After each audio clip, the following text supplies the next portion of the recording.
Chapter 863. Snake Tongue sank into a dream that was hard to wake up from. She was originally at the side of the enormous altar in the movie theater, resonating with the countless believers and praising the inconceivable Lord.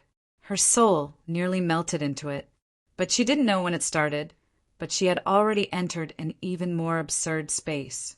There was no process or transition, no sufficiently convincing logic. It truly was like a dream, but this dreamland was becoming more and more real. Snake Tongue seemed to have arrived at a battlefield filled with endless cannon fire. That's right, it was a battlefield.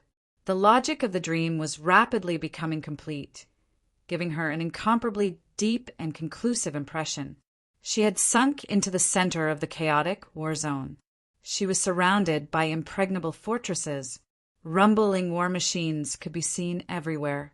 Countless soldiers, wearing exoskeleton armors, operated fighter aircrafts, shuttles, and large-scale mechas. They were currently engaged in a selfless slaughter. As for their enemies, they were extraordinary life forms similar to mutants. Many of them were once elements of the movie theater in front of her. There were also some that were simply the giant, bloody apes flying back and forth in the cloud world. The battle between the two sides was so intense that Snake Tongue couldn't avoid being drawn in. She couldn't even tell who was friend and who was foe. She was only driven by some unknown power. She confronted every threatening target that appeared in her surroundings and was killed. It was that simple. Snake Tongue's strength was too mediocre in this battlefield. The most frightening thing was that she couldn't keep up with the rhythm of the war. As a cursemancer, she wasn't used to this kind of chaotic, intense, and tornado-like killing situation. It was as if she had sunk into an enormous meat grinder. The gaps she could survive through were narrow and cramped. The slightest bit of carelessness would cause her to be crushed into meat paste. After the pain of death passed, she would be reborn in a different location on the same battlefield and once again sink into an endless battle. At first, Snake Tongue was at a loss. What was going on? What kind of logic was this? But later on, she was killed so many times that she didn't have any room to ponder. This was because, even if it was a dream, the pain she felt at the moment of death was so real that it made one shiver. Beheading, piercing the heart, chopping the waist, dismembering the corpse, incinerating it, corroding it. In the meat grinder of the battlefield, the death that Snake Tongue had once abandoned her dignity and self to avoid came in different forms. There was only the strong and the weak. There was no way to avoid it. Even though the endless rebirths had partly reduced the horror between life and death, the instincts of life still made her try her best to avoid such an ending. She fought with other people and defeated the enemy, but it would not take long before she was killed again and had to experience a new way of death. Death might be like a dream, but the pain was accumulating. Perhaps when things reached an extreme, they would turn in the opposite direction. When people were too numb, they would eventually gain calmness. She didn't know how many times she'd died, but in a split second, Snake Tongue suddenly had an epiphany.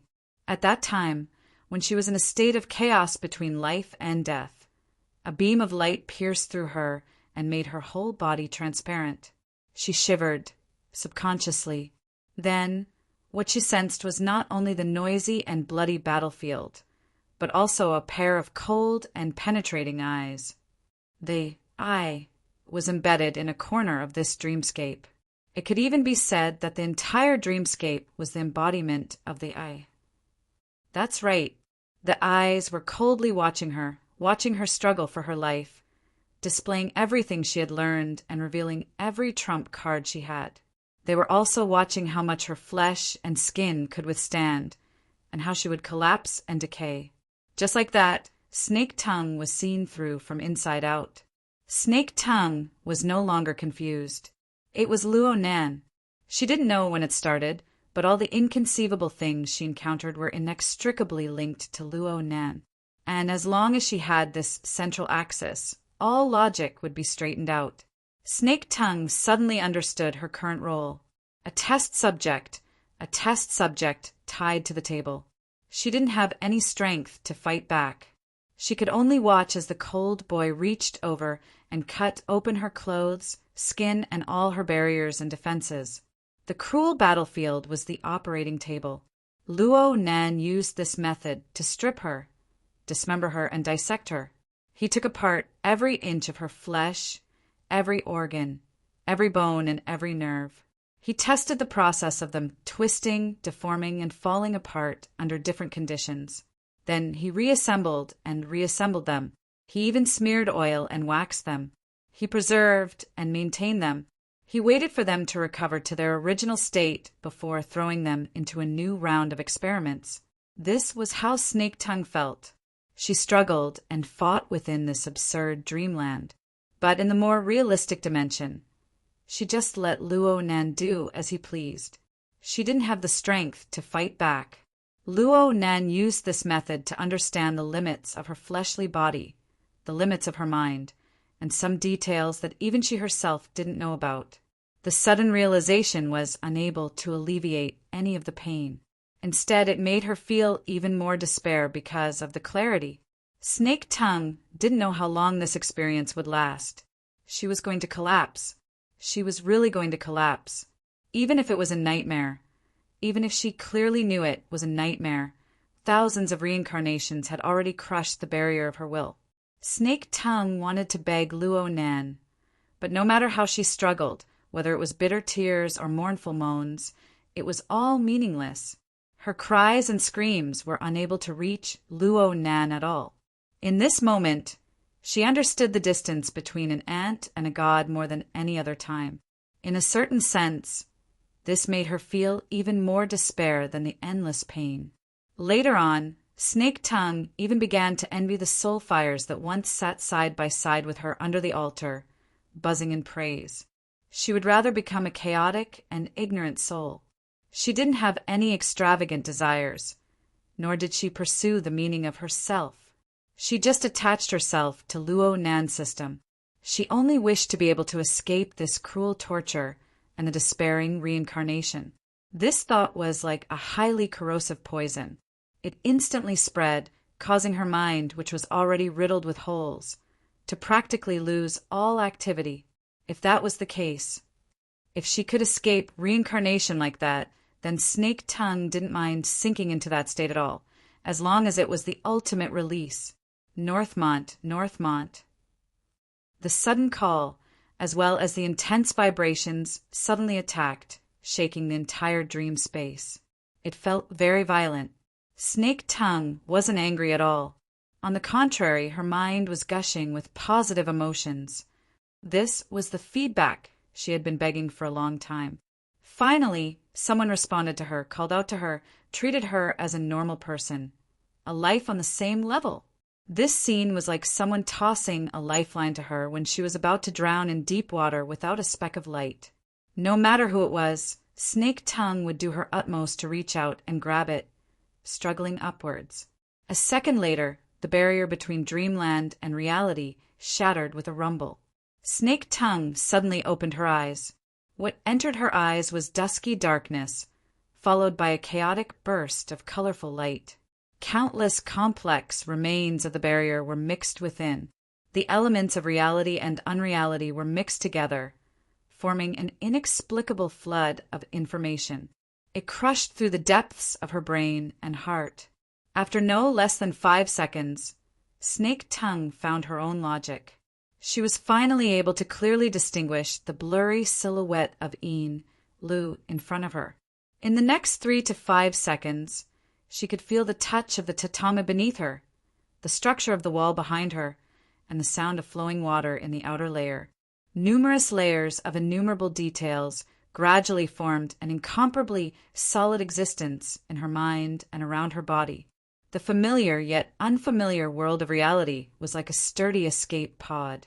It firmly protected Snake Tongue inside, isolating her from everything in her dream. It was only at this time that Snake Tongue was able to clearly feel the situation of her body. She was completely drenched, both inside and out. Sweat soaked through her clothes, and the tatami beneath her was also soaked. She was already showing slight signs of dehydration. In the darkness, She didn't even know if she was bleeding or sweating. Her complexion was probably terrible. Otherwise, Inlu, who had a normal relationship with her, wouldn't reveal such a worried expression. "Are you all right?" "You."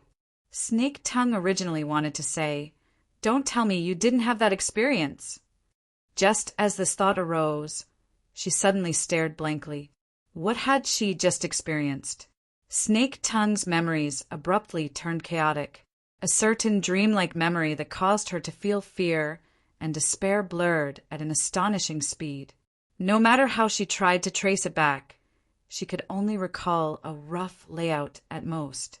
In her dream, there seemed to be a fortress where soldiers were stationed, a cloud that swallowed and spat out mutants, and a lava mountain range that was like a blood prison.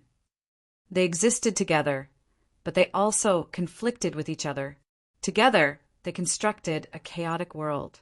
As for herself, she seemed to be trapped inside. She had experienced a past she couldn't bear to recall. As for the concrete details of the process, she couldn't remember them. The injury that might have existed was buried deep within the chaotic dreamland world. It also sunk into the depths of her heart. No matter how she pondered over it, it was difficult for it to stir up great waves. The only thing she could be sure of was this. What had she really experienced? Oh, there was also that Inlu probably didn't have such an experience. Jealousy involuntarily rose in Snake Tongue's heart. Yet, she still had to thank Inlu for waking her up from that mysterious and terrifying nightmare. Her chaotic and complicated thoughts tangled together, causing her to be sluggish and dazed for a time. Of course, Inlu could see that Snake Tongue's current state was terrible. That was rather strange. Inlu put herself in Snake Tongue's shoes. Although the things she had experienced were shocking, they shouldn't have caused Snake Tongue to become like this. Inlu's thoughts spun in two circles. She analyzed the situation from her own experience, and suddenly thought of a possibility. Beishan, could it be that you were disrespectful to Mister in that sort of situation? Disrespectful. Snake Tongue subconsciously shivered. She lost control of herself and shook her head. She wanted to speak to defend herself, but she was powerless to speak. This made Inlu even more certain of her judgment. Inlu had worked in secret orders all year round. She had seen quite a few similar things. It had only been a dozen or so days since Snake Tongue had become Luo Nan's disciple. Even though Luo Nan had displayed deference and obedience that left her flabbergasted, it was unknown if she was unwilling in her heart. As a believer, disrespectful thoughts were ingrained in their hearts. It was fine normally, but if they were to reveal such thoughts during the state of the Great Sacrifice, even for a sect as idealistic as the Blood Flame Order, the backlash they had to endure was rather terrifying. Needless to say, Luo Nan had already displayed the clear image of a god. As the saying goes, the gods of heaven and earth are clearly visible. They cannot be slandered. Snake Tongue was extremely intelligent. How could she have made a mistake in this matter? Looking at Snake Tongue's current situation, especially her gaze, she was in a weak and sensitive state. She had avoided the extremes of numbness and despair. She might not be in too much pain, but fear was deeply rooted in her heart. She was like a dark fire in an underground coal seam. It was silent, but it couldn't be extinguished. It was unknown how it would burn for hundreds or thousands of years. She had probably been beaten, quite ruthlessly. Inlu was inexplicably proud of herself. She felt that she should say a few words of comfort and comfort. The change in her mind was quite subtle. Her wristband vibrated at this time. She looked at the caller ID. It was Alpine Rong 3. Alpine Rong 3 had been maintaining a frequency of contact with Inlu every 2 or 3 days for the sake of discussing business. It wasn't a big deal. However, it was hard to avoid people thinking a bit more under these circumstances. Inlu put aside the matter of Snake Tongue for now. She pondered for a few seconds, and after another vibration, she connected the call. Alpine Rong 3's gentle voice, which was quite different from his appearance, rang out. Mrs. Een, good day. Hello, Mr. Alpine. Is there something you need? There is indeed something. Sure enough, Alpine Rong 3 called at this time to talk about the matter of registration. With the Amaterasu order behind the scenes, the bureaucratic system of Osaka City was mobilized. The so-called registration could really be played around with. For a business entity like the Great Marsh order that spanned the secular world and the inner world, there were many items to be filled out for registration, not to mention the clergy of their own shrine, the employees of the association, and those with an inner world background. They had to send over a name list. Even people with recent business cooperation, as long as they were ability users, had to write a brief so that they could mutually verify. If they found it troublesome and didn't report or omitted to report, well, they might violate the relevant public security regulations. At that time, even if they had already signed a cooperation agreement, they might not be able to pass the Peace Trade Council or even the Osaka City government's investigation. Any business could be ruined. Most importantly, they would definitely offend the Amaterasu order. The registration had to be done. Alpine Rong 3 had called to give his greetings before the registration was submitted. He also wanted to see if there were any inconveniences on Een Lee's side so that they could both be aware of each other. Een Lee couldn't tell them if there were any inconveniences. She could only calmly express her understanding. She didn't forget to worry for Alpine Rong 3. It's just that there are quite a few people in the processing plant. Do they all have to be registered? Alpine Rong 3 sighed a few times. A large portion of the workers employed in the factory come from the tribes of the wilderness. Many of them are infected by deformities. According to the requirements, they all have to be registered. Each and every one of them has a complicated background. It's very difficult to count them. Normally, this sort of thing would be done with everyone's eyes closed. Today, it won't be so easy to pass. After sighing and chatting idly for a while, both sides ended the call. Een Lee immediately turned to look at Snake Tongue. Not too good. It sounds like Old Hand and the Hungduan tribe have run into some trouble. Alpine Rong 3 could have warned them, hinted at them, or apologized in advance. In short, they had definitely run into some trouble that was difficult to resolve. After a few minutes of buffering, Snake Tongue's spirit was a bit better. Although it was still hard to conceal her weakness, her brain could finally spin. Next door, that operation team. They've always been very interested in Old Hand and the others. As she was analyzing, Een Lee's wristband vibrated again. This time, it was an unfamiliar number. Through AI matching, it showed that it was the office number of the Ability User Association's Osaka City branch. Een Lee furrowed her brows. She connected the call again, but this time she asked despite knowing the answer. "Who is this?" A woman's voice rang out from the other side. There were no fluctuations in emotion. She spoke in a businesslike manner. "The Blood Flame Order's Deputy, First Ablatum, Madame Een Lee? This is the External Relations Office of the Ability User Association's Osaka City branch." "Oh, hello. We have here the inspection report of your entry and the signed security agreement.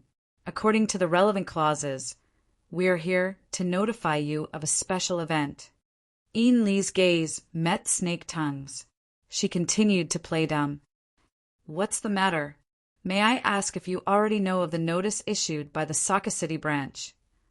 "I'm not too clear." "Then please take a look at the highlighted topic on the Ability User Association's internal forum. The title is, 'Please follow the requirements of the notice and report as soon as possible the members of your esteemed order in Osaka City, their location, and other relevant matters. All information please be submitted through the designated channels before 1:30 p.m. in the afternoon.'" 1:30 p.m. in the afternoon? Our order also has property in Osaka City. We also have quite a few ability users. It's not easy to calculate. Isn't the time a bit tight? There's no room for discussion. If Madame Een Lee still doesn't understand the gravity of the situation, then please take a look at the relevant notice and immediately begin the relevant work. Huh. There seemed to be someone speaking on the other side. It paused for a few seconds before suddenly changing to a different person. It was clearly a man's voice. His throat was rough, as if he always had phlegm stuck in his throat, ready to spit out at any time. "Deputy, First Ablatamine?" The other side asked despite knowing the answer. It felt like she was an extremely powerful person. Lu said suspiciously, "You are." The administrative department and SA have sufficient evidence to prove that a portion of the restricted personnel of the peaceful trade market are suspected of making false registrations in this matter. These people maintain close contact with you. In order to clear the suspicion of your order, please immediately submit the relevant information. Lu furrowed her brows. "I just said that the statistics are very difficult." The other side responded firmly. "If there are difficulties, then overcome them. I'll give you an hour to submit all the information before 11 a.m., or else bear the consequences." Lu was so angry that she laughed. This group of people from the Saka City branch were all cowards in front of the Amaterasu order. How dare they put on such a show at this time? The tone on the other side became even more ruthless. "Listen up. Saka City is not the Blood Flame Order's territory, and the peaceful trade market is even more so. You can do business if you want, but if you mix in sand, I'll make you regret stepping on this land." This didn't sound like the tone of the Saka City branch. It sounded more like a violent person. Inla stopped laughing. "Who are you? A judge to confirm your crimes and hand them over to the flames of heaven to carry out the holy judgment." The other side directly cut off the communication. Who was this inexplicable fellow? Inlo had a deep impression of that person's voice and domineering attitude. However, what left the deepest impression was still the words, "flames of heaven." He's definitely not a member of the Saka City branch. He should be someone from the Amaterasu order. "That's not the case," Snake Tongue said in a low voice from the corner. From his tone, he should be an important figure in the Heaven faction. He's most likely the leader. Go to Masayoshi. Go to Masayoshi. Upon receiving Snake Tongue's reminder, a certain piece of information hidden deep in the corner of Lee's memory was activated. Should it be said that it reverberated like thunder? Everyone knew that the true God and Pope of the Amaterasu order were admittedly famous, extraordinary experts under the heavens. They also had a group of top-notch talents under them, such as Fatty Dragon, one of the 3 heroes of the secret order.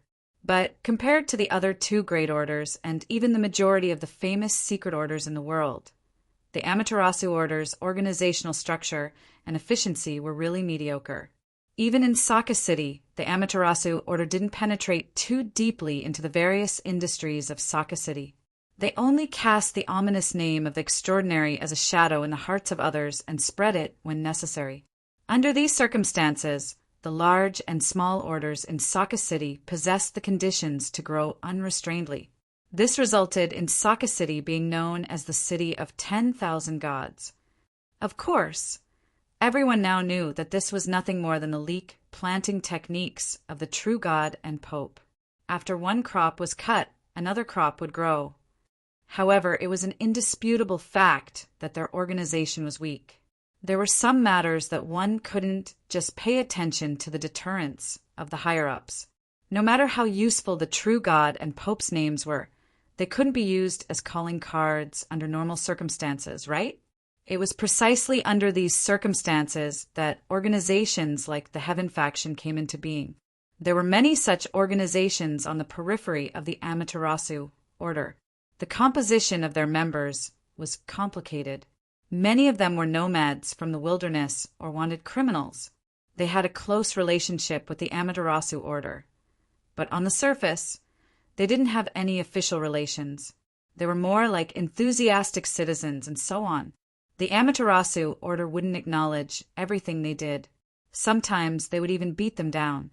However, as long as one lived in Saka City for a long time and mingled in the inner world circles, they would understand the twists and turns involved. These XX groups, and so on were the hired thugs raised by the Amaterasu order. They didn't even need to give them any realistic benefits or money. As long as they lent them the tiger skin of the Amaterasu order and provided a few key people with the extraordinary power of the Fuso tree, great divine treasure, as well as the true meaning of cultivation, there would naturally be countless ability users who would pounce on them like flies chasing after a smell. To be able to stand out in this group of organizations, Goto Masayoshi's Heaven faction naturally had its own extraordinary aspects. Snake Tongue had a rather good understanding of this person. Goto Masayoshi is the Saka City branch's Deputy Secretary General and a Director of the Equal Trade Association. It's said that he also has a position in the LRF. Ian Lu said curiously, he doesn't seem like someone who's smooth and slick. Of course, he's more like a mad dog that can't be provoked. Currently, the leash is in the hands of the Amaterasu order. Without a doubt, this was a vicious dog raised by the Amaterasu order.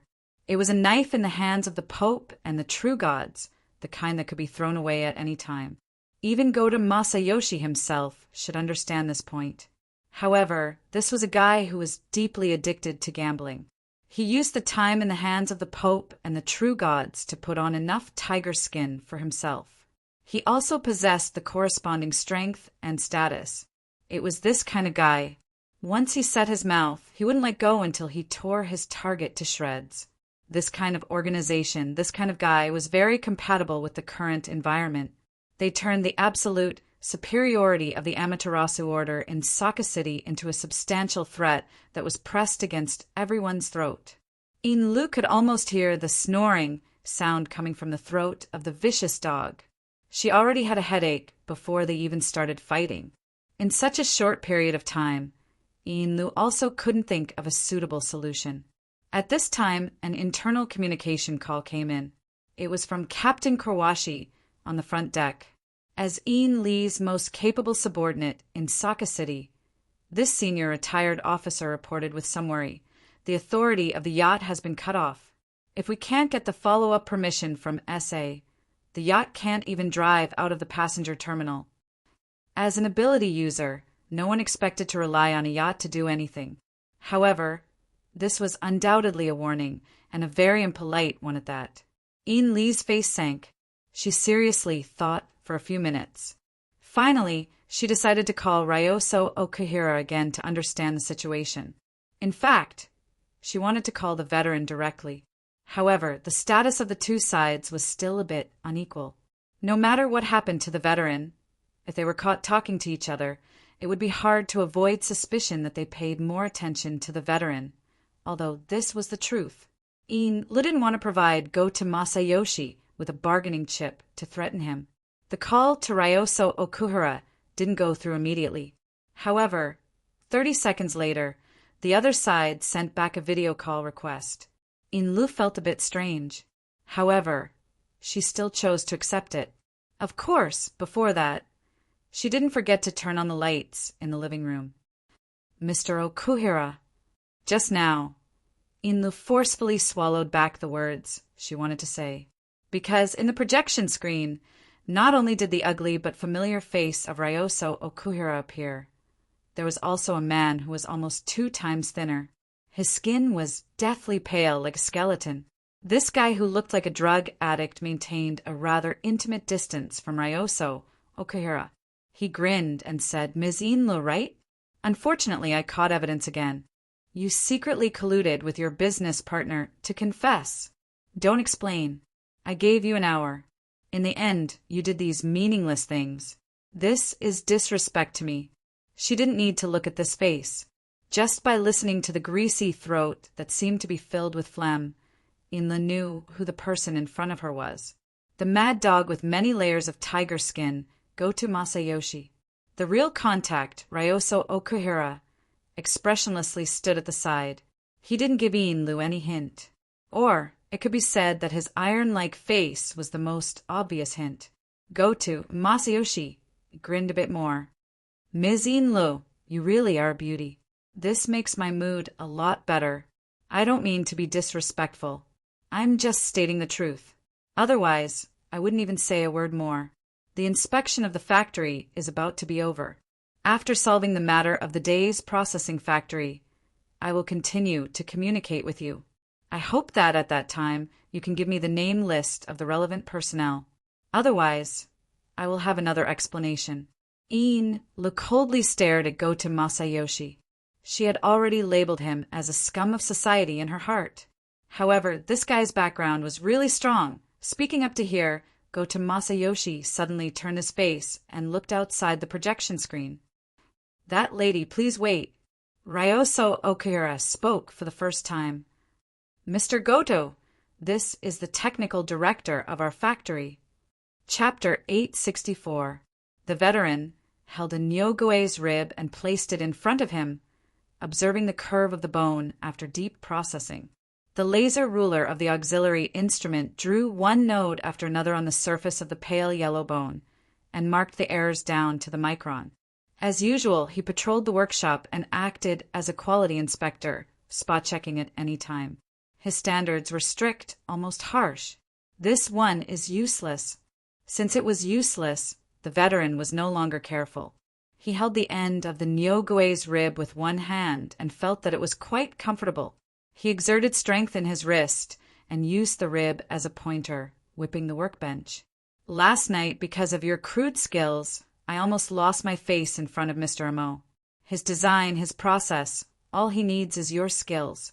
If you can't even do this well, even if you have the face to accept work, I don't have the face to send myself there. Around him, the workshop workers were relatively stable. Most of them kept their mouths shut and kept quiet. No one said anything.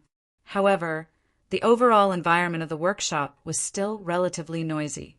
At this time, at least 5 times the normal number of people were arranged in the assembly workshop. More than half of the 100-strong laborers of the Hungduan 7 divisions were stuffed here. The other half were next door. As for the remaining old, weak women and children, they had another place to settle. In short, it was separated from both sides, giving people more room for imagination, but also breeding more uneasiness. They couldn't help but worry. The current situation was almost exactly the same as the so-called return of the vagrants, and then being packed up and sent to Ban City. Their fate was still in the hands of others, and they didn't even know whether they would live or die in the future. In the past 10 years, they had suffered 2 similar incidents in a row. Anyone's mentality would collapse. But the more it was like this, the more the veteran had to hold on. He was the spiritual leader of this group of people. Anyone could panic, but he couldn't. He couldn't let everyone waste their energy in the quagmire of negative emotions. Therefore, he secretly clenched his teeth and put up a front. He put on a posture of not panicking in the face of danger, and everything was under control.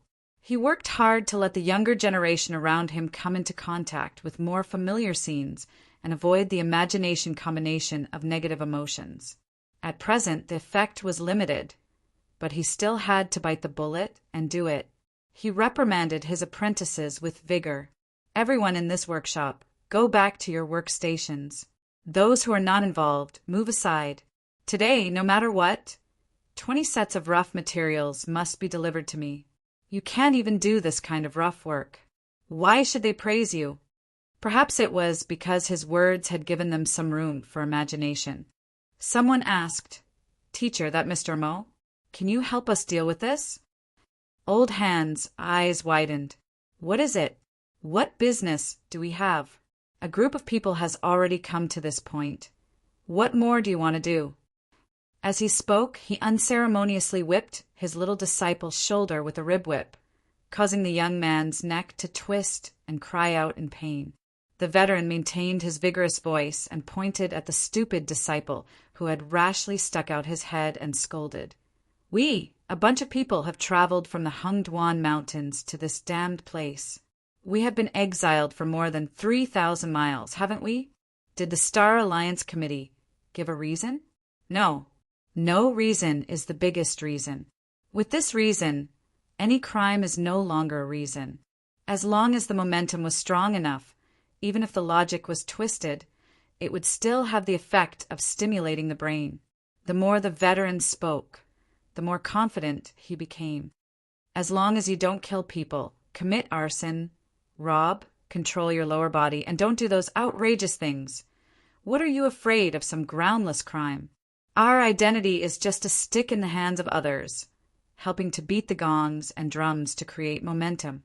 We just need to be stained with mud and bear some crime. We don't need to worry about lice, so what the hell is there to be afraid of? Teacher is right, stop hitting, stop hitting. The talkative disciple's neck was about to twist, but his pleas for mercy were much louder. Old Hand knew when to stop. In fact, he knew very well that these words were extreme and biased, but it was what the group of vagrant children around him were most willing to listen to. This group of young people had already gotten used to using similar methods to hypnotize and numb themselves. They were used to lying at the bottom of the sinkhole and looking up. They had already fallen to this point, so they were not afraid of falling even more. On the contrary, as long as they climbed up a little bit, it would be a great progress. The words were old-fashioned. As long as it worked, the stagnant air in the workshop finally flowed again. The people in the workshop began to move to their respective workstations, while the others stood on both sides against the walls. Seeing this situation, the veteran secretly breathed a sigh of relief. But before he could completely exhale, the side door leading to the observation passage opened, and someone staggered in. It seemed that he had been pushed, and the door behind him immediately closed. Everyone in the workshop looked in that direction. The person who was pushed in was wearing a light blue shirt and jeans, with small white shoes on her feet. She had short hair and a round face, and was dressed in plain clothes. At first glance, she looked quite scholarly, but her age was a little unclear. At this time, she was still quite calm. She just slightly tidied her collar and smiled at the dozens of people in the workshop. In her usual restraint, there was also some bitterness. Then many people shouted at the same time, "Director Jiang! Jiang Zhong, why are you here? You're the one who caused all this. You're also locked in here." There were only dozens of people, but they had two different tones when they opened their mouths. Some were concerned, some were sarcastic, especially when they heard the different tones of the people next to them. They even glared at each other. The atmosphere in the entire workshop was no longer stagnant, but it was more chaotic than before. "Why are you so noisy? Don't you think it's embarrassing enough?" The veteran forcefully swung the pointer, forcefully suppressing the crowd, and at the same time he separated the crowd and went over there. In fact, he was a little surprised. Jiang Zhong, the technical director of the day's processing factory, the leader of Songping Laboratory, and also their closest collaborator during this period of time, appeared in front of him. Looking at his posture, it was clear that he was also locked in here. The situation was worse than they had expected. At this time, the veteran felt something. He turned his head and looked through the observation window on the outer wall of the workshop, just in time to see a few figures appear over there. Among them were Ao Hira and Rong San, but the most conspicuous one was the drug addict who had previously ordered the arrest. At this moment, the thoughts in the veteran's mind changed again and again. Finally, he temporarily changed his route and strode to the observation window. The rib pointer directly hit it, and the glass window buzzed. "Ao Hira and Rong San, the business can't be done, and you still want to use underhanded methods? What are you planning by getting involved with this union's parasite?" If it wasn't for the glass window blocking, the rib pointer would have directly hit Ao Hira and Rong San's face. In fact, the veteran wanted to hit the drug addict next to him, but he didn't dare, he really didn't dare. Ao Hira and Rong San weren't soft-hearted, but at least they were reasonable and operated the factory according to the rules. But the drug addict next to him was willing to do anything. The veteran called him the Union Worm because he was the vice president of the Ping Trade Market Labor Union. This was the most inconspicuous title among more than 10 big and small titles. Even this didn't bring him a good reputation. The veteran also dared to call him a worm because of his identity as a union member. His heart was a little nervous, but if he didn't do this, how could he shift the focus? Goto Masayoshi didn't have any reaction to the veteran's rebuke. His skinny face maintained a faint smile. He didn't say anything and directly turned around to leave. His temper was unbelievably good. Aohira and Rong-san also left. From start to finish, his face was like black iron, frighteningly gloomy, but he didn't say anything. A rat in the gutter. The veteran spat resentfully. Of course, he wasn't talking about Aohira and Rong-san. He also knew that to these commoners, Goto Masayoshi wasn't a rat, but a giant crocodile. Although he was hiding in the gutter, he relied on his strong background to dig out countless benefits from the dirty water, raising his body to be fat and terrifying. At this time, the veteran actually hoped that this incident was only Aohira and Rong-san's underhanded methods. That way the situation would be simpler. But this was destined to be wishful thinking. Since Jiang Zhong walked in, the veteran knew that the situation was most likely not going to be good. Thinking of Jiang Zhong, the veteran realized that the rules in the workshop that were set up with great difficulty were messed up again. A bunch of people rushed over to Jiang Zhong and asked about the situation. Due to Jiang Zhong's subtle position in this group of people, it was very easy for some excessive words to come out, and then it would become an internal argument. Is it you guys who are up to no good? What are you guys trying to do? What are you talking about? Didn't you see Director Jiang was also locked in? Master also said that it was Aohira and Rong-san. I don't think it's that simple. It might be a plot to sow discord. You can hide a nest of cow ghosts in the hole of your brain. No matter who was arguing, Jiang Zhong didn't speak again. She only slightly lowered her head and wore a slightly nervous smile, not defending herself at all. Jiang Zhong was this kind of person. Although she was leading a research team and researching a sensitive project that exceeded scientific ethics, the way she usually behaved was just like how she was dressed right now. She couldn't get rid of the ivory tower scholarly aura. The veteran had communicated with her intermittently for a few years, so he thought that his eyes were not blurry and he understood. Those watching outside temporarily left. The veteran shook the rib whip again and came back to rescue Jiang Zhong. Is this how you work during working hours? The scene was a little chaotic after all. Someone even talked back. Today is Sunday. Then a series of complaints exploded. Even if there are 3 shifts, I still have a day off today. I didn't brush my teeth or wash my face, and I was carried here. Today is Mother's Day. I don't know where my mother is. Fortunately, the prestige of the veteran was considerable. The people were just saying it to vent the shock brought about by the series of unforeseen events. After the old man waved his whip a few times, the crowd slowly dispersed. Those who should go back to their workstations went back to their workstations, and those who should squat in the corner squatted in the corner. Thank you, Master Shou. Jiang Zhong thanked the veteran for helping her out. The latter wanted to sigh, but forcibly held it back. With a cold, old face, he signaled Jiang Zhong to go to the supervision post with him. In the end, the hearts of the people were still wavering, be it the people on the production line or the miscellaneous people in the corner. Their gazes drifted along with them.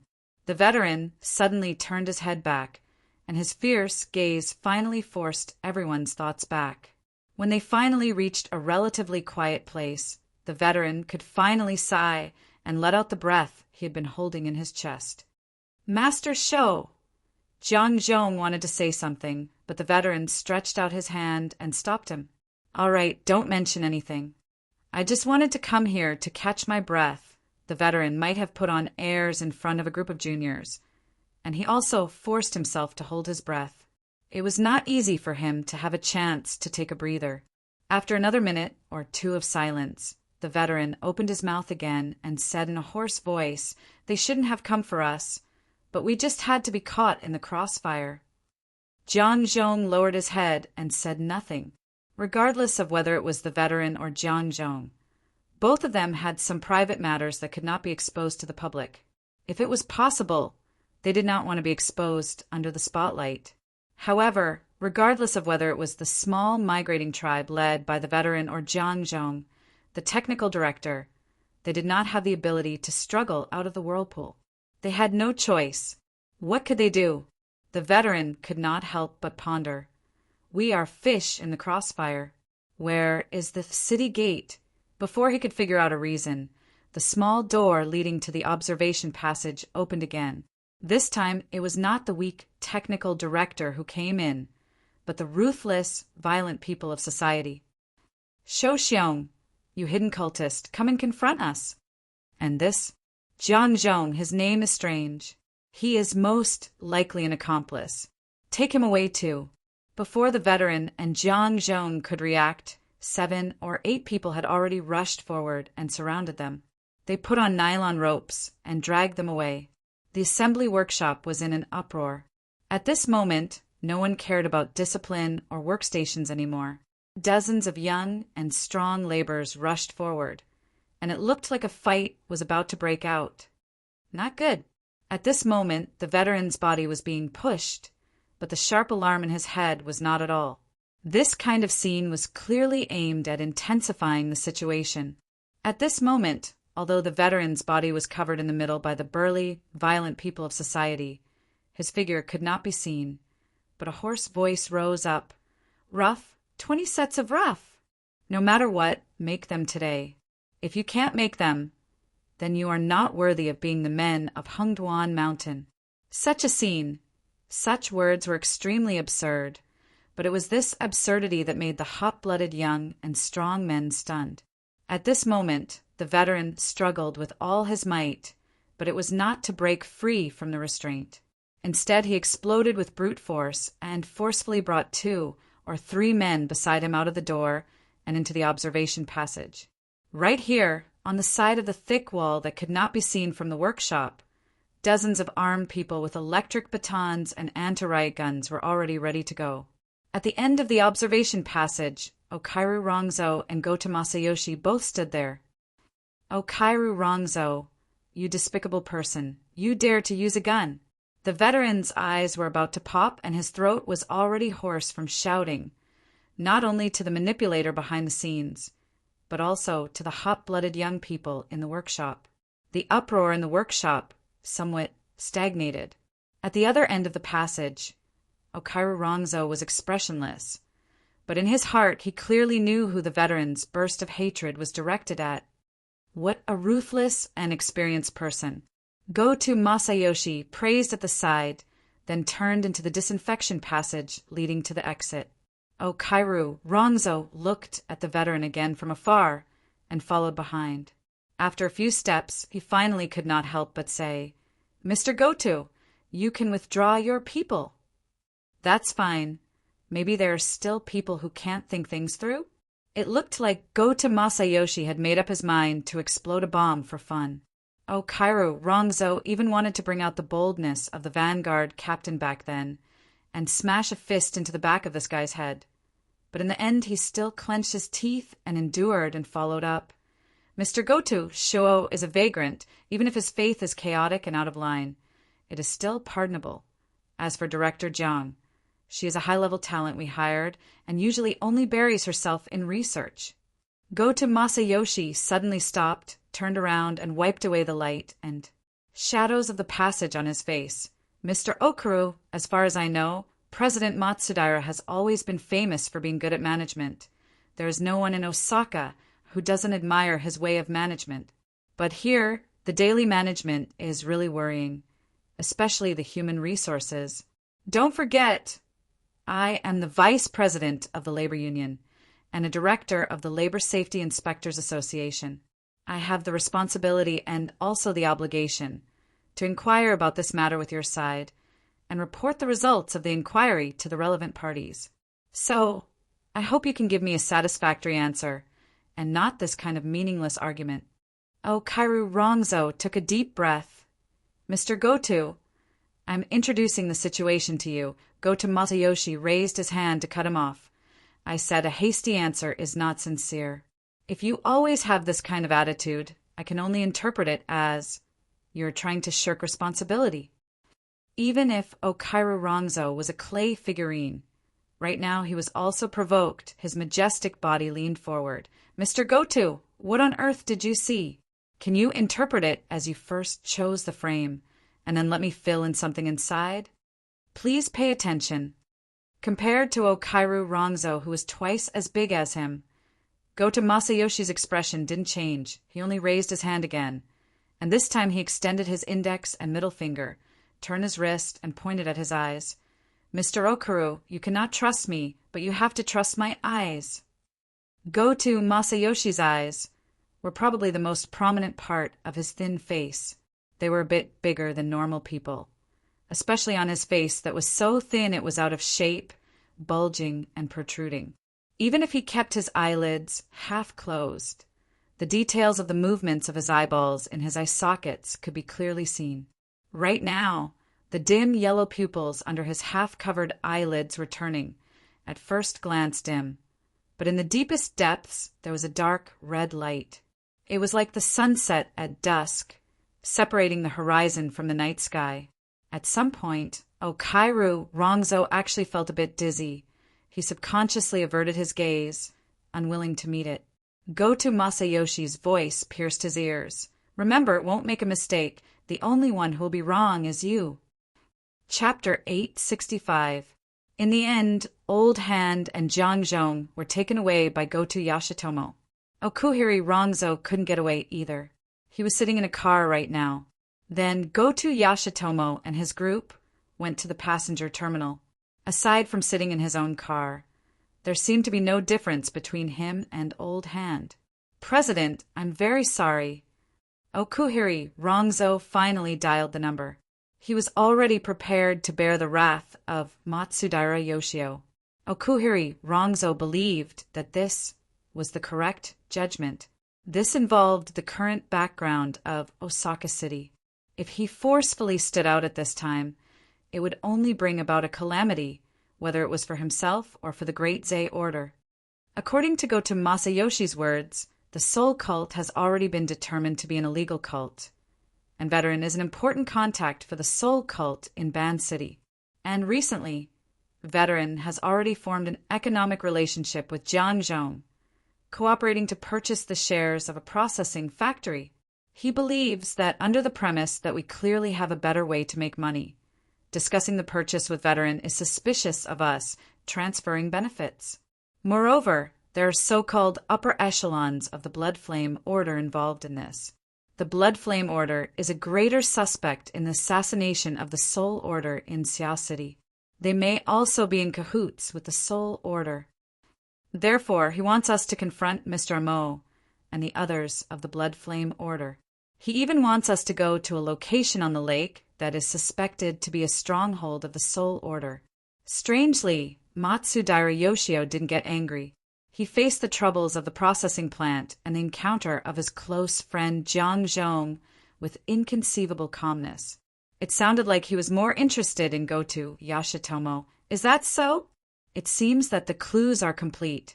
Even if his reasoning is arbitrary, it has basically achieved a closed loop. He finally found an opportunity to binge. What does the president mean? He's coming for us. While carrying out the mission, he's filling his stomach. Matsudaira Yoshio was so calm that it seemed like he was talking about other people's business. If he's going to be used as a vicious dog, his stomach needs to be hungry. If he's going to be used as a knife, he needs to be sharpened before the battle.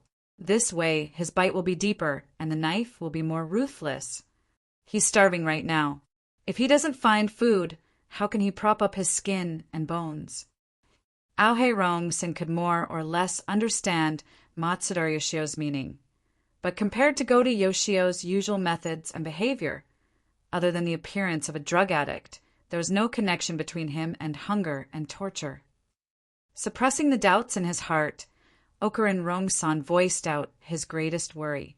If that's the case, the possibility of today's matter being reduced to a small matter doesn't exist? Unless he can find a fatter bone. Aohei Rongson's heart sank. He more or less understood Matsudaira Yoshio's deduction. Due to the escape of the deity of the main priest, the Great Zei cult could be considered as a toothless tiger. However, they still had quite a considerable property in Ban City.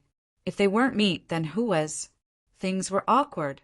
If the Amaterasu cult had continued with their original plan, they might have been able to gain the reputation of having foresight. But as time went by, the Amaterasu cult seemed to have completely forgotten their big plan, and their situation in Band City became more and more difficult. During this period of time, more than one new and old force had shown malice towards them. Goto Yoshio was the biggest threat among them, and also the most evil one. It was not impossible to take over the Great Zei cult's main property in one fell swoop by the Amaterasu cult. At present, they had unknowingly walked to the edge of the cliff. Aohei Rong-san took a deep breath. "President, how should we deal with it?" From a practical point of view, the cult has little chance in Band City. Even at this time, Matsudaira Yoshio's tone was still calm, almost like a pure, objective analyst. The foundation of the cult has been scattered, revealing a gap. There is no reason for others to hold back, and even I will make a move. Just for Goto Yoshio alone, there are still some variables. Because even if he is a vicious dog before gnawing on a meat bone, he still has to listen to his master's words. Bare his teeth, maybe he'll get a kick? Huh. While Aohei Rong-san was stunned, the speed of the car he was in slowed down. The motorcade pulled out by Goto Yoshio had already successively left the high-speed magnetic rail, entered the passenger terminal of the Ping Trade Market, and then stopped. Unable to communicate with Matsudaira Yoshio anymore, Aohei Rong-san hurriedly hung up the phone, adjusted his breathing, and opened the door to get out of the car. The car was parked by the shore of the lake. It was cloudy today, but the sunlight that shone through the gaps between the clouds still had the effect of heating up and causing dizziness. In such an environment, Aohei Rong-san felt very uncomfortable. Before him, Goto Yoshio had already gotten out of the car in front, looking at the high-class yacht berth on the pier. The pier was bustling with people coming and going, but over there the density of the people was still 2 or 3 levels higher. The area where the yacht berth was had already become a typical scene of confrontation. On the shore, a group of people gathered. All of them were strong and well-built, dressed in black suits, and in the middle were a few people dressed in standard combat uniforms. But they did not look like good people. In the sky, there were drones buzzing. On the lake near the shore, there were 3 to 5 speedboats roaring back and forth. Sea, land, and air attacked, and the center of focus was the yacht on the shore. As for the yacht near the shore, more than 10 strong sailors stood in a row, their backs against the almost 10-meter-high hull, and their momentum was not inferior. This scene seemed to be rounding up some criminal, but it seemed to make sense to change the position. Aohei Rong-san, of course, knew the background of both sides, not to mention the group of people on the shore. Some of the important figures in the Heavenly Council still had a lot of opportunities to show their faces in the peaceful trade market, and even in Band City. As for the yacht that was stuck in the berth, it was sold from his hands to the Blood Flame ordered 2 weeks ago, in exchange for some working capital. Now, even the name on the paint on the side of the yacht had not changed. Goto Yoshio's eyelids drooped, half covering his protruding eyes, and sighed with emotion. People now are not like in the past. They all have to hit their heads and bleed before admitting to their debts. Aohei Rong-san really wanted to tell him that if people in this world were like meat and bones, then what was the meaning of the Heavenly Council? Thinking about this, Goto Yoshio understood this logic better than anyone, so he just sighed with emotion and waited for someone. Goto Yoshio! A somewhat stiff tone sounded from the side of the parking space. A dark-faced man in a standard combat suit strode over. Compared to the violent people in the distant confrontation area, he had the same sturdy physique and the same combat suit. When this man wore it, he looked quite formal, but no one knew where he came from.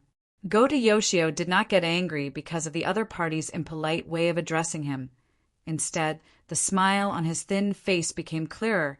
"Captain Jimmy?" The black-faced man smirked towards the standoff area. "You did this? When I flew back, I thought we could start the war, but it turned out to be this kind of scene. The police, SCA, and even the Band City branch could all go. Why did you let these unruly guys come?" No, we first need to observe." Facing this rather arrogant captain, Goto Yoshio was still neither hurried nor slow. only opening his mouth and laughing. My mission is to observe, and observation requires different situations and conditions. If both sides are law-abiding citizens, and everything is done according to the rules, what's the meaning? Oh, that's a good reason. Captain Jimmy could see that Goto Yoshio was purposely trying to intensify the situation. This was in line with his expectations, but he still made some minor corrections. He directly reached out and, without any regard for himself, grabbed Goto Yoshio's shoulder and pushed this observer forward. What you need is to observe up close. Goto Yoshio did not resist, only the corner of his mouth twitched. Yes, if I want to upgrade, I need you guys to do it. Believe me, I can't wait. An evil dog that had not eaten its fill. A sharp knife that already couldn't wait. In the eyes of Okuni-Rong III, Goto Yoshio and this Captain Jimmy both had corresponding roles, and the relationship between them was rather subtle. There was a difference in their levels and also differences in their functions, but fundamentally they were both tools. There was no essential difference. Of course, even if they were to use tools, hand-eye coordination was also necessary. They still had to communicate with each other. Goto Yoshio asked again, although it might not be used in terms of evidence, I'll let D City's side cooperate. We can also directly confront them. So obedient? People die for wealth. Birds die for food. We're the best at this point. Why don't we arrange it now? It's good to communicate in advance. At this moment, Goto Yoshio's subordinates had already brought over veterans, Jiangzhong and other key figures of the so-called chain of evidence. He set off first. A group of 10 or so people walked along the wooden walkway by the lake towards the confrontation scene. Captain Jimmy did what he said, and while walking, he made a call. How's the preparation going? Let Cadman answer the phone. Speaking of which, the speed of changing people over there was a bit slow. Captain Jimmy didn't speak for a long time. Okuni-Rong III finally felt that something was wrong and turned his head to look, only to see that Captain Jimmy's face was dark and his eyes turned back from the empty state of long-distance communication, focusing on one point. At the point of focus, which was the shore of the lake they were about to pass by, sat a person on a thick, short metal pillar that was part of the fence. That person didn't have too many characteristics that could be remembered. If one were to forcefully describe it, it would probably be a particularly leisurely body language. He was wearing casual clothes, his legs were naturally spread apart, his head was raised towards the sky, and his mouth kept opening and closing, looking like he was neurotically talking to himself. Of course, it could also be that he was chatting with someone through the built-in communication device. This was a very normal scene, placed in the passenger terminal with people coming and going. There was nothing out of place. But now, in front of the yacht not far away, there was a tense confrontation atmosphere. Separated by less than 30 meters, this gentleman's performance seemed somewhat out of place. Captain Jimmy's reaction didn't need to be said.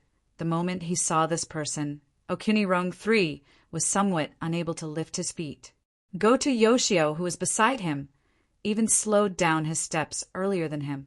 The dim yellow eyeballs in the eye sockets had a clear shift, bringing along that withered head, completing a shift of attention. But no matter how they reacted, the distance between them and that person was quite close. It must be because the place where they parked was too close. Due to the close distance, they could clearly hear that person's talking to himself, Mother's Day, that's right. Big sis, you're so smart, I definitely won't get involved. You're smart, but I'm not stupid. We've never done this kind of foreign festival. Most likely someone leaked the information. So you came over to denounce us. You finally enjoyed a few days of peace. Just obediently go into seclusion. When you come out of seclusion, you'll go on a rampage and shock the world. Strange? What's strange about it? I've always talked like this, don't worry. My position here is different from the past. Naturally, there will be people to serve me. It's more comfortable than at home. Yes, I won't get carried away and purposely cause trouble for my family. If it's your turn to deal with matters, this world is more or less a step away from destruction. Just a joke, just a joke. That man used a normal speed to chat and laugh, but it made Goto Yoshio's group unconsciously slow down their steps. In the end, they were still unable to maintain their natural posture. One after another they stopped, standing at a position approximately 7 to 8 steps away from the man, staring over there without looking away. About 20 seconds later, that man finally ended the chat, smiling as he hung up the communication. And also at this time, he seemed to have finally discovered the abnormal attention over here. Slightly turning his face, he also cast his gaze over, meeting face to face with this side. Auhe Rong San had long recognized who it was, subconsciously wanting to greet him. But for some reason, the words were stuck at the tip of his tongue. It was close to noon, due to the thick layer of fish scale clouds in the sky. Even if the sunlight passed through, it was not considered hot, especially with the slightly moist air from the lake's surface. Under the pressure difference between the land and water, it could be considered to be very comfortable.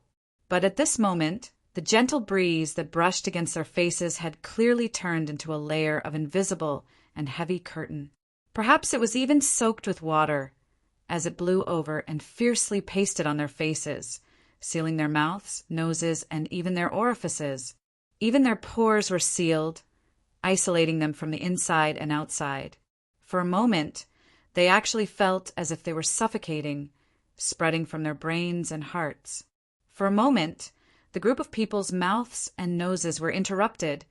As for the rest, nothing happened after that. Only the gentle breeze, with the water vapor on the Beishan Lake, neutralizing the heat of the noon sun, fresh and pleasant. At this time, the veteran, who was caught in the crowd, finally saw the person on the shore of the lake. For a moment, he still couldn't believe it, but that person turned his gaze, smiled slightly, and greeted him. Master Shou. In the heart of the veteran, the emotions of hesitation and surprise pushed back and forth. A voice came up to his throat, and he blurted out, "Mo? Mr. Mo." The man smiled again. "Those things I want. I hope they don't delay the work." In the factory, they are still working. The veteran clearly knew that the atmosphere at the moment was delicate and tense, like a pile of gunpowder that was constantly being compacted and could explode at any time. But his sharp temper, which had been honed in the wilderness for decades, also came out at this time. "We don't have anything that's fake. It's all hammered out, so it's definitely real." "That's good. I'm counting on it." Chatting with the veteran, as if there was no one else around, under the gaze of many people, Mr. Mo's gaze again turned to Jiang Zhong in the crowd, stopped for a few seconds, then lowered his head again, and beat his thigh, as if to get rid of the invisible fatigue. Also at this time, there was a sudden commotion at the confrontation scene not far away. Over there, the densely packed group of violent people suddenly opened a gap, as if someone came out. But in the end, what passed through the gap of the crowd was only an empty electric wheelchair. From the analysis of the gradually approaching noise, the electric motor of the wheelchair seemed to be not working. Only God knows where it came from. Along the way, the aggressive members of the Heavenly Council looked at this thing pass by like idiots, and not a single one of them reached out to stop it. A few seconds later, the electric wheelchair that had already lost half of its functions obediently stopped next to Mr. Mo. The latter slowly stood up, leisurely moved up, and then adjusted his sitting position before letting out a long breath.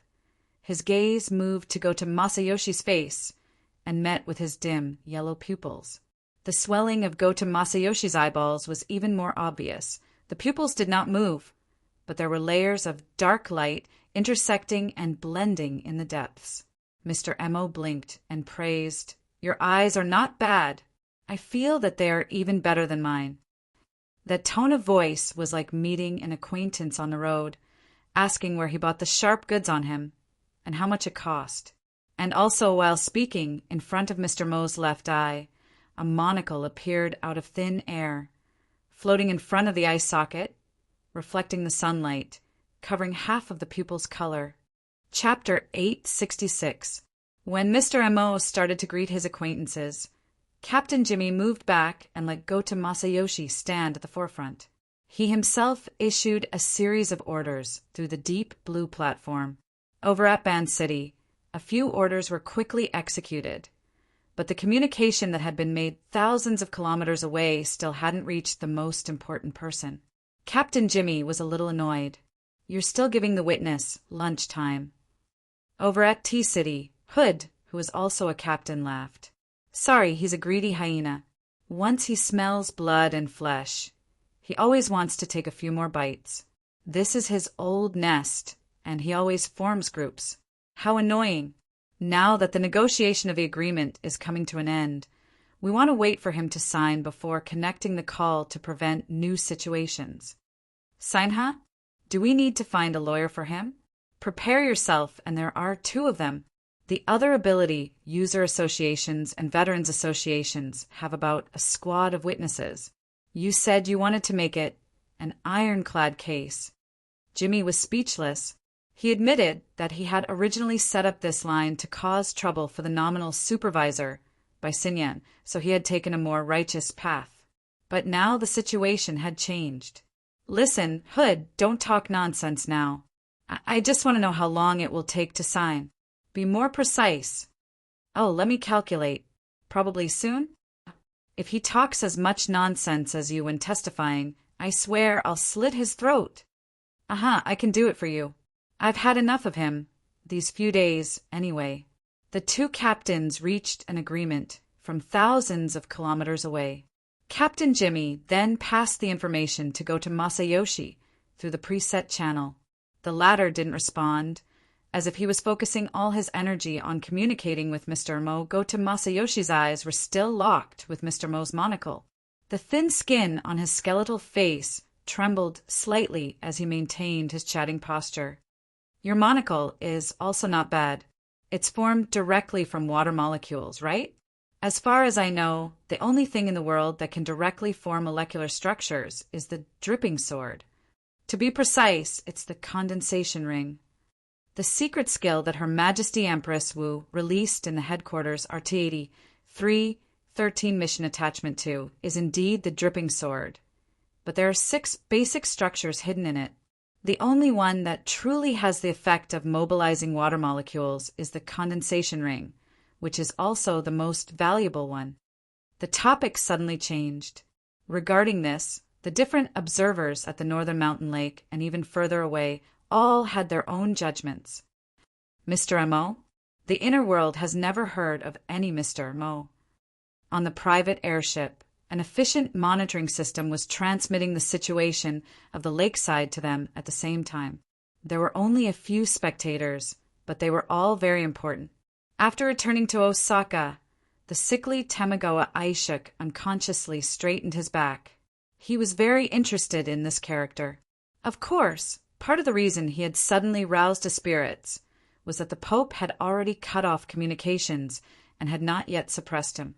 The condensation ring, Mr. Mo, the connection between these 2 isn't clear. He looks like a good teacher. Tamagawa Aishuk stared at the monitor screen, watching the 2 people discussing the condensation ring. The more he listened, the weirder he felt. 10 seconds later, he shifted his gaze to Bai Sinyan's face. Who is he talking to? Bai Sinyan sat on the armrest of the sofa and tilted her head to look at the private projection area. It was showing a conference room in T-City, thousands of kilometers away. She and Tamagawa Aishuk were looking in a completely different direction, so it took her 5 seconds to respond. Go to Yoshi to a certain extent. That should be the right way to put it. I'm talking about just now. That old man. You have information on him. Shoshyong, nicknamed Old Hand, the one he was talking to himself. Tamagawa Aishuk's face turned green, and his voice became sharper. Bai Sinyan spread out her hands.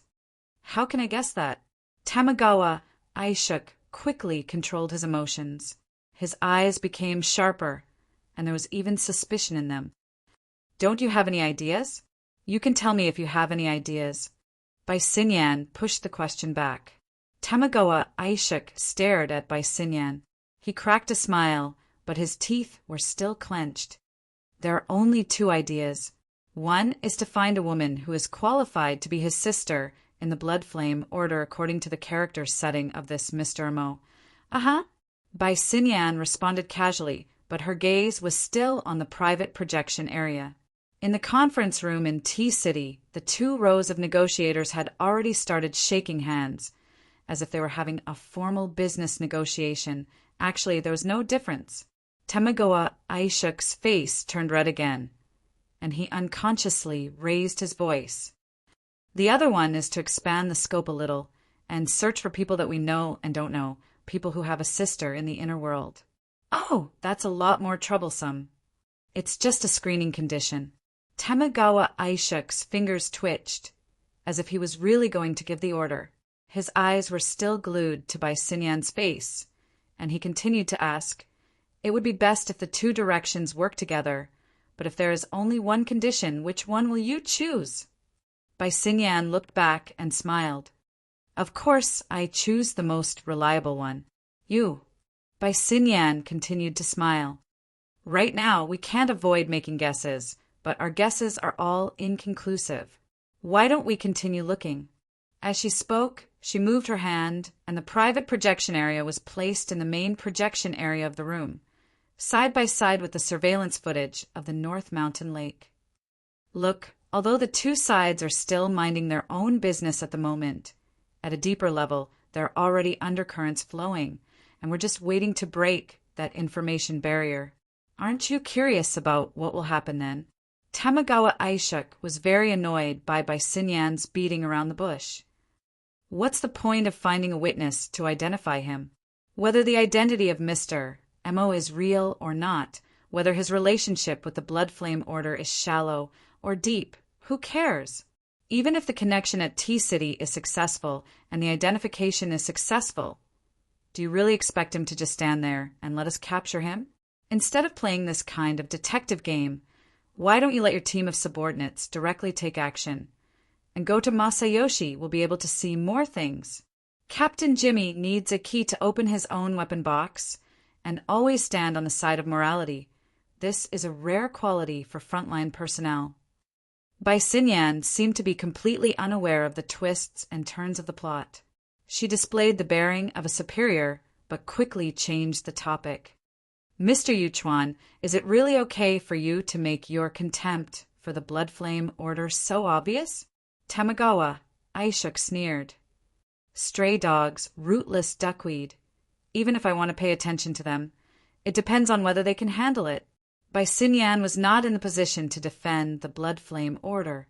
She only shrugged. "We still have to respect the judgment of the frontline personnel.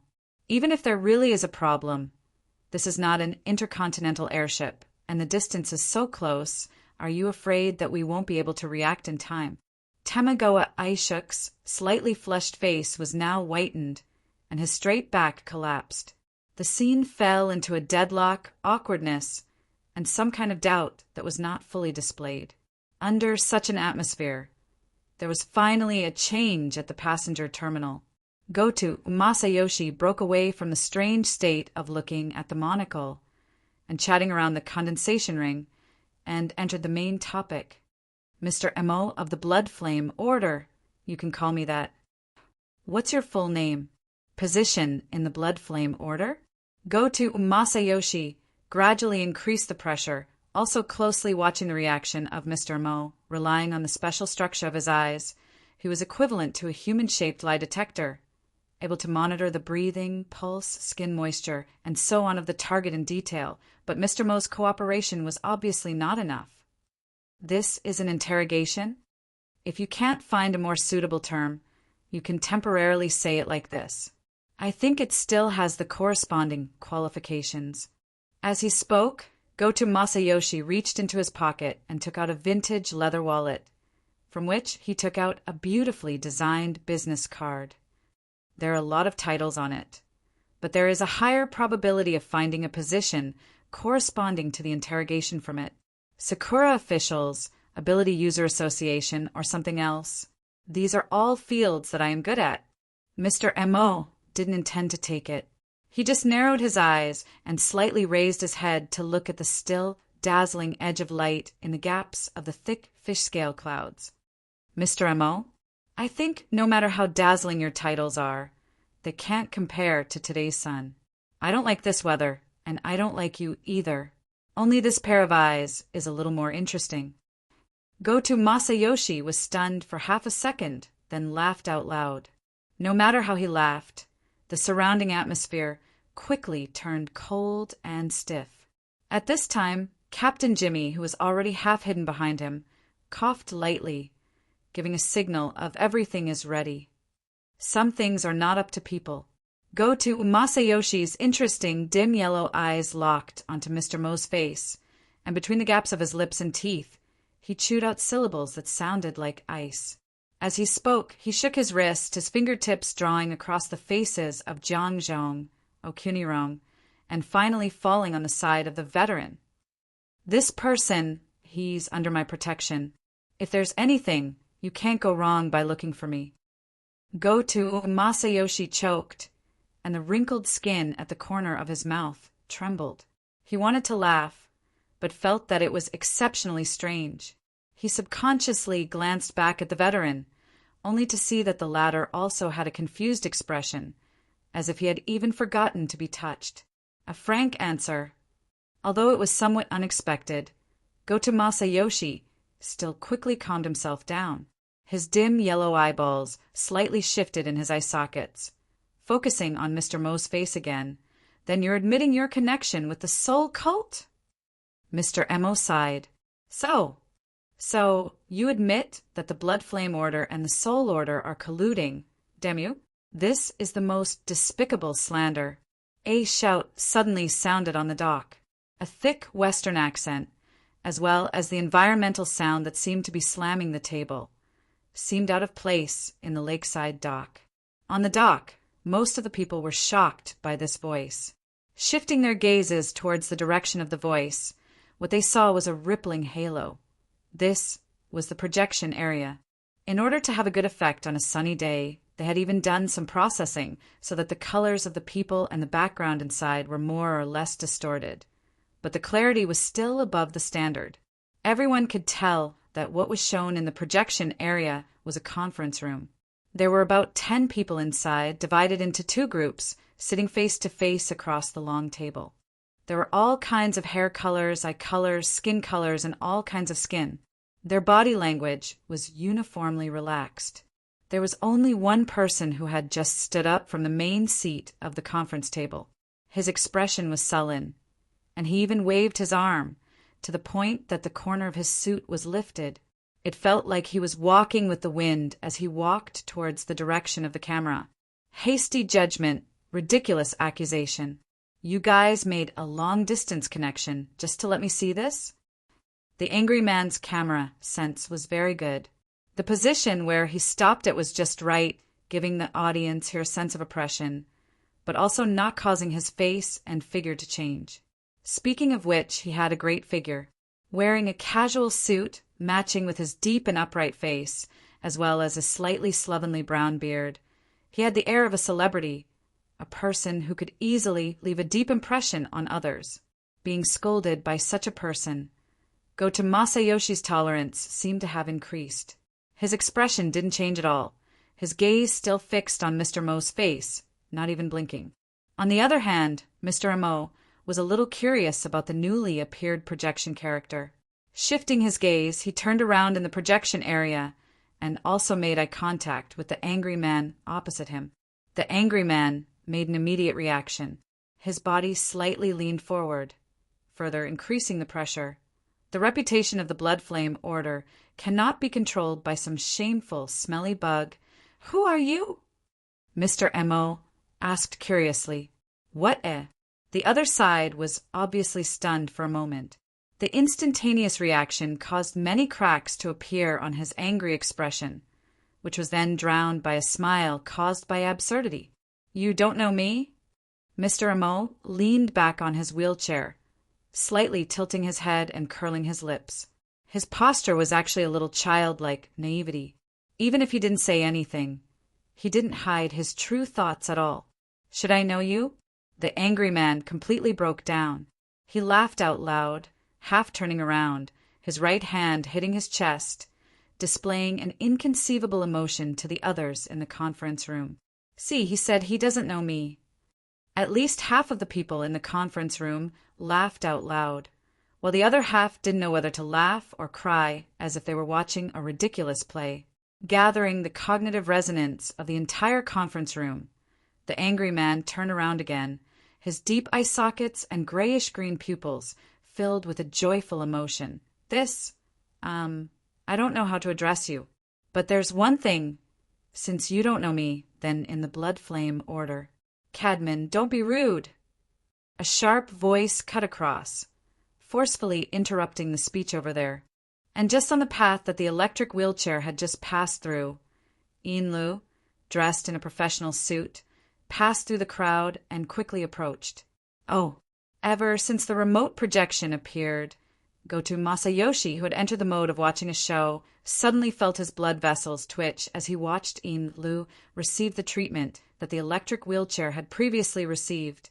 The heavenly citizens that had gathered at the pier, tens of over 100 violent people, stood in a dense mass, each of them glaring fiercely, but didn't do anything.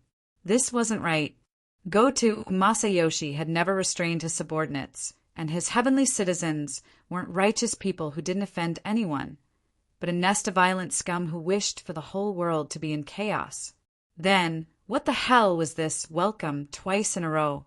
Goto Masayoshi pursed his lips, his dim yellow pupils shifting in his eye sockets. His line of sight moved from far to near, sweeping past several key positions at the pier, passing by Lu, pausing for a moment, and finally landing on Mr. Mo's face again. "Sir, are you okay?" Lu finally arrived at the most tense area. She had seen the changes at the pier from the boat, so she rushed over as fast as she could. Before getting off the boat, her main targets were the drug addict Goto Masayoshi and Captain Jimmy, who had retreated to the back. The two of them appearing at the same time proved that the two groups of people who had enmity with each other in Band City had already merged. She thought that this was already the end of the challenge, but she didn't expect that halfway through, a new variable that shouldn't have appeared. D-City, which was supposed to be the rear, actually stabbed them through the air. To Lu, who was temporarily in charge of teaching affairs during Mrs. Halder's seclusion, this was an unforgivable mistake, especially after that unthinkable experience. Lu came here with a poisonous fire burning in her heart. On the way, she even ignored the omnipresent sunlight and the spiritual pressure that followed her like a shadow. As for the violent people at the pier, they really didn't count for much. Mr. M.O. didn't comment on her arrival. This made Lu feel increasingly uneasy, but she couldn't allow her impatience to destroy her demeanor. Otherwise, she would only lose face for her boss. She could only use the opportunity of bowing to Mr. Mo to regulate her breathing and consciously stand behind the wheelchair. She lightly grasped the handles on both sides of the wheelchair and confirmed her position. Only then did her line of sight turn towards the projection area on the pier, towards the familiar person who was thousands of miles away. "Cadman, in front of Mr. M.O., you're too presumptuous."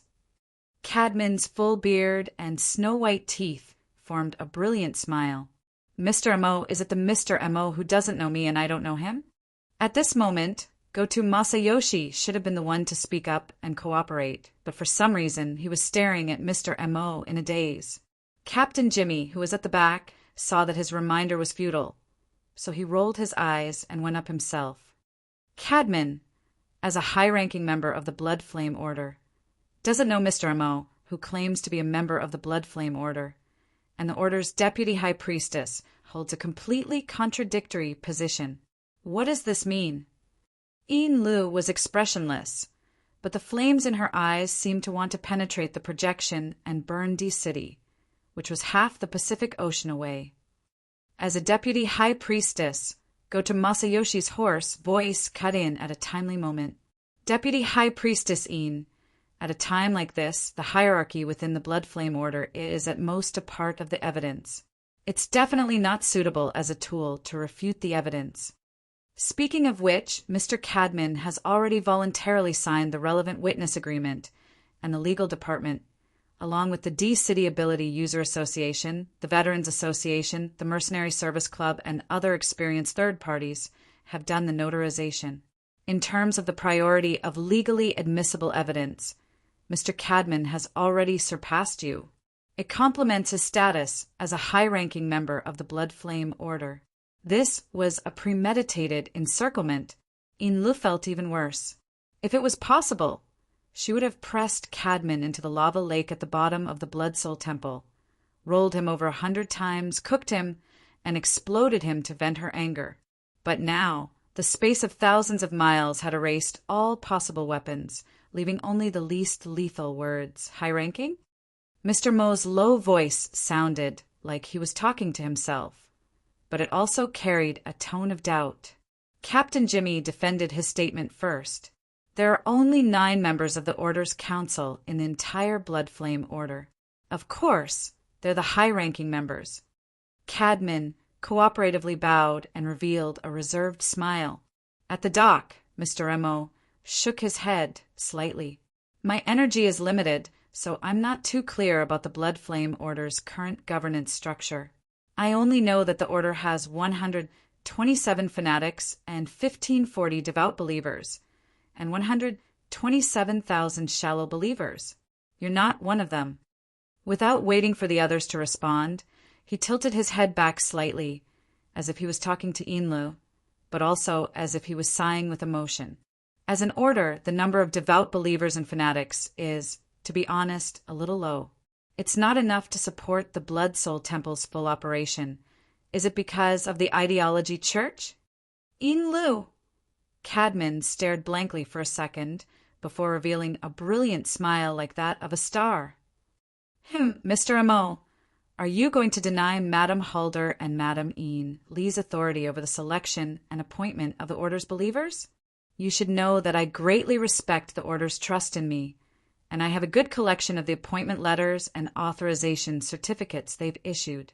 There's also more concrete evidence. Cadman stretched out his hand.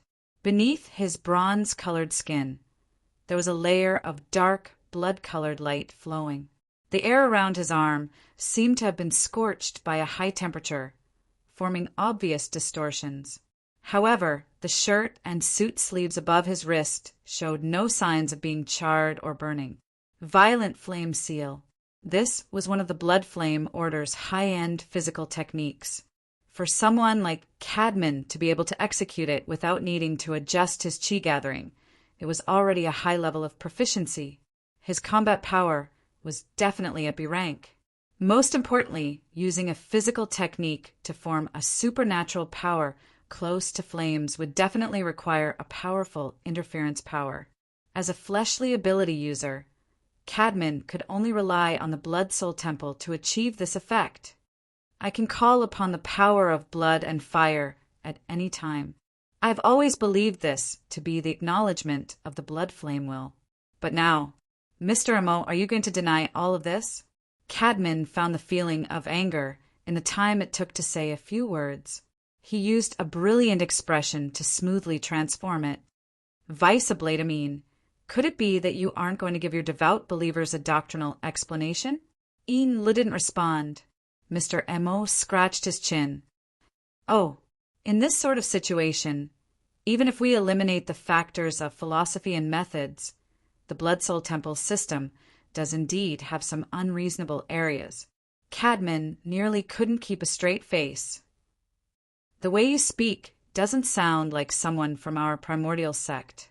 It sounds a bit like the Restraining Faction. The so-called Restraining Faction was the branch of the Blood Flame Order that Tian Bang, who is known as the number 1 person below the Transcendent, belonged to. It was this military powerhouse and his influence that had chased Madame Halder's group from Xia City to T-City. Cadman's words were filled with malice and sarcasm. Unfortunately, Mr. M.O. was completely indifferent to this. The doctrines of the Blood Flame Order are actually quite mediocre. It's better to refer to the real thing and study it seriously. It's not too convenient for me to go over right now. How about you come over? Someone in the conference room of T-City let out a muffled laugh. The situation was slipping to an even more absurd level. Cadman spread his hands, He was already at a loss for words when it came to this Mr. Mo, who was sometimes mysterious and sometimes crazy. That's a really good suggestion. I think I have enough time to consider it. His arms spread out and swung along with the movement of his limbs, bringing with it a scorching hot wind. The power of the explosive flame seal still affected the surrounding area. Cadman subconsciously swung his hands again. The dark, bloody light was disturbed by the airflow. It was like a flame had been blown up from a half-extinguished pile of embers. The light suddenly brightened. There really was a flame. A bloody flame burned. Cadman's expression changed. Chapter 867. The others in the conference room could not see Cadman's face. Most of them were still immersed in the joyous atmosphere caused by the absurdity. However, there were still some people like Hood, who was not part of the negotiation. Hence, he did not sit at the side of the table. Instead, he followed his professional habits and stood in the corner of the conference room, approximately to the right behind Cadman. At that moment, he saw Cadman extend his right hand to the side of his body and fling it continuously in an unnatural manner. Under such circumstances, the sudden bright color of the flame became exceptionally strange. As a normal person, there would always be a period of adaptation to changing from one mental state to another that was contrary to that mental state. Hood hesitated for 2 seconds. Finally, he walked forward quickly to ask about the situation. However, when he was just 1 step away, Cadman's fling movement suddenly became 10 times more intense. It was like an intense punch. Hood's sensitivity was far beyond that of an ordinary person. He made the most accurate response. Relying purely on the strength of his waist and abdomen, he bent his upper body backward and slid his feet at the same time. The fist wrapped in blood-red flames was almost swung at his chin. Hood could even hear the sound of the air being burned, as well as some indistinct and chaotic noises mixed in. Cries of surprise rang in the conference room. There was also the sound of tables and chairs scraping against the floor. Some people stood up, while others froze on the spot. However, they were all clearly frightened. The joyous atmosphere from before collapsed in an instant. In the next second, Hood pulled away from Cadman and shouted sternly, "Cadman!" Cadman did not respond. After throwing that punch, he seemed to have lost control of his body. He staggered a step and turned his body sideways. His left hand moved horizontally and pressed down on his right shoulder. This was his most instinctive reaction. At that moment, the blood-red flames that were blowing on his right hand had already broken through the boundary of his wrist. They were rapidly spreading towards his arm and even closer to his torso. The strange thing was that the flames had clearly scorched the air and even raised the surrounding temperature. However, the surface of Cadman's body was still relatively intact. It was only soaked in a thick, dark red color. Even the clothes on his arm were not damaged at all. Instead, it made his face look even paler. In such a situation, it was impossible to tell what was real and what was fake. It was as if some inherent nature had been distorted by some kind of power. "What did you do?" The sudden change in the conference room was clearly transmitted to the passenger terminal through the remote video. "Go to Masayoshi's," muffled voice rang out. There wasn't much righteous indignation from being bound together against a common enemy, but more of surprise, as well as a strange sense of excitement. "Go to Masayoshi," kept staring at Mr. Mo. In the shortest amount of time, to gather enough useful information was his mission, even his destiny. Therefore, to him, he wasn't afraid of Mr. Mo making a move. The state that he was in earlier was the most unacceptable, but even if he made a move, it didn't feel any different. After the previous round of observation, Goto Masayoshi had already faintly noticed that Mr. Mo seemed to be wearing a thick and heavy cloak at all times. Of course, this was only a description of Mr. Mo's marvelous pattern of concealing the operation of his extraordinary power, or perhaps this pattern itself was the external representation of the operation of his extraordinary power. Go-To Masayoshi judged that Mr. Mo's core secrets were all hidden under this cloak. This thing was so thick and wide, airtight, hiding everything tightly. Even if a corner was occasionally lifted up, what could be seen would be chaotic and blurry, without any discernible silhouette. Under this kind of situation, no one knew whether Mr. Mo under the cloak was naked or wearing armor, or perhaps inside was simply an arsenal that defied normal space-time logic. That's right, it was this cloak that formed a kind of black box sealed with special rules, isolating the outside world from prying. What was shown was merely the result, for example, welcome and the like. Just like the electric wheelchair and Ian Lu who passed through consecutively just now, or perhaps right now. Was it really Mr. Mo's method? Specious, this was very annoying. Towards Go-To Masayoshi's inquiry or confirmation, Mr. Mo didn't have any response. His expression didn't change either, only maintaining a look of interest. He rubbed his chin, as if watching a movie, watching the image transmitted back from thousands of miles away. Instead, Ian Lu, who was behind him, seemed to have lost control of her expression. She had already unconsciously opened her mouth, looking a little sluggish. Returning to the axis of chaos, there was no doubt that Cadman was still in pain. In terms of his mental state, his change was more intense than anyone else's. The direct, inexplicable, and even unreasonable threat impact shook his will in the most direct manner. At this moment, from the angle he was standing at, other than Hood, no one else could see his face clearly. But regardless of whether it was in the conference room or the passenger terminal thousands of miles away, everyone could see that this originally handsome man's cheeks and muscles were currently distorted like a monster. Perhaps it was precisely because of the compression of these muscles Cadman let out a completely different scream. "Let go of me!" His next move was basically about to tear off his entire right arm, but the bloody flames steadily and resolutely spread over his shoulder, burning his neck, torso, and head. Along the way, it also ignited his originally intact left hand. Sha! Hood displayed the decisiveness of an operation team leader. He exhaled and shouted, forming his right hand into a knife hand and slashed down towards Cadman's abdomen. The air where his fingertips and forearm touched was clearly distorted, as though it was covered in a layer of invisible flames. The format of fire, although he was shocked by the scene before him for 3 seconds. Hood's follow-up reaction was still the fastest. He quickly made a judgment that this was inextricably linked to Cadman's use of the violent flame seal to mobilize the power of blood and fire. As it turned out, this was a foolish act that provoked the blood flame order's authority, but first, the connection between the two had to be severed. Hood's individual strength was certainly not at the level where he could contend against the fundamental strength of the blood flame order. But the instant he made his move, all the members of the operation team inside and outside the conference room instantly synchronized under the drive of the 7th-generation dynamo core. They jointly constructed a tight, formatted space and formed the greatest support for Hood's hand blade that his physical body could withstand. This was already the strongest attack that Hood could unleash while not wearing his armor. The clothes on Cadman's chest silently tore open, and the lower half fell down, exposing the muscles of his chest and abdomen, as well as the blood-colored flames that were burning on it.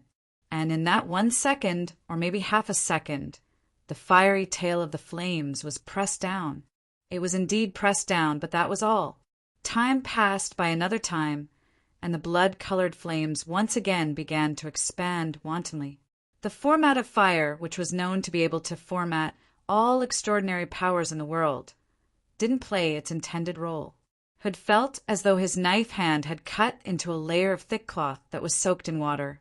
Most of the power had already dissipated in the distorted and chaotic structure before it could make contact. Cadman screamed once more, completely at a loss. He instinctively flung his left hand that had just come into contact with the flames. He wanted to fling the flames away, but it was all in vain. The speed at which the blood-colored flames spread wasn't particularly fast, but as long as they came into contact with it, they wouldn't be extinguished. At that moment, Cadman's entire upper body had already been completely covered by the blood-colored flames, including his entire head. The corners of his eyes had already burst open.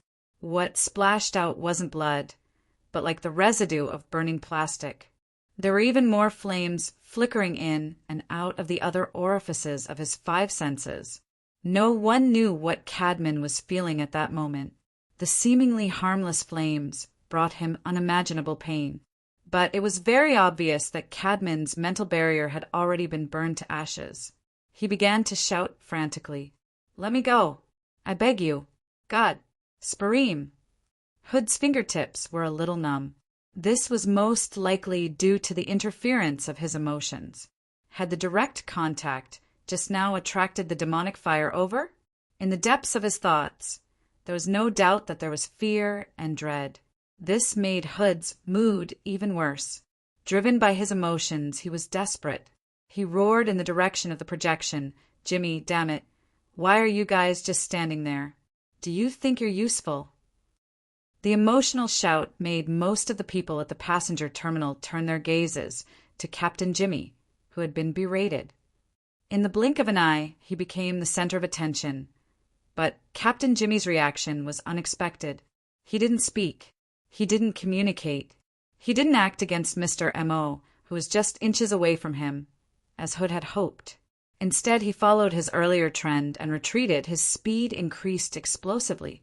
It was also at this moment that a cold and hard mechanical voice came out of nowhere. "Warning. Your actions have already constituted a first-degree intentional murder using extraordinary power. Please immediately stop and deal with it harmlessly. Otherwise, we will take action." The sudden and strange warning caused everyone to be somewhat distracted. And at this moment, Captain Jimmy had already swept past Gota Masayoshi and the veteran from the back. He used their bodies as cover to increase the distance between him and Mr. M.O. Then he crashed heavily into the front section of a parked flying car. The clack of the mechanical parts disassembling and reattaching did not stop. The outer shell of the crashed car seemed to come alive. It transformed into a set of metal components and gathered around Captain Jimmy's body. It instantly formed a set of exoskeleton armor, arming him to the teeth. Captain Jimmy looked like he was coming over empty-handed. In fact, he had his deep blue walker exoskeleton follow him in a stealthy state. It could be upgraded to its strongest state at any time. Even before Captain Jimmy's transformation, the moment Captain Jimmy began to retreat and the mechanical voice sounded its warning, there was a bang from the surface of the lake near the shore. 2 water pillars exploded and 2 fully armed deep blue walkers leapt out of the water surface. Because their synchronization rate was too high, the 2 splashing sounds seemed to merge into one. The ice storm machine cannon in their hands had long since locked onto Mr. Mo in the wheelchair and began to preheat and idle. The special physical ammunition built inside was specially designed to deal with the powerful interference power of spiritual type ability users. It sprayed out in a form similar to a metal storm. Coupled with the support of the formatting domain, it could instantly tear apart a B-rank spiritual type ability user.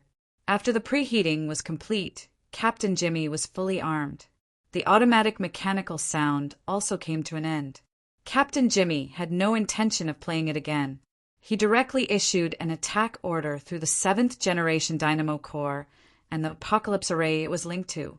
This was the mission he had to complete as the high-level thug of the Amaterasu Order. As for the cause and effect, as well as the meaning behind it, none of it was within the scope of his consideration. The only extra thing he had to do was to give himself a layer of insurance. It was at this moment that Captain Jimmy once again felt a stuffy and astringent feeling assaulting his face. It felt somewhat familiar, just like when he had bumped into Mr. Amo today. It felt like a thick, wet cloth had been thrown over his nose and mouth. Wait a minute. He was already under the protection of the deep blue walker exoskeleton. In the next second, a violent shock attacked him. The Apocalypse Array system operating at high speed indicated that the automatic defense function of the sound wave weapon had been activated. It also automatically judged and simultaneously activated the infrasonic wave defense structure. If necessary, it could be activated at the first instance. At the end of last year, when the entire system was still in the experimental stage, it had specially added a targeted plug-in module. For a moment, Captain Jimmy thought that this slightly redundant module was about to be used, but reality proved that he was thinking too much. But on a certain level, his imagination was far from enough. At this moment, the passenger terminal at the shore of Northern Mountain Lake had indeed been attacked by a terrifying noise. The explosive sound wave shock was like a passing storm engulfing the 100 or so people on the passenger terminal in one go. At this moment, 99% of the people showed signs of either high or low levels of mental confusion. But the deep blue walker defense was effective, and the two powerful attackers weren't affected at all. The ice storm gun barrel had already begun to spit out ammunition. But right in front of the gun barrel that was rotating at high speed, two flesh and blood creations that resembled giant palms inexplicably appeared. One on each side, extremely symmetrical. The gun barrel had already locked onto its target, but it was forcefully lifted up by the two monstrous giant claws that were wrapped in scales. The powerful kinetic energy of the physical ammunition certainly pierced through them in an instant, but the upward momentum didn't decrease. Flesh and scales splattered everywhere, and the follow-up ammunition had long since flown off to who knew where. The well-trained, powerful attackers wanted to make adjustments at the first instance, but the turbulence in the void rushed back and forth. This time, it suddenly leapt to the next level, transforming into a violent and restless mental storm. A series of disturbances and attacks, from incorporeal to tangible, from material to mental, seemed chaotic and complicated, but they converged and integrated into a common source, and then focused to form an explosive point.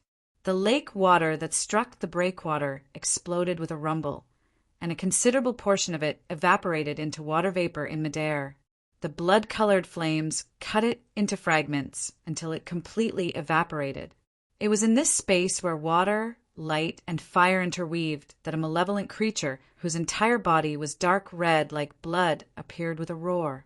It seemed to have rushed up from the bottom of the lake, but its specific trajectory was indistinct. Following the appearance of the vicious creature, the impact of the single-point explosion increased explosively by more than 10 times. Even Captain Jimmy's mind sank a little. The two powerful attackers who had received the direct impact of the mental storm were in a much worse state. A suffocating gap allowed the pair of giant palms that were already badly mangled to fiercely slap the exoskeleton armor, sending them flying away at the same time. Fortunately, before the battle, the team had already completed the connection between the mental and physical plane in advance. Realizing the interference and connection between the mental plane and the material plane, creating a tightly formatted space that could jointly bear and divert the external impact. The two people who were hit didn't show any serious injuries, but in this way, the previous ambush-killing move was all a joke. Captain Jimmy cursed. He wanted to attack again, but when he looked at the vicious creature that suddenly appeared by the lake, he was a little stunned. The vicious creature was huge, with long arms and a tortoise's back, almost in the shape of an ape. Although it was habitually hunched, just the body that appeared on the surface of the water was already more than 3 meters, and even so, there was still a section below its thigh that was below the water surface. Its entire body was covered with bulging muscles and dense scales. As it rose and fell like it was breathing, the heat on its body was like a bloody light, like a flame, and it felt like the surrounding water was about to boil.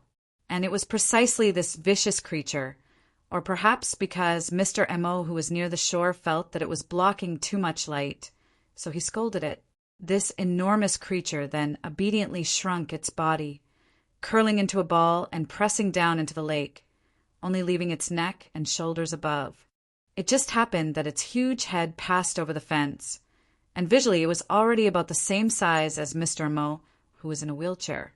Separated by Mr. Mo, Goto Masayoshi carefully observed the vicious creature. In the depths of the dim, yellow eyeball, the layers of light became more and more complex. The level of power that was being used also became more and more profound.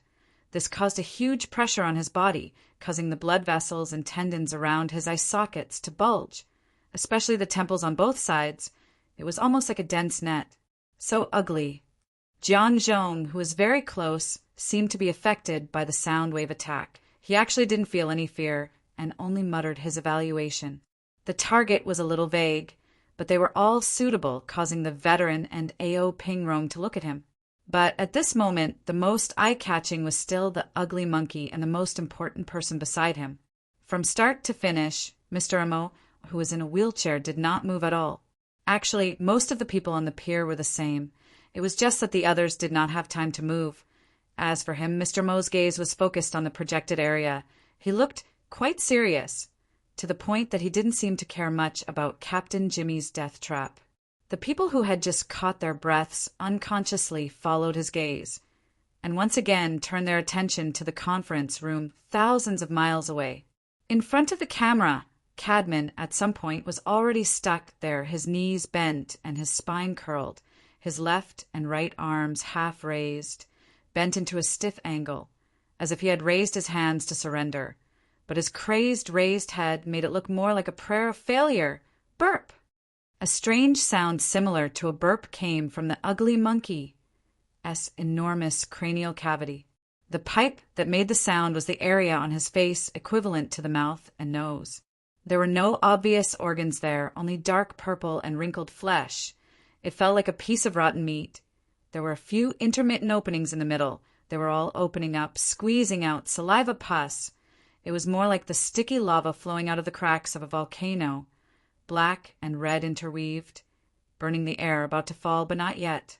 On the other side, Goto Masayoshi, who had been observing all this time, suddenly had a twitch in his temple, he noticed. On that lava saliva, the scattered fire-patterned cracks faintly pieced together to form a face, and it was getting clearer and clearer, more and more definite. In the projected area, the image of Cadman, who had already turned into a burning statue, became more and more similar, reflecting each other. Chapter 868. It was indeed Cadman. While the two groups of people were separated by thousands of kilometers, most of them could only rely on the visual similarity, as well as the logical reasoning of the situation. Goto Masayoshi had already used his special ability to find conclusive evidence. Although from the perspective of mutual interference, the outline of the human figure in the lava saliva had already been changed beyond recognition by the violent aura of the ugly monkey. But as long as one could grasp the most essential core inside, and then follow the cause and effect to push back, one could basically complete the restoration.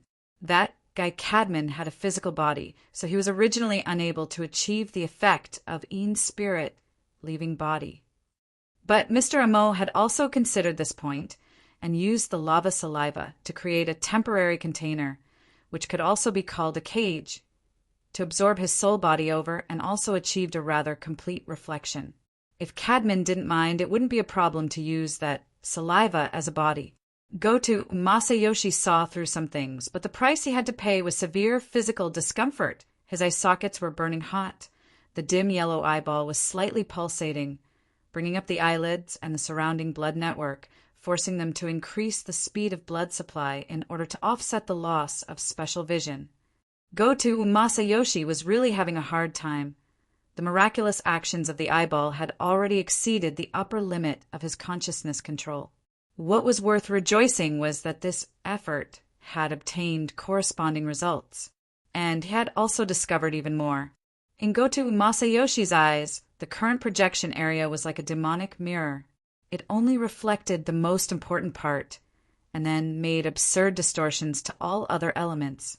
On both sides of this mirror, no matter whether it was the two parties in the T-City conference room who were closely related to Cadman, or the heavenly people who were purely there to support, in a sense, had already unified and mutated into a kind of low-level existence. The number of these people and the difference in their appearance seemed to no longer have any practical meaning. If one had to forcefully come up with a meaning, it would probably be equivalent to raw materials.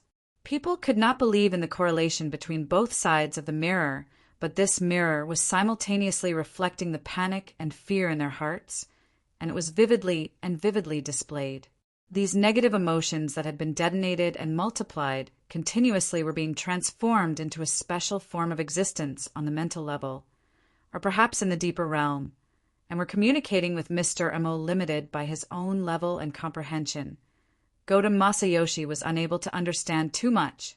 He could only make a superficial description. It was roughly like the pervasive, dirty smoke moving through the gaps between the slight lifting of the heavy cloak. Of course, the smoke leaked out, but the process only happened in an invisible place in the black box deep within the cloak that was difficult to observe. Over there seemed to be a demon enjoying this special ingredient. It was eating clouds and spitting out smoke in a leisurely manner. And when Goto Masayoshi wanted to pry a step further, what should be sealed was still sealed. What should be chaotic was still chaotic. It shouldn't be. Separated by thousands of miles, the consumption of the tyrannical and terrifying soul absorption wasn't enough to affect the cloak's concealment effect?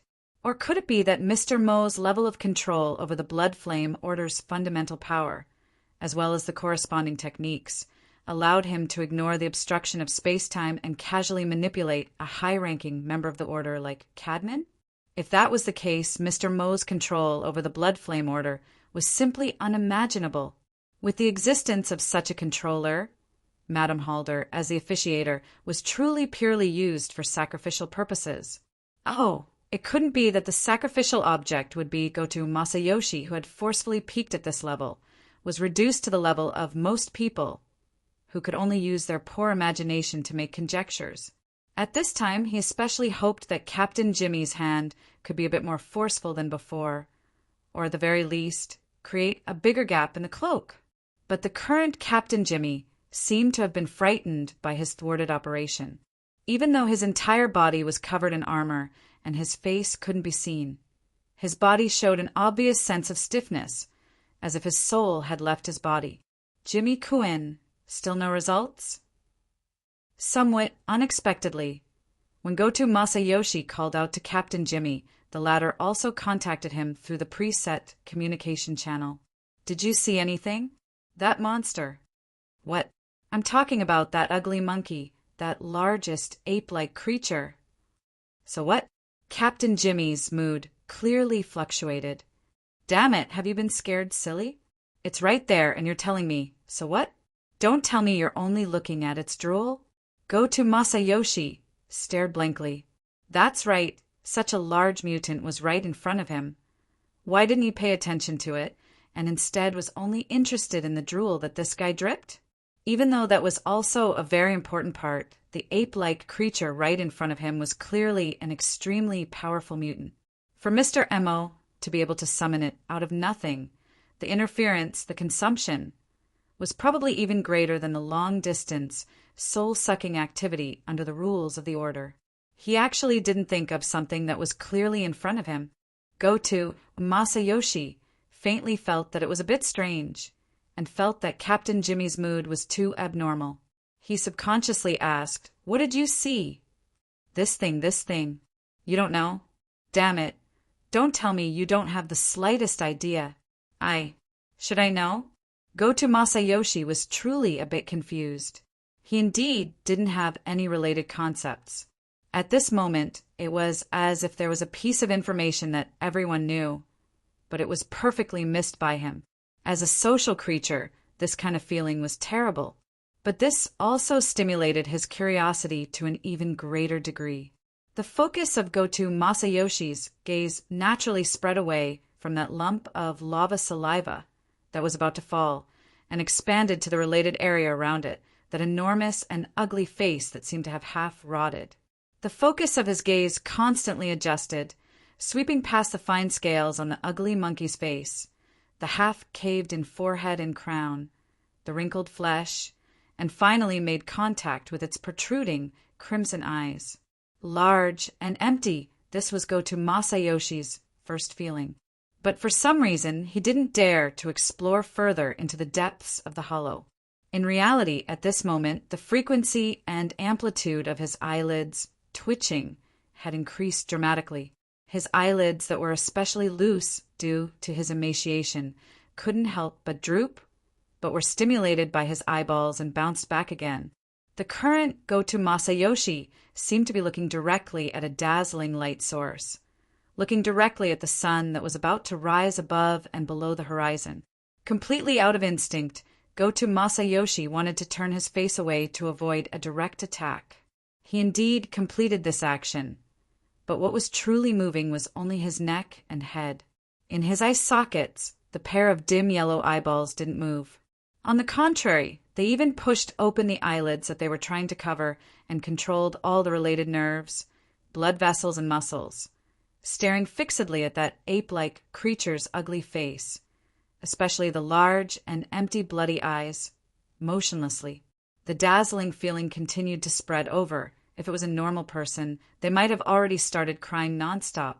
But Goto Masayoshi didn't, because even if the tears were about to flow out, they would still be used by the dim yellow eyeballs as lubricant, better than nothing. Goto Masayoshi's heartbeat suddenly sped up. Part of it was due to the fluctuation of emotions caused by losing control. But the other part, which was also an even more important factor, was that the eyeballs needed more blood supply, more nutrition. Goto Masayoshi's body was heating up, but the pores on his skin were abnormally contracting. It was precisely under such a contradictory reaction that even more energy from his limbs and bones were mobilized, rushing upwards in the most efficient manner for the eyeballs to use. Other than that, there was also the endless sunlight from the outside world at this moment. Mr. Mo's voice sounded again, as if he was talking to Inlu. Did you see it clearly? What? In Lee's reaction was similar to Goto Masayoshi and Captain Jimmy. Half a second later, she came back to her senses and asked, "Mister, what exactly is this thing?" "A type of wondrous creation that I discovered in the past. I call it the rotten-mouth ape. I only discovered it recently, although it looks a bit ugly. Its entire body can be converted into energy, and it's relatively easy to mold, and its stability isn't bad. It's a natural building material." Inlu. It was also at this moment that the air seemed to ring out with a slight air explosion, similar to the noise of bubbles bursting and air burning. It was very easy for normal people to ignore this kind of sound, but a few ability users with keen senses could determine that this sound originated from the ugly monkey. It should be the saliva from the rotten-mouth ape's mouth, which meant that it came from Cadman's side. A judgment was a judgment, but not many people could clearly determine what Cadman was doing. Until Mr. Mo spoke again. "I'm not angry. Why should I be angry? There are people in the Order who are 10 times, 100 times more excessive than you, and their statuses are even higher than yours." Inlu had been a bit absent-minded ever since the rotten-mouth ape appeared. She heard Luonen speak of a sensitive topic at this time, and she subconsciously wanted to interrupt. "Mister, don't listen to his sophistry." "It's nothing." Mr. Mo slightly tilted his head. His thin and ordinary face formed a marvelous contrast with the rotten-mouth ape's enormous face, which was only separated by a fence. Since the blood flame was proposed when the Order was founded, it is tantamount to giving up a portion of power and the corresponding design. The only reason why a situation like yours has occurred is because the Blood Soul Temple, the foundation of the Order, lacks a stable and effective identification and withdrawal mechanism. One is the problem of design ideology, and the other is the problem of designability. Of course, the lack of reflection and supplementation on the material plane is indeed a troublesome matter. Then there's the problem of the level of the current group of people in the Order. Take Cadman, for example. He's a blood-sucking bug, yes, but if there's no improvement in the application of ideas, then the vast majority of people in the Order are essentially no different from him. Mr. Mo slightly raised his chin when he spoke to this point. He squinted his eyes and looked behind the cloud of fish scales that filled the sky. He looked at the edge of platinum light that cut down. On this point, some people don't hesitate to use materials, but they do it quite brilliantly. Chapter 869. There were always coincidences in this world.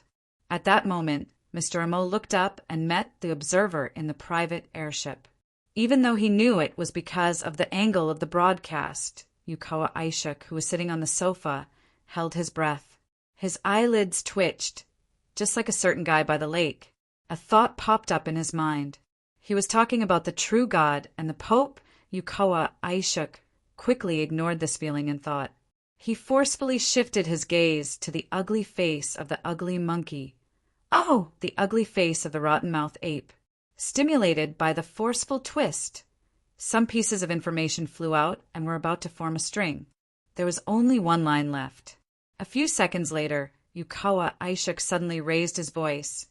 Takamoto! Takamoto! Takamoto Shigeru quickly appeared in the room. Yukawa Aishuk ordered his intelligence chief. The investigation report from the Aptitude User Union, the one about Gong Chi, pull it out immediately. Shigeru Takamoto, who was proficient in this business, did not say a word. He completed all of this within 2 seconds and projected the contents of the report onto the projection area. Yukawa Aishuk's eyes widened as he searched for the information he needed, but he was soon disappointed. The report was vague and only reported the death of Gong Chi. At the same time, they hoped that branches, powerful organizations, and the church could help investigate the solidification of the abyssal region around May 1st, Chan City time. No, not this. Yukawa Aishuk realized his memory was messed up. He clearly remembered something about it. It's in the internal report of the Jade Society, but it's vague. There's only a simple description of ape-like creatures. Yukawa Aishuk was surprised that it was Baisinyan who reminded him. When he checked the relevant content, it was indeed as Baisinyan had said. It was only better than nothing. No more detailed information. Transcendents are very proud. They won't describe the death of their own kind, so, clearly, I suggest you get a good night's sleep. Staying up late will really damage your IQ. As she spoke, Baisinyan left the armrest of the sofa. She strode out of the room. Ever since the intercontinental airship incident, Yukawa Aishuk had always been suspicious of Baisinyan. But when she really left, he was not used to it. Where are you going? Meeting. Don't disturb me during this time, or I'll be very grateful. Yukawa Aishuk was sure that there was a gap in understanding between him and Baisinyan, and this gap seemed to reflect the difference in their information levels. In the era of information and authority, there was nothing more depressing than this kind of gap. What was even more tragic was that people like Baisinyan seemed to be many, many more than he had imagined. Along with the shrill siren, the high-altitude region where the clouds were surging was filled with a blinding red light. The image of the environment that was extremely close to reality began to solidify and then fade away. When the visual virtual scene disappeared, the cramped space of the health pod was completely revealed. The warning light on the top of the pod was still flashing rapidly. Tian Bang shook his head. Through the slightly turbid nutrient fluid, he could see the high-priority notifications on the interface of the cabin wall. They glowed red and vibrated continuously, attracting his attention. Due to the limitations of his physical body, Tian Bang decided to use telepathic communication. Dr. Pan, the group's experimental base has been overrun by the mutants. Dr. Pan, who was usually calm and collected, suddenly spoke in a hurried tone, which was rare for him. Big news, big trouble, big opportunity. Anyway, hurry up. I'll give you 20 seconds. Please, I'm in the health pod right now. Oh, that's true. Speaking of which, the health pod simulator is more useful than the helmet. Fine, just stay there. I'll open the communication channel to you. You have 10 seconds now, including the time to look at the data. The communication was then cut off. Immediately after, a portion of the health pod broke away from Tian Bang's control and entered remote conference mode. It guided Tian Bang's senses and projected him into a huge conference hall. The standard of the conference was definitely very high. It was similar to the ring-shaped conference hall where the Star Alliance held a global board meeting. Yes, wait a minute. That's right. Although Tian Bang had never spoken or spoken here, he had been one of the people in charge of the security forces and had strolled around inside before. He had already seen the Star Alliance's logo that could be seen everywhere in the conference hall. It looked like a printed, simplified map of Earth. Some said that it symbolized the coexistence of the common world and the inner world since the era of distortion. Some said that it was a hint of the existence of the deep blue world when the Star Alliance was first established. Perhaps it really was a big scene. However, the conference had probably been held in a hurry. The conference hall, which could accommodate thousands of people, was mostly empty.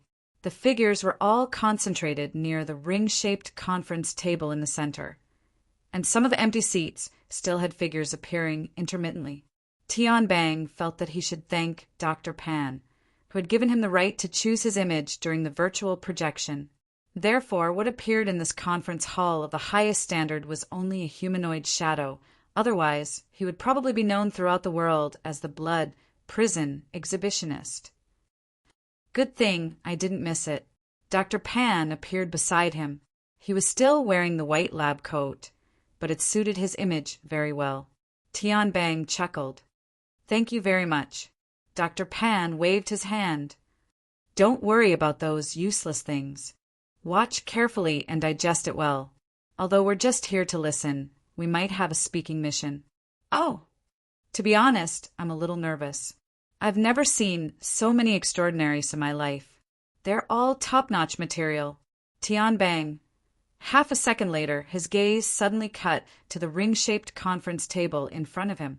The ring-shaped area in the middle was already playing an image, in the form of a 30-fold fast-forward. This kind of highly compressed video data would cause a normal person to faint. However, a burner like Tian Bang could use the Dynamo Core's analysis function to directly reorganize the information. As for those who chose this kind of unconventional method to receive information, Tian Bang's gaze swept past the faces and backs of those people in order to compare them with the built-in database. That yellow-bearded old man is the president of the headquarters, Abner. On the left is Marin, who was beaten up badly by him last time. On the right is the number 1 ward master, Dale. And there's the Monroe Cannon. Sitting behind Abner is Li Baizhou. Looking at where she's sitting, she's attending the conference as a reporter. Next to her is Ghost Eye. That old pervert still wants to take advantage of her in the virtual world. Her Majesty Empress Wu is also here. Is it really good to favor one and discriminate against the other? Next to Empress Wu is Ouyang Qin. He's always serious. Speaking of which, the seating arrangement at the society's side is a little messy. The seat diagonally across from us is empty, but there's a balance scale. Clearly, the Archbishop of the Order of Justice is also coming. The bald Pope of the Order of Amaterasu has already arrived. Only the most mysterious High Lord of Secret Contract is left. Oh, I can only see the back of his head from where I am. That's right. This was a conference of extraordinaries. It was a dialogue between high-level life forms that had climbed to the top of the world. However, the beginning was nothing out of the ordinary. President Abner coughed and spoke in a gentle and feminine tone. There are still a few who haven't arrived yet, but since we've caught up with the live broadcast, we won't wait any longer. Let's watch while we discuss and exchange our opinions. As he spoke, the video playing at high speed slowed down and entered normal mode. The most eye-catching thing in the video was undoubtedly the huge and ugly face of the demon. Half of its body had caved in, and the other half had rotted away. There was also the lava mouth that was dripping down, as if it could fall to the ground at any time. All these factors fiercely occupied the attention of the audience. However, what attracted Tian Bang's attention the most, which was also the focus of the video, was the man sitting in a wheelchair beside him. He looked unfamiliar and a little too thin, as if he was ill. However, at this moment he was quite relaxed. Perhaps it was because of the sudden change in speed, but the body language of the man in the wheelchair seemed to be slow and unruffled. He was giving a demonstration to the woman behind him, who was gently holding the wheelchair. Look, With this half-energy, half-material thing as a foil, Cadman's body and soul structure is a lot more straightforward. Limited by the conditions, we can only look at the general outline. You should be able to find the resonance structure related to the blood-soul temple. Understand the relationship, and then refer to the actual emotional state of a life form, and you'll roughly know where the problem lies. The man in the wheelchair explained while his hands did not stop moving. His fingertips made a few horizontal and vertical cuts in the air, cutting the dripping lava mouth into 20 to 30 parts of different sizes. Not counting the scraps on the periphery, the main part of the cut was clearly a scaled-down human body, including the head, shoulders, chest, abdomen, spine, limbs, and the isolated internal organs. There were also fiery threads in between. They were like the connecting lines of a doll, but they were also like the blood vessels and nerves of a real human body. It was precisely this dismembered lava mold. The head at the top had already been cut off. It was the size of a date, but it had complete facial features. At this moment, it was completely distorted by fear and pain. Unfortunately, not many people could clearly hear what it was shouting. Inside the virtual venue, most people had dull expressions, but there were also some who were overflowing with interest. This person is certainly an outstanding surgeon. He's also very good at teaching and educating people. Sitting on the right side of President Abner was the world's top boundary grandmaster, Constance Dale. She was still dressed as a medieval witch. Her hood covered her face, and the corners of her lips were half hidden. She carried out her favorite mysticism. Because of this person, I think of another person. He also loves to preach. The legendary Professor Luo. Didn't he come to the conference today? Oh, you're talking about Luo Nan? President Abner stroked the yellow beard on his cheek. His tone was still gentle. This time it's an analysis and discussion on the death of Deputy Secretary General Gong Qi. It's an invitation system. Luo Nan isn't a relevant person, but according to the theory and level of strength he's displayed recently, he's certainly qualified. As he spoke, Abner cast his gaze towards Ouyang Qin, who was a bit far away. Although it was a virtual world, his gaze was still solid. Oh, Ouyang, why don't your branch contact him? If it's convenient, invite him over. Everyone can exchange what they need. Chapter 870. Ouyang Qin did not sit at the very front of the ring-shaped conference table. Instead, he sat in the second row with Her Majesty Empress Wu. He sat upright, watching the live broadcast very seriously. His right hand tapped soundlessly on the virtual desktop. The changes in length were quite rhythmic, giving people the feeling that he was taking notes or something. His appearance was in stark contrast to Her Majesty Empress Wu, who was sitting leisurely next to him. Her Majesty Empress was fiddling with the virtual scroll in her hand. Ouyang Qin did not respond immediately when President Abner called out to him. 2 seconds passed before his fingertips stopped tapping. He turned his face away from the central projection. It was unknown whether or not it was a virtual effect, but the frameless lenses clipped to the bridge of his nose seemed to be plated with a layer of light. The lenses covered most of his pupils, and his expression was stern and serious. He still did not open his mouth. It seemed that he was choosing his words carefully. Then, earlier, you wanted to join in on the fun and get a share of his grandfather's property. Now you're asking for an exchange. Are you preparing to take the opportunity to call each other brothers and get greedy? A moment of silence appeared in the ring-shaped conference room. Then there were coughs, muffled laughter, and, of course, loud laughter. At the level of participants, the vast majority of people already had the tendency to do as they pleased. Not everyone would take President Abner's face into consideration. Of course, everyone's gazes were cast in Ouyang Qin's direction. However, everyone could see very clearly that Ouyang Qin did not open his mouth. The voice came from beside him, behind Her Majesty Empress Wu. The audience was already there. Wow! Tian Bang let out a small gasp of surprise. He could clearly see that the person who had spoken against Abner just now was clearly a young girl. She wore a brimmed hat and a black jacket. She looked like she could just go out and do a street dance and play around.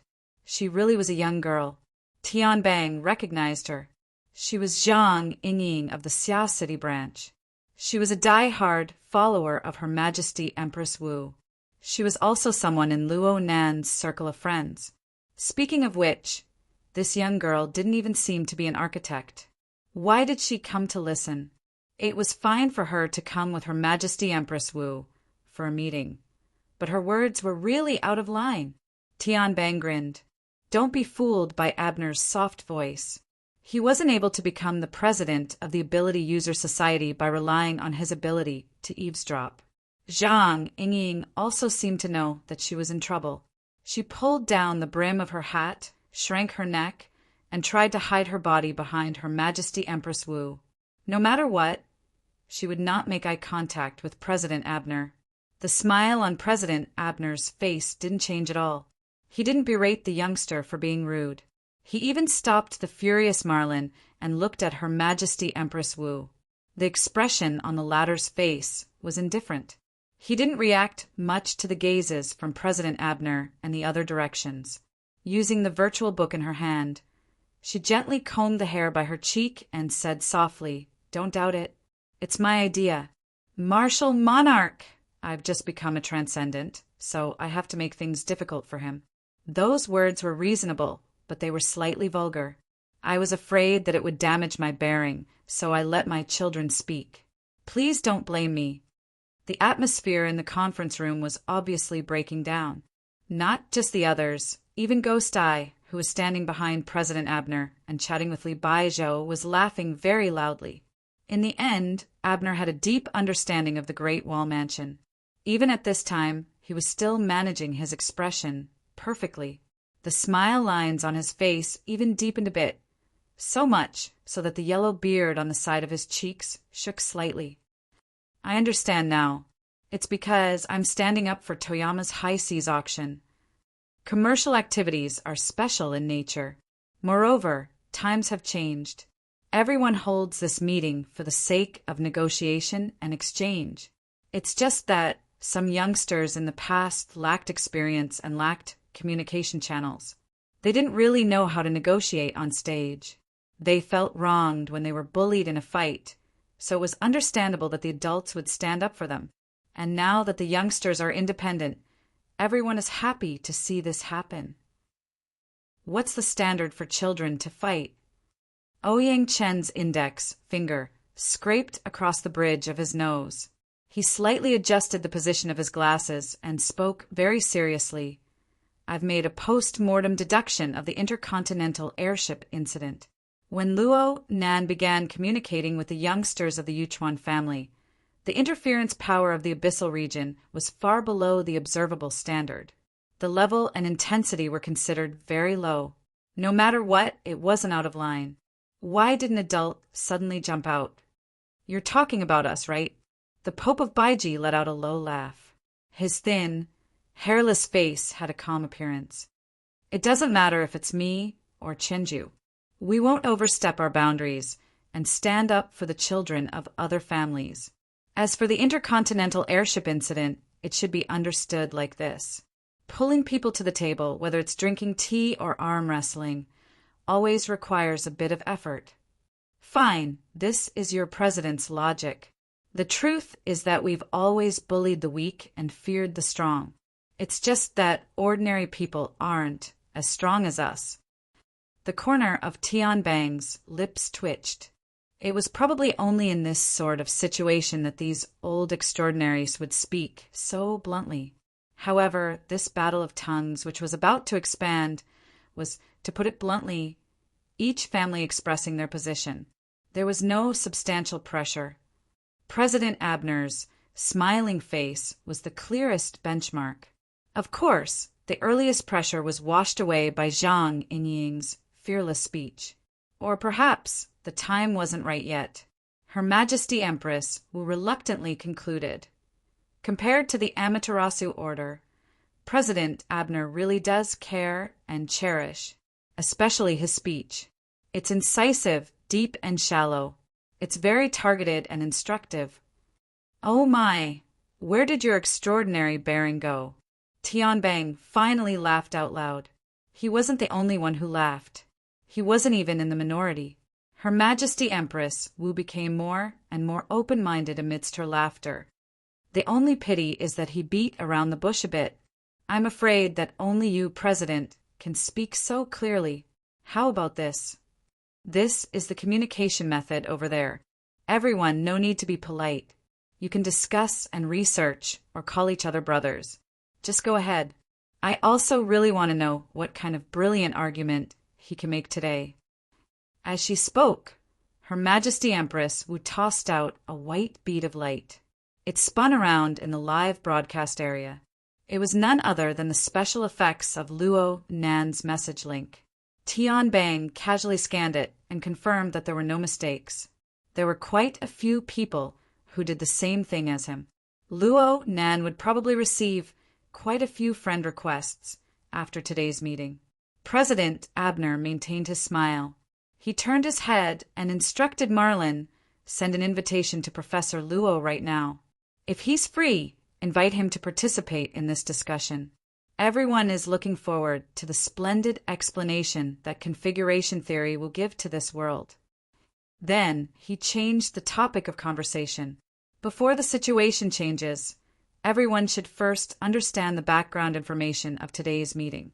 See why this meeting is being held and choose this person. Mr. M.O. was quite cooperative in the live broadcast. His lecture was neither fast nor slow. It looked like it would continue for quite some time. On the other hand, Vice President Marlin had just made arrangements to contact Luo Nan. He also had to introduce specific information. He was quite busy for a time. The main topic of this meeting is to ask everyone to identify the true murderer of Deputy Secretary General Gong Qi's murder case. Around 4:00 in the afternoon on the 1st of May in Chan City, Deputy Secret Chief Gong was assassinated in his seclusion location. Unfortunately, he perished. The specific circumstances have already been reported. I won't go into detail this time. Headquarters has invited experts to earnestly analyze the scene. Aside from basic judgments such as the time of the crime, motive, and so on, they have also broken down the clues from the act of murder. In the end, a total of 7 conditions were formed. These will serve as the criteria for identifying suspects. The information in the hands of the participants was updated along with Marlin's explanation. First, an electromagnetic ability user. Connie, Monroe, and I fought with the murderer that day, or should I say one of the murderers. We are certain that he definitely belongs to this type. Second, an extraordinary or manipulator of the abyss region's solidified configuration. This should be the case. I won't go into detail. Third, the extreme utilization of the abyss region's power and micromanipulation ability. This gives people a deep impression. Fourth, the ability to burn and absorb flesh and blood. Gong Qi's skeleton was destroyed by this. Not even his bones remain. Fifth, the ability to assemble and manufacture machinery. The murderer is equipped with an exoskeleton for combat. The style should have been specially issued, but there are too many possibilities. Better than nothing. 6. The ability to conceal and teleport. Without this ability, the murderer wouldn't have been able to easily escape from our pincer attack. 7th, the ape-like creature. It was the first unexpected factor to appear on Volcano Island. To a large extent, it interferes with our line of sight. Moreover, it is highly related to that plane. Everyone understands. Some people laughed, but most people were very serious. The death of any extraordinary was a very serious matter. If a plane was involved, it would be even more serious. Marin continued to emphasize, considering that this matter is most likely not the work of a single person, as long as a single person fulfills 4 of these 7 conditions, they will be a major suspect. Of course, this also has to be in line with basic criminal reasoning. President Abner added softly from the back, If we can directly prove that someone or some people are highly related to that plane, we can basically directly conclude the case. Everyone should understand that this is the core condition and the most direct evidence. Tian Bang curled his lips. Dog**T logic. However, the venue was rather lively and noisy. At least half of the people were shouting. Exactly. The way they heckled didn't have any extraordinary bearing at all. Ha ha! The human heart is like dog**T. After a long introduction, Marin took advantage of the situation and drew everyone's attention to the live broadcast. I've never heard of this Mr. Mo before. However, the blood flame order he's in has previously fulfilled 2 of the 7 conditions: the ability to absorb flesh and blood, and the solidification of the abyssal region. Especially the latter, it has been confirmed that on May 1st, Chan City time, the blood flame order had an unplanned sacrificial event that also lasted for a long time. This bit of evidence is quite solid. Let me add, the most important witness is that person. Oh, Cadman, the unlucky guy whose life and death could no longer be confirmed. Thank you, Apocalypse Laboratory, for providing us with an observation point of view, allowing us to simultaneously witness the birth of this Mr. Mo. At the same time, we also added 2 more conditions.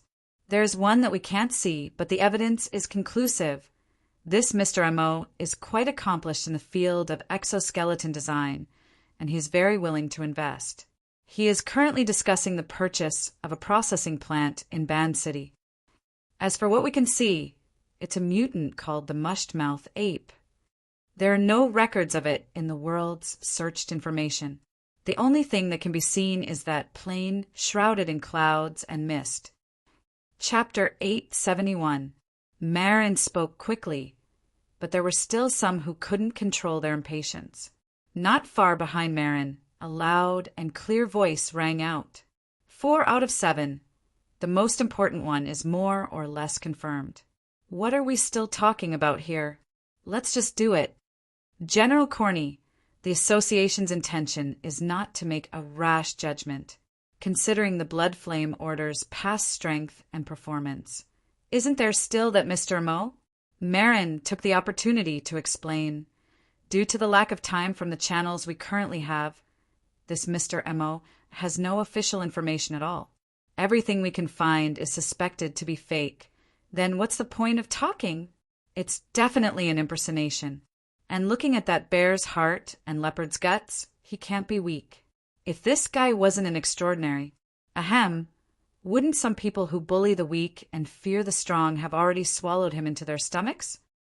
When the attendees heard General Corney's tone, they thought they would hear some sort of live stream eating **T or something along those lines. In the end, this guy turned cowardly so quickly. Evidently, his impatient tone just now was a sign of him trying to instigate others. For a moment, cold laughter rang out. Although this General Corney had the title of General, he did not actually belong to the military. Instead, he was the leader of a private armed force active in the Central and North Africa region. Although this guy was an extraordinary, he was famous for being shameless. Today, he could be the guardian of a city, and tomorrow he could be the leader of a vagrant raiding squad. His big mouth could be said to have been somewhat restrained in recent years, but he would still reveal his true nature from time to time. But there were still many people who were willing to cooperate. Not far away from Tian Bang, someone played the role of a sidekick. It's not strange to impersonate someone, but there are dozens of extraordinary in the world, and they're all familiar with each other. So who could it be? Tian Bang tilted his head to take a look. He recognized Saucedo of Moose City in Northern Europe. He was a feminine man who was the complete opposite of the common impression of Vikings. He had been active in the fashion industry for a period of time and had a knack for praising and ruining people. It was said that he did not get along with Her Majesty Empress Wu. Now, a soft knife could be used to stab someone, and it could also be fatal. Compared to Saucedo, General Corney was already a straightforward person. He stretched out his pitch-black palm and rubbed his fingers in the air a few times. That candidate all of you must have molded it in your hearts." Halfway through his words, he saw Ouyang Chen's gaze directed at him. Behind the glasses, his gaze was calm and clear, like a colorless lake, but it could also be said to be like a polished blade. General Kenny was terrified once again. He chuckled and did not say anything else. Everyone wants to snatch food, but no one is willing to stand out. Compared to ordinary people, the mental world of extraordinaries doesn't seem to have any significant difference. After transcendence, there's no such thing as sainthood. Dr. Pan and Tian Bang conversed through a private channel. They spoke much more casually under these circumstances. "They're going around and around here because they suspect Luo Nan, right? What do you think?" "Honestly, I can't tell." Tian Bang knew that the extraordinaries around the ring-shaped meeting platform had invited him over to listen to the meeting only because of his special relationship with the Blood Flame Order. They wanted to obtain more insider information and make a more accurate judgment. This gave Tian Bang a strange sense of self-awareness that he was a traitor. But even if it was out of personal interest, after he digested the information he had prepared for the meeting, he still spent a lot of effort to observe Mr. Mo. Tian Bang had some harvests. He didn't obtain them from Mr. Mo himself. Instead, he obtained them from Mr. Mo's subordinate, Cadman, whose life and death were hard to determine. Tian Bang knew of Cadman. He knew that Cadman was a fleshly adept with decent strength. He also knew of the technique of the violent fire seal. This made him naturally put himself in Cadman's shoes. How could his soul be captured from thousands of kilometers away? Was the violent fire seal the key trigger in the entire process? Was it possible to avoid this result? What role did the Blood Soul Temple, the solidified configuration in the Abyss region, play? What role did it play? Tian Bang analyzed as he put himself in Mr. Mo's shoes. Even though Tian Bang had mostly broken away from the system of the Blood Flame Order and the Restraint faction, he still had some insights. But these were far from enough to be used as a basis for a qualitative judgment. Tian Bang said, "Mr. Mo's situation is a clear suspicion, but it hasn't reached the stage of true evidence. If Mr. Mo wasn't an extraordinary, he might have died 100 times over by now. But he is. At the very least, it's highly likely that he is. If that's the case, then the nature is completely different." Dr. Pan, with the rigorous attitude of a researcher, gave a reasonable discussion.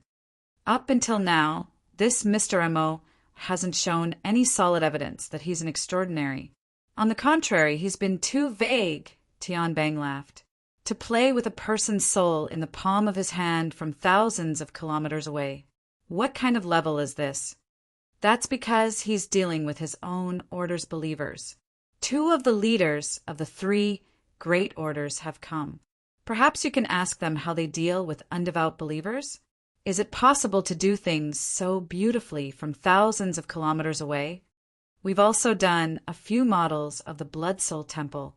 If we consider the optimal solution," Tian Bang shook his head. "Don't mention those kinds of wild guesses. Besides, doesn't optimal mean most dangerous? Everyone has to leave a way out for themselves. When it comes to extraordinaries, it's never too much to be cautious. It's been a bit better these past few years. There aren't many cases of extraordinaries fighting to the death, but every time it happens, it shakes the entire world. There's no need to talk about Gongqi. A few years ago, Jean Buhuan was completely influenced by a nuclear bomb. Dr. Pan, didn't you research there for a period of time?" Dr. Pan slowly nodded. "Yes, it was in that volcanic area. In comparison, Jean Tong died the most sullen death. He was finished without a sound. He only left behind a mountain of bones for the people of the world. Oh!" Suddenly, a new train of thought opened up in Tian Bang's mind. Perhaps it seemed it was possible. He found a new piece of evidence. Mountain of bones, Blood Soul Temple, and a headband that fell into Luo Nan's hands in the end. An electromagnetic ability user. Jean Tong was an electromagnetic ability user. Although this brother belonged to the fleshly side, it was insignificant when compared to the clues themselves. Tian Bang had heard in Xia City that Luo Nan was researching and developing equipment for the Jin Tong headband. There was a period of time in the past when Luo Nan used the Jin Tong headband to control some sort of advanced civilization's inheritance. None of this was a big deal when considered alone, but when the fragments were put together, 7 to 5, they could even echo each other. What's wrong? It's nothing. Tian Bang wasn't going to be the stupid bird that stuck its head out. He just needed to think a little more to understand that the matter of Luo Nan possessing the Jin Tong headband was no secret. The problem lay in the fact that the cause of Jin Tong's death was still a mystery that had yet to be completely solved. Jin Tong had an inextricably close relationship with the Xia City branch. No one knew how deep the Xia City branch's involvement went. Her Majesty Empress, who had sent Jin Tong flying. What happened next? To what extent could Ouyang Chen's protective behavior reach? How many supporters did the Xia City branch have in regards to this matter? Sympathizers? Dealing with an extraordinary was on a completely different level from dealing with 2, 3, or even more extraordinary. One had to be prepared for a local war or even a world war. Tian Bang felt his finger move away from the nuclear button. In order to strengthen his will, he emphasized once more, the possibility of Professor Luo and Mr. Mo being the same person is extremely small. At the very least again. Dr. Pan hated this sort of vague wording. Tian Bang pursed his lips. Anyone who comes from the Blood Flame Order and has received the Order's knowledge system, such as myself, would find it hard to accept that a person who had absolutely no contact with the Blood Flame Order half a year ago can now perform an anatomical analysis of the Blood Soul Temple and the believers under the Blood Soul Temple system. These points of knowledge are very difficult, okay? Dr. Pan sighed. Fine. Even if they aren't the same person, it doesn't seem to be a problem if they have a cooperative relationship. Perhaps. Tian Bang was saddened by his own brain. He couldn't help but ponder along Dr. Pan's train of thought. When did the two begin to cooperate? At the very latest, it wouldn't be later than Jin Tong's death. That was in early December of last year. Mrs. Halder and the others fled Xia City in early November. If they had already reached a cooperative agreement back then, the one who died that day might have been Tian Bang himself. The problem was that the two sides were quite unhappy because of the matter of the Soul Order at the end of last year. But looking at today's information, this Mr. Mo was clearly standing up for the remnants of the Soul Order. The clues were fighting with each other. Besides, this line of thought was still unable to explain Mr. Mo's origins. Looking at his attainments in the foundational techniques of the Blood Flame Order, he was simply an ancestor who had been hidden from the world for many years. But ever since the Order was founded, Tian Bang had a precise grasp on the birth, aging, sickness, and death of all the powerful figures of the Order. He was certain that the Blood Flame Order hadn't had such a hidden ancestor-level figure in the 40 to 50 years since it was founded. Actually, he was a visitor from beyond the heavens. The corner of Tian Bang's lips twitched. This was too fucking roundabout. No wonder President Abner and the others were hesitant. Mr. Mo's entire being was hidden in a dense fog of fragmented logic. At this time, Marlin also expressed a similar point of view. Due to the limitations of the Apocalypse Laboratory's observation methods, we have no way of obtaining more information. Our analysis of this, Mr. Mo, also stops at the surface. We can't see clearly or see through him. Speaking up to this point, Marlin suddenly changed the topic and launched a sudden attack. The Pope of the 100 Collections is the host in this aspect, and he has set up a grand scheme to illuminate Osaka City. Presumably, he has an even more exquisite view. The Pope of the 100 Collections didn't have the slightest reaction of being attacked.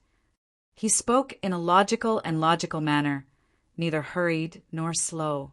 It was as if he had long since prepared for this. I can't say that he is exquisite. It's just that he has seen things a bit longer than others. In my opinion, This Mr. Mo's exquisite control over the power of the Abyss region is something that none of us here can compare to. Chapter 872. Fine control. Isn't it better to just say 7 out of 5? Someone in the venue immediately deciphered the Pope of Baiji's verbal technique. In fact, it was 7 out of 5 if it was really a gang. Tian Bang was still evaluating in his heart, but more people wanted to see proof. Amidst the chaotic cries for explanation, General Kenny became lively again, and his voice was especially loud. If you want to win everyone's trust, you have to at least give a reason. The Pope of Baiji smiled. As I said, this is the result of observation. Because you haven't been able to observe? This time, it was Constance Dollar's turn to speak. This female extraordinaire was a practitioner of mysticism, and she was used to speaking with the prophetic tone of witches and witches. Of course, her eyes were indeed sharp, and because of her outstanding attainments and boundaries, she had a unique view of the current scene in the live broadcast, including the situation in Ban City. If the blood surges again, your eyes will be ruined. The Pope of Baiji ignored the deliberate ambiguity in Ms. Dollar's words and continued to smile. This is also a part of observation. While the verbal and scheming battle in the virtual ring venue was gradually accumulating, on the passenger terminal of Ban City's Ping Trade Market, which everyone was paying attention to, Go to Yoshimasa was in a state of high anxiety. This emotion, as time went by, and as Mr. Mo spat out words that he seemed to understand but not understand, became heavier and heavier. Especially in Ban City today, the boundless light behind the fish-scale clouds that filled the sky should have been his greatest reliance. But at this moment, as the midday sun shone down, he only felt as if there was a blade on his back. The heat continuously seeped into his body and accumulated, but he couldn't find a channel to vent it. In fact, there was, and the channel was the eyeballs embedded in his eye sockets. The heat radiated from the sky was originally used by this pair of special eyeballs in order to break through Mr. Mo's external appearance and directly to his deep essence. Goto Masayoshi once felt that he could do it. He had the support of the Fusang divine tree system. He also saw that Mr. Mo was using methods that exceeded the limits of people's imagination. In theory, this person must also use power that exceeded the limits of people's imagination. Under such circumstances, the black box created by the cloak could not be maintained in a perfect and flawless state. This was also the time for this pair of eyeballs to realize its significance. However, until now, the cloak was still a cloak, and the black box was still a black box. He still couldn't break it. Goto Masayoshi could only think like this. With Mr. Mo's ability, most likely dealing with Cadman and his kind would be as easy as flipping his hand, like the clouds and the breeze clear, and would not reveal the least bit of a clue. So, more than once, he hoped that Captain Jimmy would be able to use his hands to create the conditions for him, the eyes, to observe. However, after that detestable bastard suffered a loss, he hid in the tin can and pretended to be deaf and mute. When he was forced into a corner, he even boasted back, "I have a more important mission." This coward. Of course, Goto Masayoshi knew that Captain Jimmy had a backer. However, who didn't have a backer? The problem was that Goto Masayoshi's own backer did not have any new arrangements. Actually, Goto Masayoshi had never accepted any arrangements. He and his heavenly state warriors were just relying on the wild growth of the Fusang divine tree. He could use the name of the Amaterasu sect to his heart's content, like a fox borrowing the might of a tiger, to obtain benefits for himself, to strengthen his forces, and to become a socialite in a certain sense. However, his heart was also clear. Behind everything, there was a most essential mission, to be a good eye. However, he did not manage to do it now. This made Goto Masayoshi's mood very bad. The discomfort on his body was much more direct than the change in his state of mind. The eyeball was still continuously gathering sunlight energy, trying to penetrate the cloak on Mr. Mo's body, but it could not find a breakthrough point. The energy was being consumed, but most of the energy was still unable to enter or exit, only operating around the eyeball and its surroundings. Goto Masayoshi felt that his head was swelling, especially around his eye sockets. That pair of special eyeballs seemed to be squeezing out bit by bit. At first, the feeling was not too clear, but when it became clear it was already too much, and even if he wanted to control it, he did not know where to start. At this moment, Goto Masayoshi felt that he was like an overinflated tire. His whole body was burning hot, and not only was his head dizzy, his whole body was practically about to explode. He wouldn't really explode, right? Goto Masayoshi had never encountered such a situation before, so he was unable to make an effective judgment. And once this thought was born, he could not stop it no matter what. Even though he knew that he should not, in the depths of Goto Masayoshi's heart, fear still seeped into his anxious emotions. Of course, what triggered them was both behind and in front of him. It was also at this moment, in Goto Masayoshi's vision, there seemed to be dirty smoke lingering, undulating inside and outside the invisible cloak around Mr. Mo's body. Those miscellaneous people who had already been dominated by terror contributed another wave of, "It's me?" Goto Masayoshi suddenly realized his heart suddenly sank, but the special eyeball still faithfully and objectively reflected all the changes that had happened.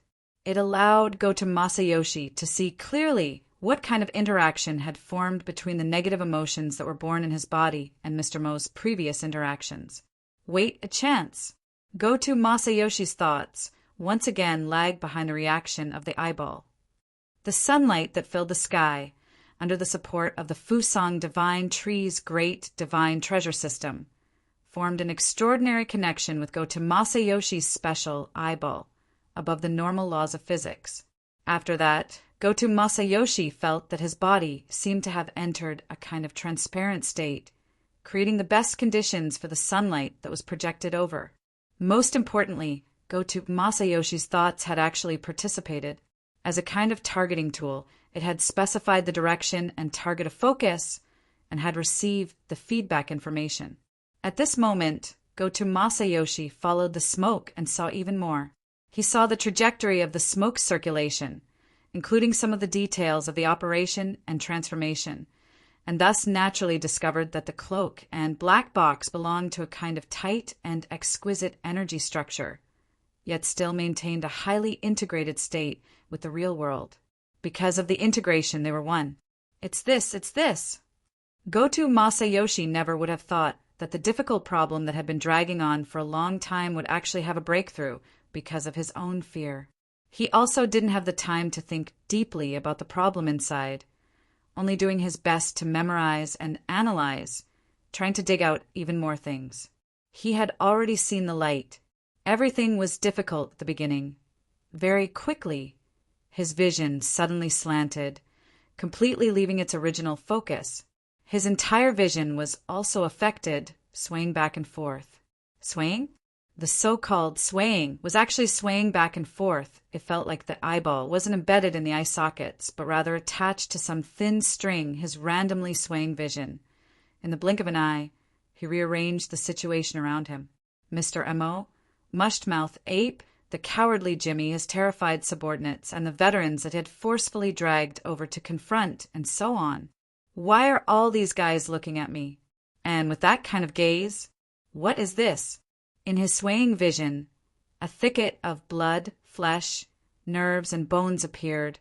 It was malevolent and ugly, and emitted an ominous aura of death. It was still burning. Chapter 873.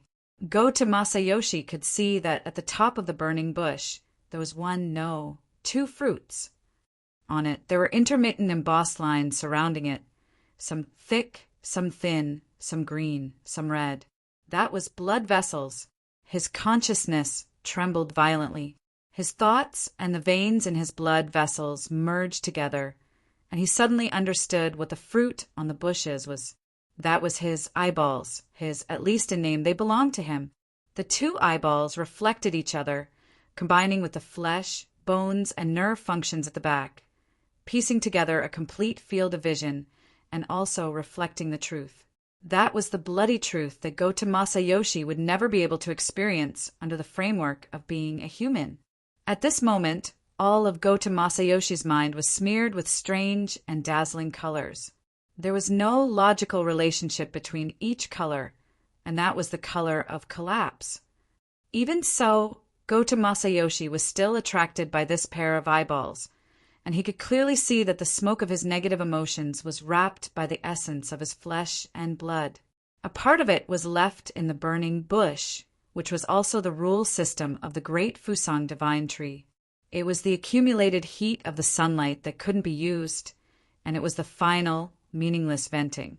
As for the other part, it was together with the people on the passenger terminal who were already seized by fear, together with the same color of emotional smoke. Under the drive of an invisible force field, it was thrown into the depths of the cloak around Mr. Mo, and it was thrown into an incomprehensible level. Although it was incomprehensible, he finally saw it. The pitiful quality that belonged to him was twisted, torn, and completely evaporated in the cracks of the opposing rules. The last of his rationality ended here. Gota Masayoshi had no meaning left, and what was left was only the burning flesh, bones, and nerves. And these very quickly lost the outline of the human organs in the flames. Only that pair of eyeballs that were still filled with blood were shaking in the flames, emitting a demonic light. And it was also at this moment that the passenger terminal finally rang with a scream. The heavenly citizens that surrounded the area were certainly a collection of violent people from Ban City, and there was no lack of ability users among them. But when this scene unfolded in front of their eyes, it still broke the nerves of quite a number of people. They had been soaked in fear for too long, and they just lacked a trigger that would allow them to collapse. Plop, plop. In the chaos, some people were directly pushed into the lake, subconsciously struggling, and even dragged their companions down with them. 2 to 3 people fell into the water, creating a huge splash, and also caused a slight wave on the shore. The undulating waves naturally spread along the embankment.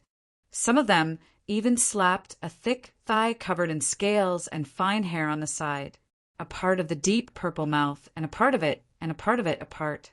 A part of the thin smoke flowed in and out, as if there was a high temperature and poison intertwined.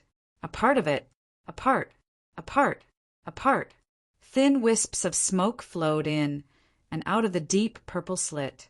It was as if high temperature and poison were intertwining with each other as the lava saliva spurted out. Ah! It was unknown who took the lead, but a group of violent people scattered in all directions. At the same time, more people were knocked into the lake, and as they struggled and screamed in the water, what little order there was fell apart. It's a little ugly. In the virtual ring venue, the Pope of the 100 Collection sighed, looking a little disappointed. No, it's very pretty. Constance Dollar continued the conversation with the Pope of the 100 Collections. This was not a deliberate bickering. At this time, among the various audiences who were watching this live broadcast, a considerable part of them were in favor of Ms. Dollar. What they were watching, of course, was not the chaotic and vexed heavenly citizens on the distant dock, but the entanglement and collision of Mr. Mo's cloak and the forest of burning flesh and bones in the process. Both were creations of special rules. They clashed with each other and penetrated each other, but neither of them was completely successful. This was a confrontation at the transcendent level, but because it was a live broadcast, the corresponding turbulence in the abyss could not be seen. However, it was precisely this half-concealed, half-restrained wrestling that made it all the more obvious. Every audience member, or at least every extraordinaire, had their own guesses. The vast majority of them kept their thoughts to themselves, but there would always be people who would express a very special kind of expression. This Mr. M.O.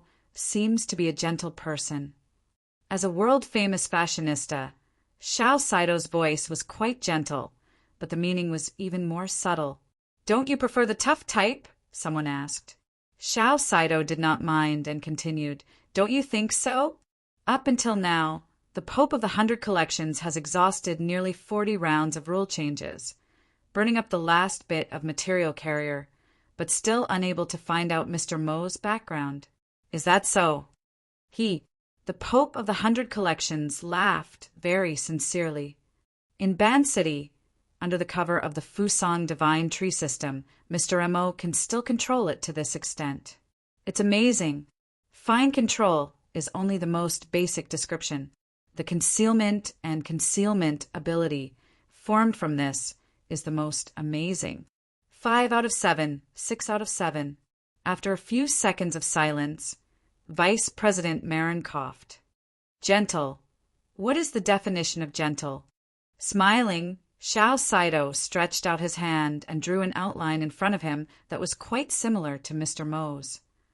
With Mr. Mo's ability to conceal his presence and restrain his psychic waves, as long as he doesn't want to show himself, the Pope of the 100 Collections wouldn't be able to catch his shadow even if he had 10 pairs of eyes. But he still showed himself. Why? At least from what I've seen and understood so far, he's standing up for his subordinates and partners who are in trouble. He's providing them with protection and support, and he's not hesitating to put himself in danger. This way of doing things, isn't this a gentle heart? Xiao Saito's embellishment sounded very praiseworthy and high praise, but anyone who knew him well would feel a cold, slippery snake wriggling in their ears and chest. This is... How does the Pope of the 100 Collections do things? Even Dr. Pan could figure out the meaning behind it. Faint boos and laughter could be heard in the hall. Xiao Saito accepted it calmly. He didn't want to hide it anyway. He was 6,000 or 7,000 kilometers away from Ban City. No matter what, he wouldn't be able to get the first prize. In that case, it would be more interesting to make the situation more chaotic. But the problem was, would Mr. Mo, who seemed to have popped out of a rock, really do what Xiao Saito analyzed? Would the Pope of the 100 Collections and the Amaterasu order under his rule believe in this judgment? Interesting angle. The Pope of the 100 Collections, Tone, didn't have any interesting reaction at all. The smile on his face had faded, and under his bald head, his entire face was indifferent. You might as well think of a few more good ideas like this. Just one. I can't entrust the foundation of Ban City to this so-called gentle heart. It was obvious from his words that the Amaterasu order, or at least the Pope of the 100 Collections, wasn't too willing to go against this Mr. Mo in Ban City. As for true God Qian Ju, well, he might already be rubbing his palms together. At least for now, the Pope of the 100 Collections was still steering the ship, very quietly and honestly asking for opinions. Are there any other possibilities? Why would such a person appear in front of people at this time, at this moment, in this way? This is a question that I can't answer no matter how much I think about it. Why don't you all give me some suggestions? That's right, why? Intentional, unintentional, active, forced. These high-end ability users with rich experience could easily think of dozens or even hundreds of possibilities. But every possibility had to be supported by sufficiently solid logic. Then again, at their level, logic wasn't a necessary consideration. For example, the cause of this meeting. Gong Qi had already been dead for half a month. The Ability User Association had been searching for him all over the world, but there had been no progress at all. Suddenly, such a person had jumped out and openly displayed his deep suspicions. Moreover, it was in the territory of 2 top-notch extraordinaries. What logic was there to speak of in this? What do you think is going on? Dr. Pan tried to discuss with Tian Bang again, but this time Tian Bang didn't join the conversation. Coincidentally, an order had entered his mind through the channel of the health pod. Major General Tian, the meeting hopes to understand the information related to the Blood Flame Order in the Jean Tong incident. Please be prepared to speak. 6 out of 7 was not enough. Was this a 7 out of 7? In the end, there were still people who couldn't stay idle within the restraint faction. The first thing Tian Bang reflected upon was his own self-control. Then he considered on an even broader level. Mr. Mo's sudden appearance meant that there was nothing else he could do aside from the Blood Flame Order as a clue. The Blood Flame Order was a secret order. Actually, It had been a rather well-known organization in the inner world for several decades. Everyone knew the ins and outs of the order. There wasn't much meaning in digging further. But if he could solidify the relationship between Luo Nan and the Blood Flame Order, then the monotonous clues would immediately be plentiful and three-dimensional. Back then, the Hill of Bones in the seas outside of Xia City had long since spread into the eyes of millions and millions of ability users in the inner world along with the broadcast signal. Was there a lack of 2 or 3 people among them? Which big shot of the military wanted to decisively take a side? Or perhaps this was a higher level of sitting on top of the mountain to watch the tigers fight. It was fine to show one's stance. But did they ask for the opinions of others?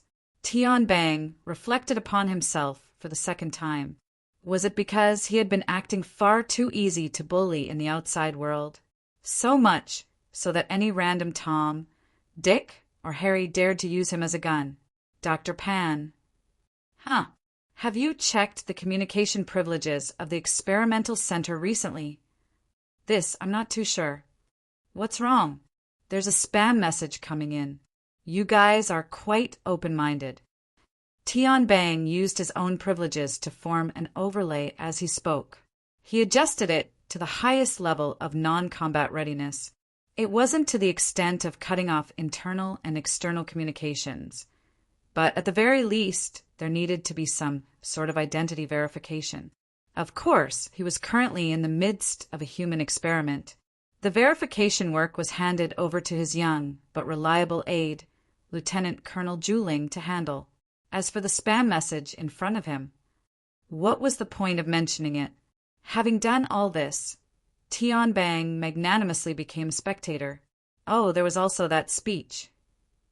Things like bioelectricity disorder and memory errors were far too common during the human experiment phase. There was really nothing that could be done.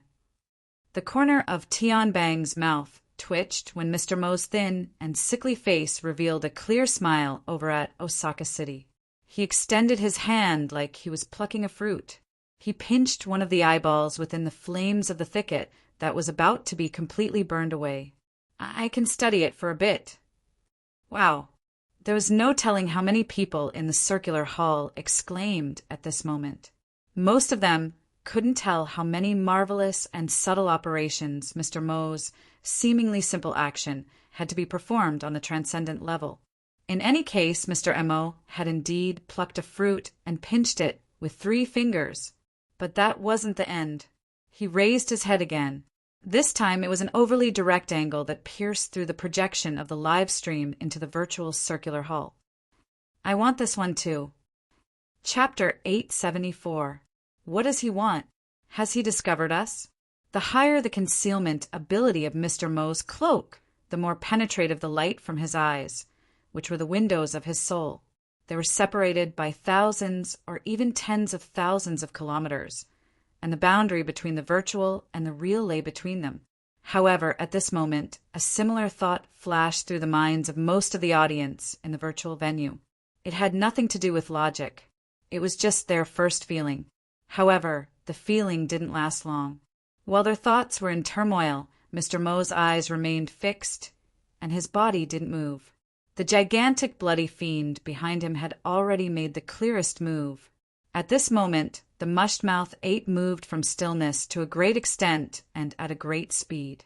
It was to the extent that its enormous body was like a liquid, or like a wave of light that had broken through the barrier of a solid wall. The filthy color of blood mostly covered the glitter of the light wave, but the elements contained inside were even more complicated. It seemed that a violent chemical reaction was taking place inside the bloody light and between it and the materials in the outside world. The camera shot from Captain Jimmy's perspective was instantly polluted by the bloody light.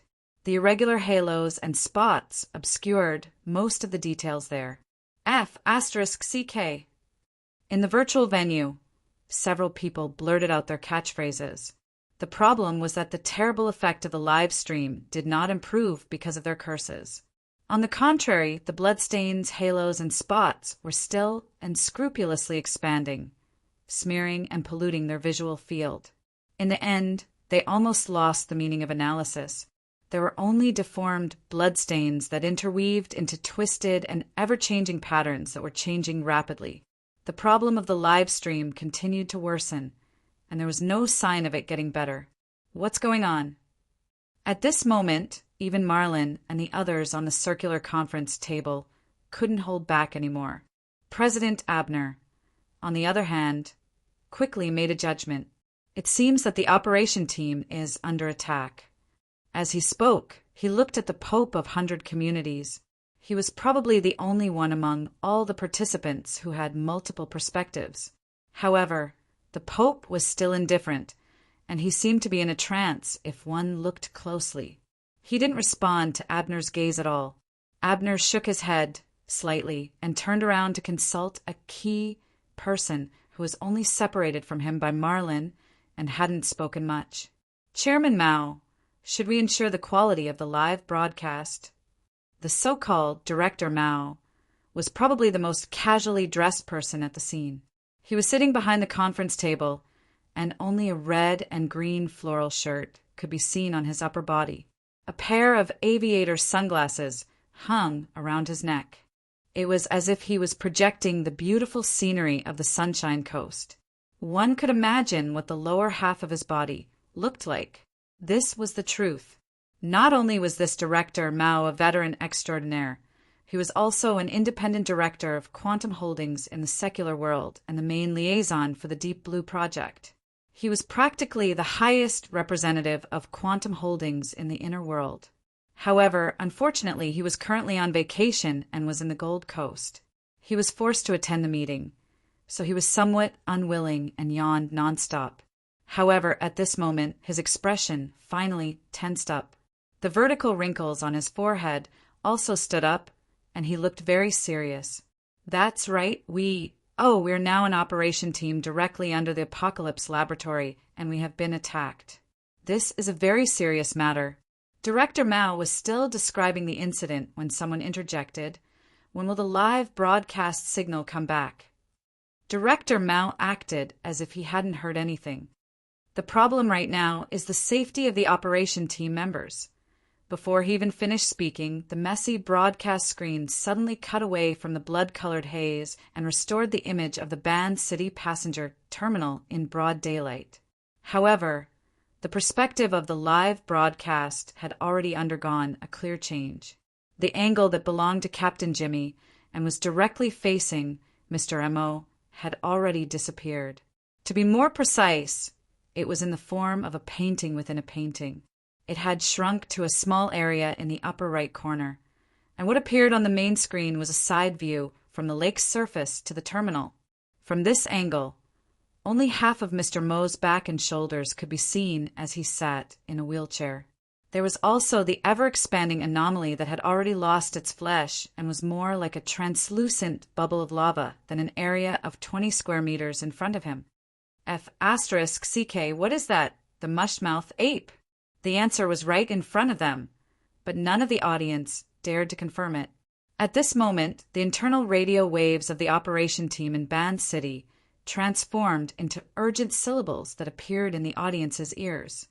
"Captain, Captain! Jimmy, he's been swallowed. The formatted space structure has been destroyed. It's greatly weakened, attempting to replace the main axis. Application denied. Deep Blue's platform location has disappeared. Apocalypse array.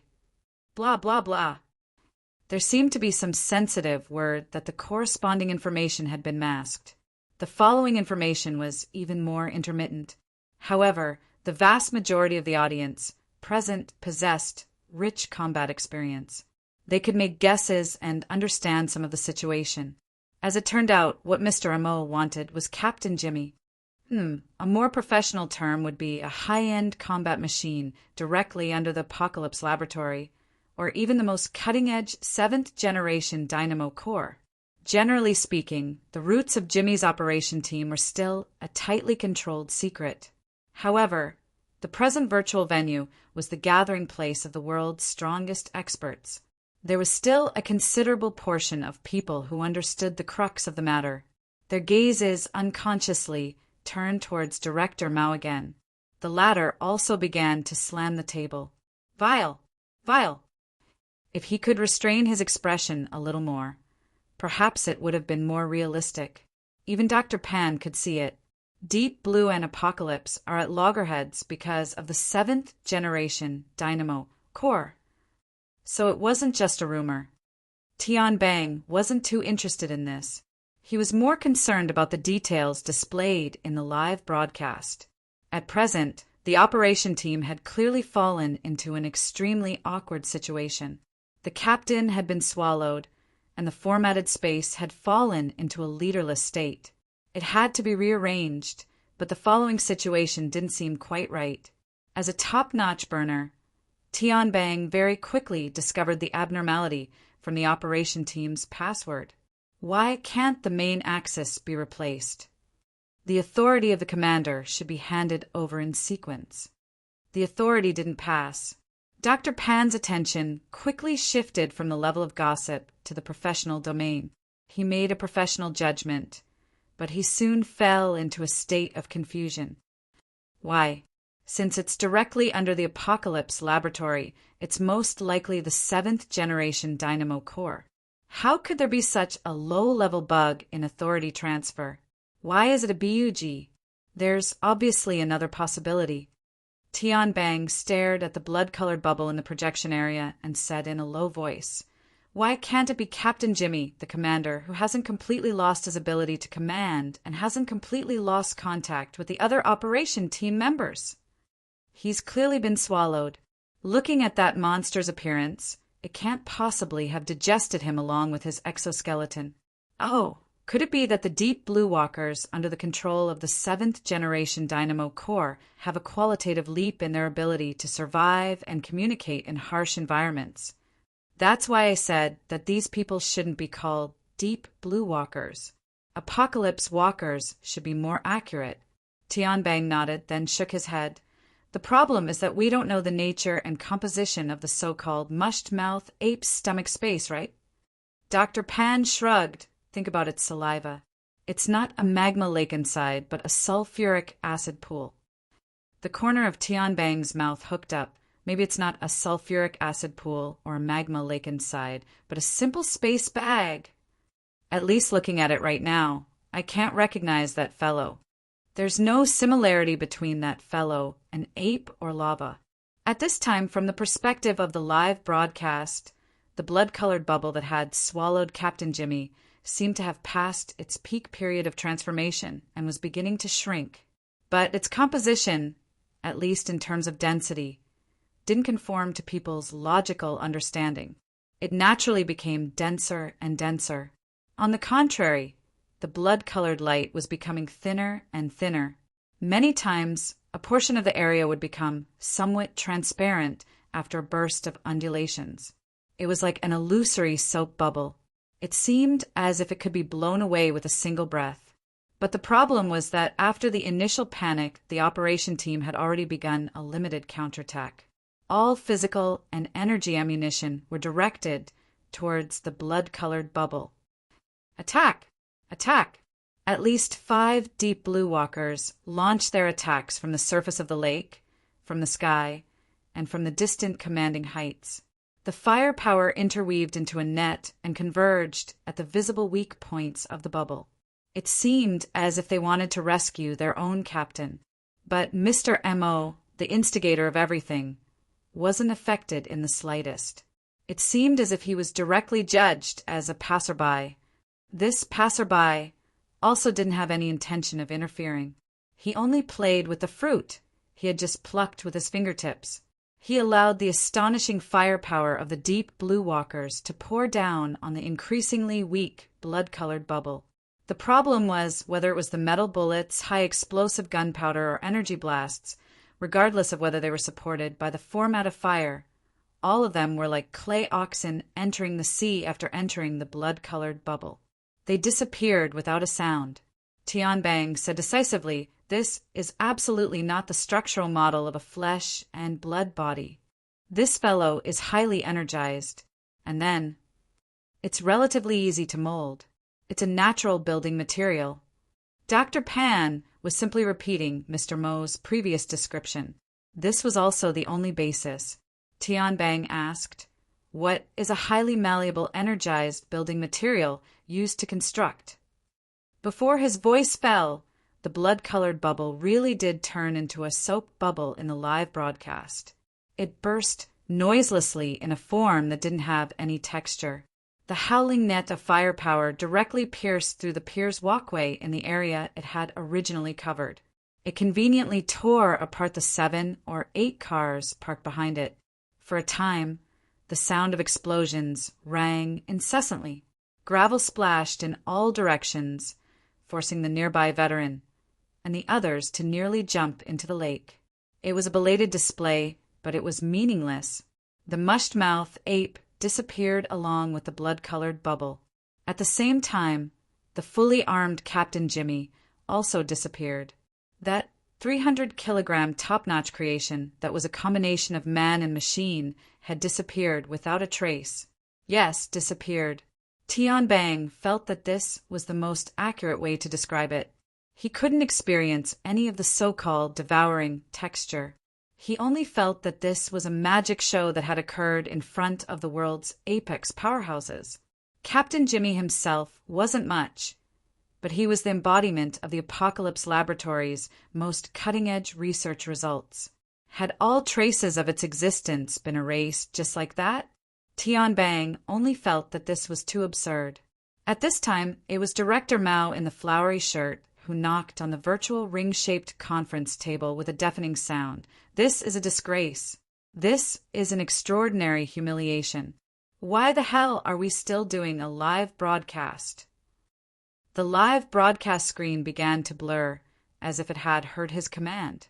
It looked as if the signal was about to be cut off. At this moment, someone sitting one person away from him also knocked on the table. "Continue." Abner's feminine voice was piercing like a sharp blade cutting through the air at this moment. Just a few milliseconds later, at least 3 to 5 powerhouses said in unison, "A painting within a painting." Chapter 875. It turned out that among people of the same level, there were some who were sharper than others. Similarly, there were also some who were more reserved. If not for Director Mao's order to cut off the signal, even if the extraordinary audience had seen through the trick, they wouldn't have exposed the truth in a tone that bordered on losing their composure in public. In front of the circular conference table, Director Mao spread his hands innocently. Under the high-resolution projection effect, the well-developed hairs on his forearms were clearly visible. But in the eyes of many, this extraordinary businessman, who was even more successful than Bu Huan Gold back then, had sinister thoughts that were much more complicated than superficial hair. After being reminded, most of the participants stared at the small picture-in-picture area in the upper right corner of the live broadcast and quickly captured the most crucial information. Captain Jimmy, who had clearly disappeared, had retreated to a corner of the live broadcast. But the filthy perspective that was presented in the form of a picture-in-picture was still there. It was still the same blood-colored spots that were twisted and densely woven. There was no entry point for analysis, but it was still changing and had some sort of vitality. This existence alone had already formed a contradiction with the reality that it had disappeared. And if combined with the goal that people had been discussing and scheming about, it would quickly transform into a predictable, explosive point. Captain Jimmy had disappeared from this world, but he still existed. So where did he exist? Zoom in, zoom in. People like General Kenny, who had gone crazy, had already begun to bang the table and jeer, demanding that the live broadcast switch the small area of the picture-in-picture back to the main perspective. His request had not been met. In fact, it was a little presumptuous to obtain more information through a simple live broadcast. Dr. Pan, for example, had his eyes almost popped out of their sockets. He even used the laboratory resources to strip down the transmitted data from the live broadcast and perform corresponding analysis. But he still couldn't find any pattern. He asked Tian Bang again, and the latter, who was trying to imagine Captain Jimmy's current situation, hesitantly said, "The only thing I can be sure of is that Jimmy's perspective changes greatly. which is completely different from the previous static view of the live broadcast. Extrapolating from normal environmental conditions, he should be moving or even rolling. But if there really is a normal environment should be an extravagant hope. And then, you're already making wild guesses. How can there be anything else? In fact, Tianbang had other ideas. The changes in the shape of the blood-colored spots, including the brightness and dimming of the luminosity, and even the ripples caused by the signal interference. There should be some room for further analysis in the future. Perhaps it would be more appropriate to use the recently popular configuration theory, but no matter what, he had to have first-hand information. As for where the first-hand information was, it obviously depended on the provider of the live stream service. If Tianbang could think of it, the others could as well. Chairman Mao, what do you think? President Abner returned to his usual feminine tone. He was neither too fast nor too slow, showing his respectful attitude. Director Mao didn't even blink as he replied nonstop. I've said it before, this is definitely a vile incident. The Apocalypse Laboratories team stationed in Ban City was hired by the Star Alliance to take on the mission of attacking the cultists. Attacking them was undoubtedly a crime. As partners in all aspects of the Apocalypse experiment, we will communicate with each other. We must quickly reach a consensus and take action against this so-called Mr. Mo, who slaughters the innocent. It was rare that President Abner had the patience to listen to his long-winded speech. Or maybe it was because Director Mao spoke too quickly, but he finally found a gap to cut in. I'm talking about the picture-in-picture. Picture-in-picture? Director Mao appeared to be out of sorts and didn't seem to be following President Abner's train of thought. The latter smiled and directly pointed it out. Director Mao, Captain Jimmy's perspective is still there, isn't it? He seems to still exist in a certain area and maintains signal contact with the outside world. Of course, we don't know if this is purely a signal from the equipment or if it's good news that both the human and the computer are still there. But before the results are confirmed, we should. In fact, everyone has more positive expectations. Director Mao looked around.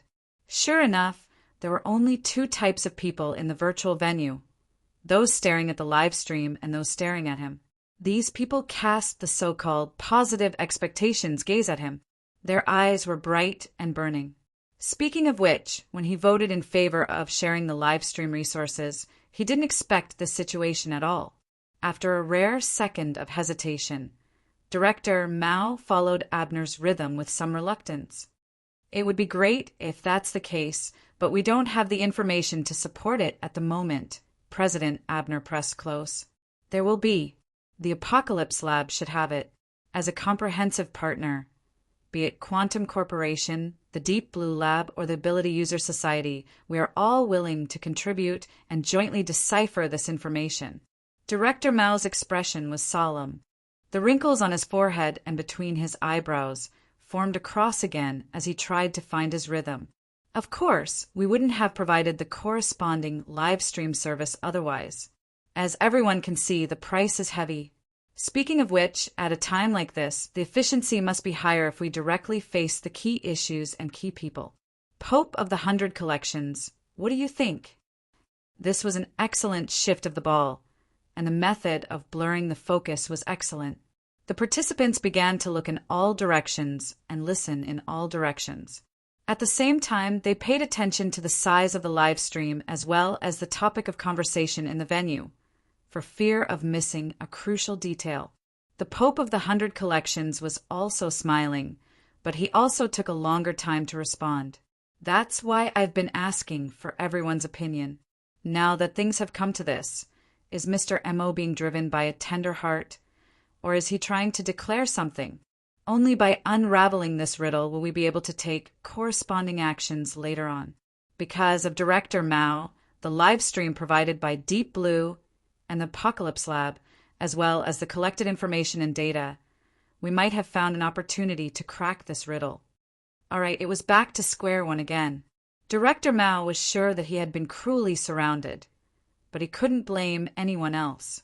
After witnessing the unexpected harvest of the picture-in-picture, His greed had arisen on the spur of the moment, and it had aroused public anger. Again, who would have expected that Mr. M.O. would actually make such a big mistake and present the place that everyone coveted in front of everyone in such a manner? It was that place without a doubt, right? Up until now, all the heavyweight conclusions were just inferences. But the continuous changes in events, although not to the point of being a solid hammer, were still like the chisels in the hands of craftsmen, knocking down the originally thick and heavy barrier bit by bit, exposing the outline of the truth. From now on, all that was needed was a little bit of imagination to more or less sketch out the entire truth. It was precisely this little bit that made the high-end people present wary, but it also inevitably stimulated gambling-like expectations. At times like this, as long as they were a little bit earlier than others, Captain Jimmy, who was a little bit earlier, and the Apocalypse lab behind him, thus became the target of everyone's jealousy. Director Mao couldn't cut it in time, and couldn't cut it, so he naturally became the target of focus fire. Now, apart from throwing up his hands, he could only say some strange words and mock himself. You've gone around in such a big circle, but you can't even strangle someone to death with a knot. Why bother? Besides, he's right there. Just ask him directly. Ask? There was a sudden, momentary silence in the virtual venue. Director Mao's words actually didn't have the effect of striking a blow to the head. They were just absurd. Would Mr. M.O. pay attention to you directly if you asked him directly? But on further thought, if he didn't pay attention, why would he openly expose himself? For a moment, the venue was filled with hesitation. A considerable number of them looked at one another, till someone ventured, "Why don't we have a talk? Talk about how to take gong cheese, old life." "Shut up, you old bastard. Let's talk about serious business. Who's going to talk?" At this moment, the operation team's rescue operation had already lost its meaning. A few deep blue walkers stopped. They stopped at the scene of the incident with a dignified and awkward posture. Stopping was already like this, so there was no need to mention going forward to talk. If they forced it, it might be another Captain Jimmy. As for the last person to talk to Mr. M.O., Goto Masayoshi, he had already died without a complete corpse. The surrounding Heavenly Nations people had also pretty much dispersed. Looking around, there was actually no one suitable to talk to Mr. M.O. in the vicinity of the passenger terminal. It really isn't easy to find someone. Their status isn't equal.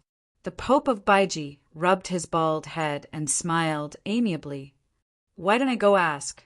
Someone immediately objected. "Don't. It was so unpleasant just now.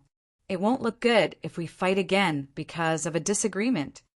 Of course, the synchronized translation of the participants was, "What if you take the opportunity to secretly give it to him?" That being said, if the Pope of Baiji wanted to take the initiative to communicate with Mr. M.O., no one present could stop him. Perhaps it had already begun. In a moment of desperation, someone spoke indiscriminately. "Why don't we let this person participate as well? Let that Luo," someone pass on a message. Fortunately, this person didn't break his brain from the anxiety. He forcefully swallowed the word Nan back down. Even so, the expression in Ouyang Chen's eyes behind the smooth lenses made him break out in a cold sweat. Tian Bang, who was watching the excitement, let out a "ha." Speaking of Luo Nan, when the situation developed to this degree, the sensitive speech came to an end. The affairs of the world were like this. It was better to have less trouble than less trouble. Previously, the secret of the alternate space was guarded to the death. Quite a few people here hated that they couldn't gang up and attack.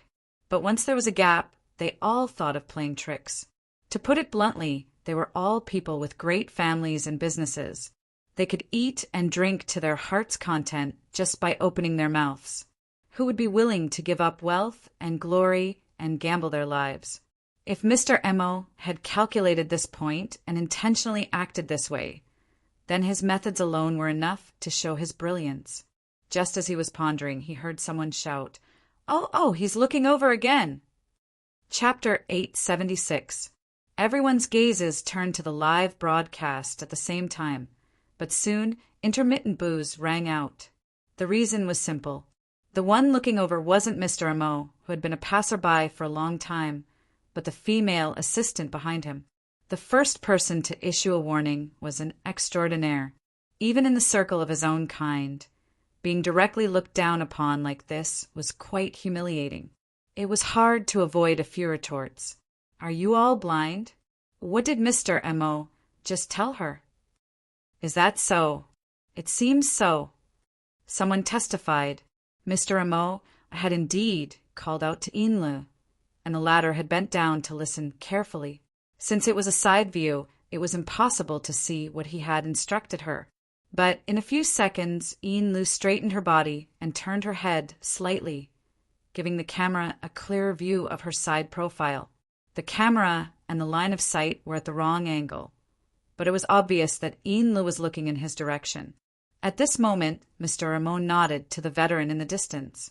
He extended his thumb and pinky and made a hand gesture, indicating that he had something to do. The wheelchair beneath him turned around nimbly and headed towards the cruise that was docked at the pier. He had actually left just like that.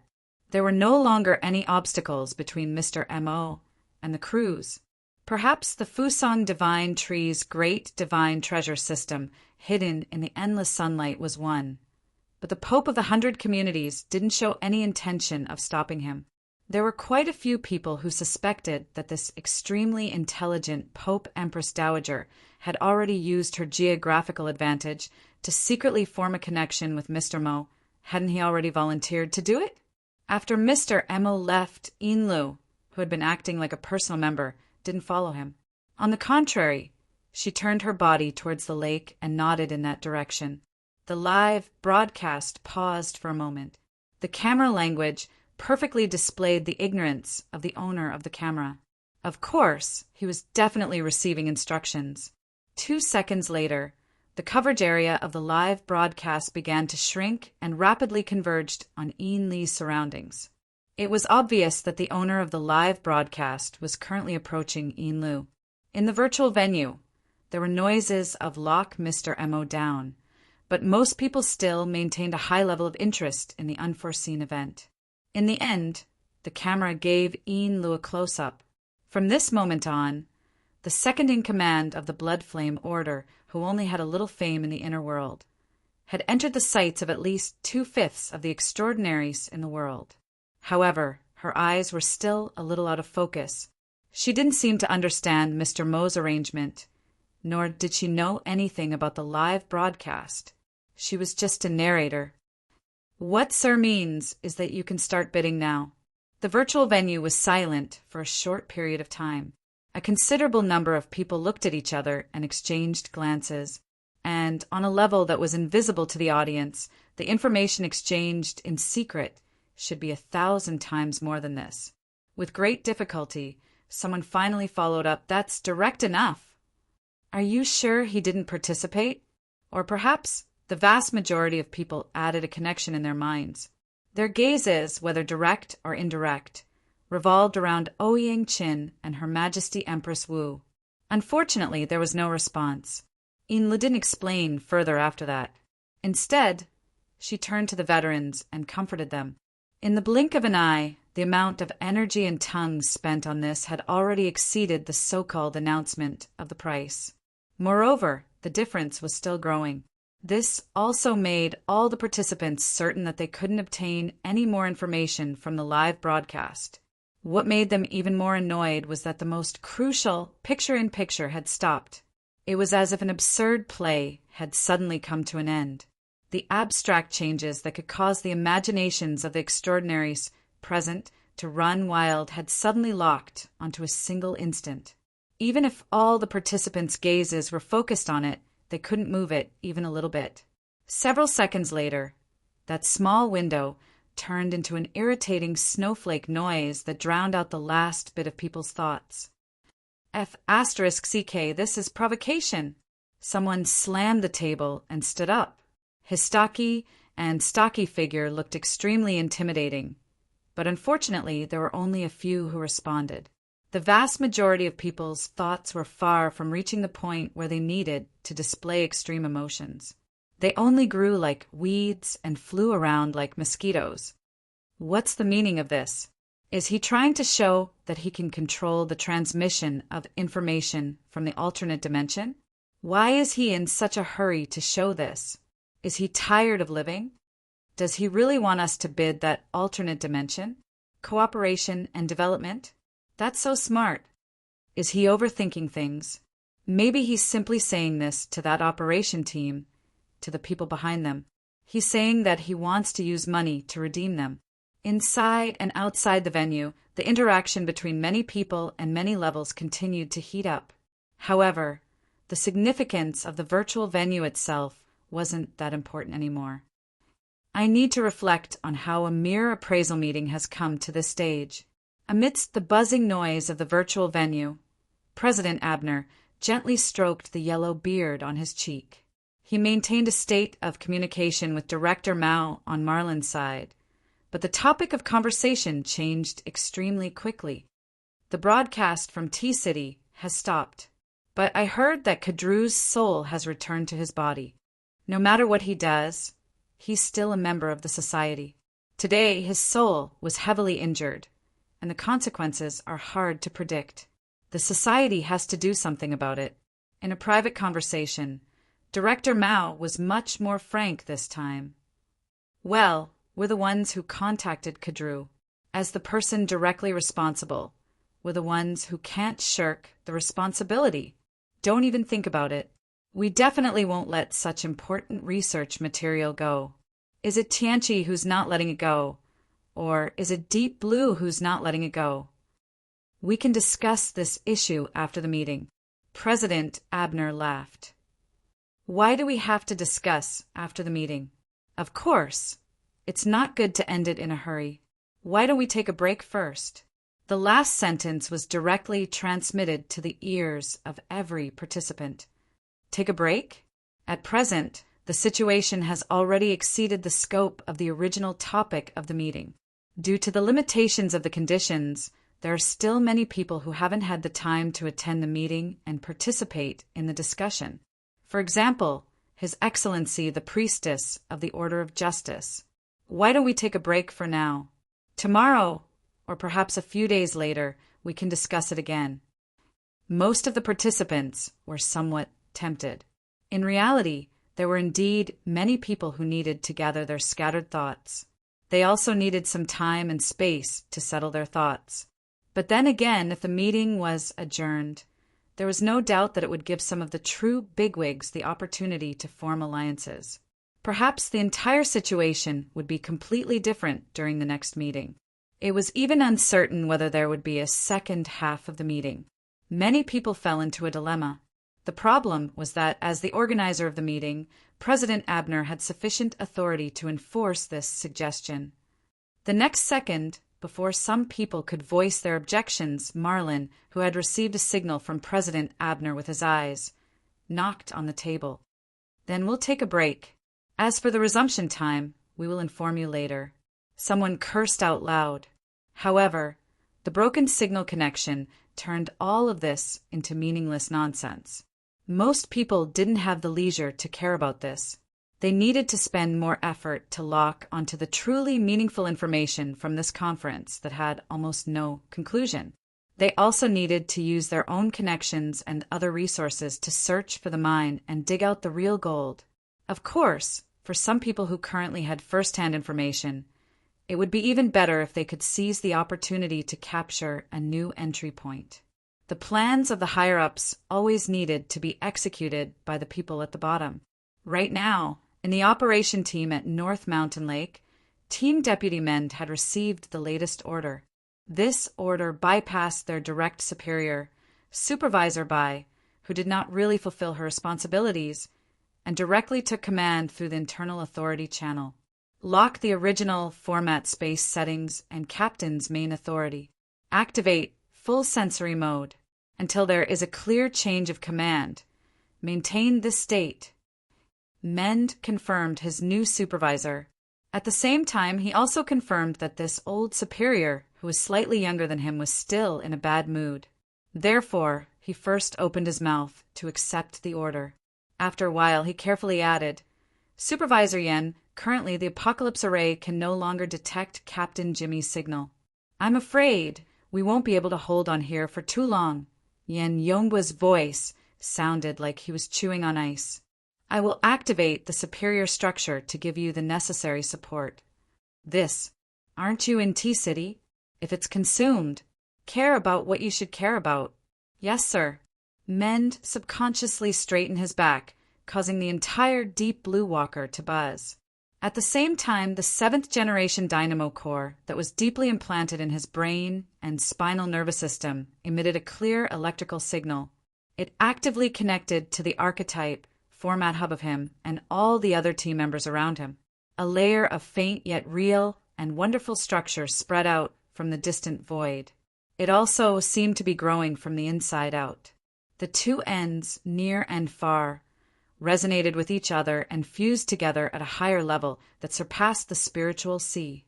In less than a second, Yen Yongbua's superior architecture had crossed thousands of kilometers of the Pacific Ocean, arrived at Osaka, and exerted its influence. However, this function was rather restrained. It was only a template with a weak stickiness. It helped the formatted space on this side, which was on the verge of collapsing due to the lack of the main axis, to do a simple splicing and gluing. At the same time, the missing structures that had been glued together formed an even stronger magnetic force between each other. Then he used this magnetic force to search for the signals of the main axis that had been cut off.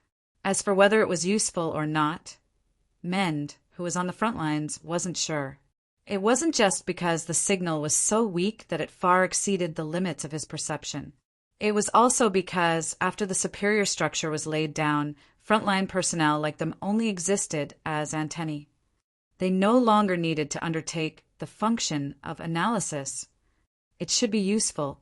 The long-range support of the Apocalypse Array consumed a lot of electricity. Men's active thoughts gradually settled in the deepest part of his heart until he entered an extremely quiet and pure state. Whether Captain Jimmy's signal was there or not was no longer a problem for him to consider. Chapter 877.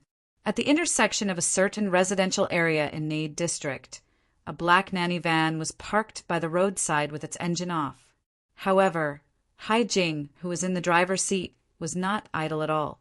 Other than answering phone calls, he was adjusting his schedule. When he finally had a chance to catch his breath, he looked at his watch. It was almost 5 minutes past the agreed time. He sighed and made another call. "Emoya, open the door." The door at the back opened, and Emoya stepped in with her handbag and sat in her seat. However, the other seats were empty. She and Hai Jing were the only two people in the car.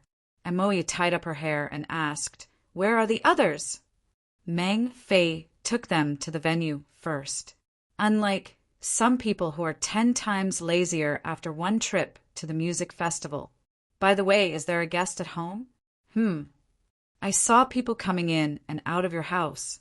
Who would come to visit in the middle of the afternoon? A bunch of annoying people. Let's go." It was rare for Emoya to be agitated. Hai Jing didn't ask any more questions. He started the car and changed the topic. "Just now, the company's IT department came to ask about a bug in your personal information retrieval system. It's probably a bug in the SCA's debugging system. Next week's event won't be easy. I happen to be working there, so why don't you let me know?" Emoya. "Got it." Emoya's irritation clearly continued. Hai Jing felt a little strange this time. He couldn't help but turn his head and wanted to ask, but he saw a slender figure coming out of the residential area from the back window. "Rue Wen is going out too? It seems like there's an activity at school." Emoya opened the carriage door and called out from afar, "Rue Wen, come here." Rue Wen, who was dressed in the school uniform, maintained her silence.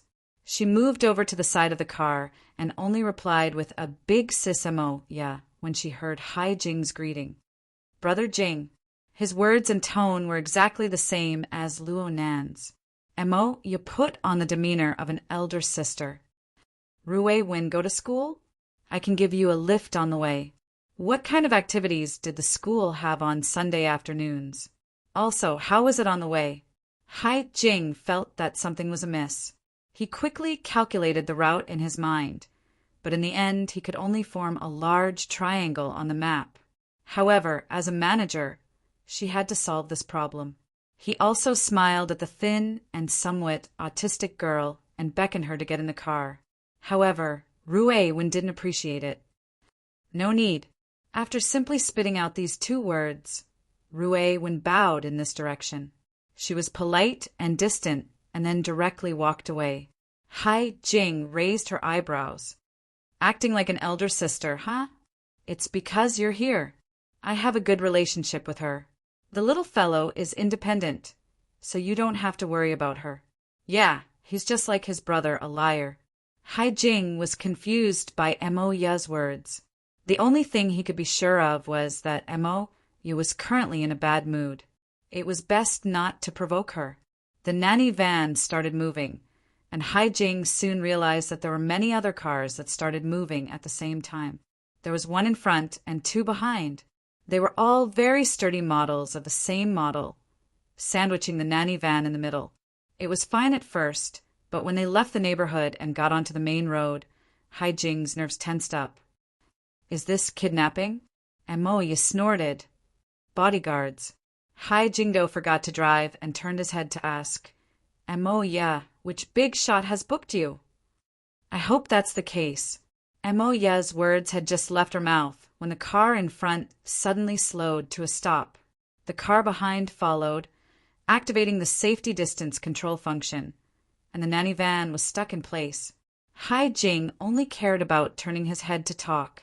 He fell forward due to inertia, and his ribs hit the steering wheel.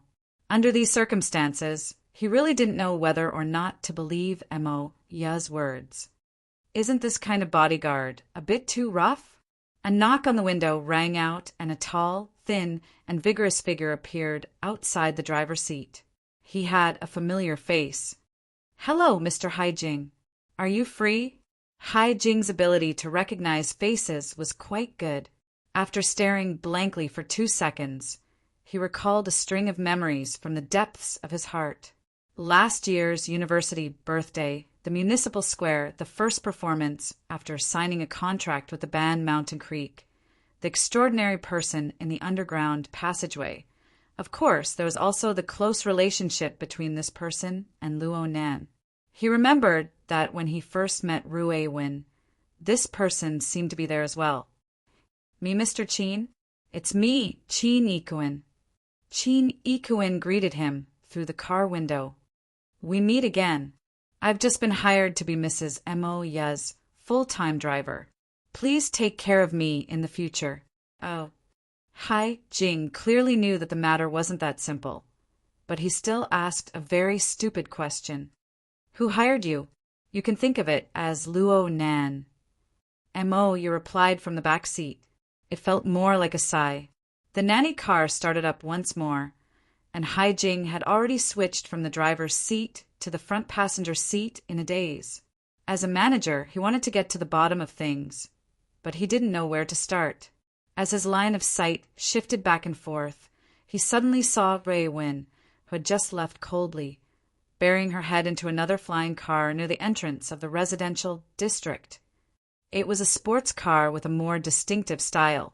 The sports car quickly started up, and soon it ran alongside them. The driver of the car even pressed down the window to greet them.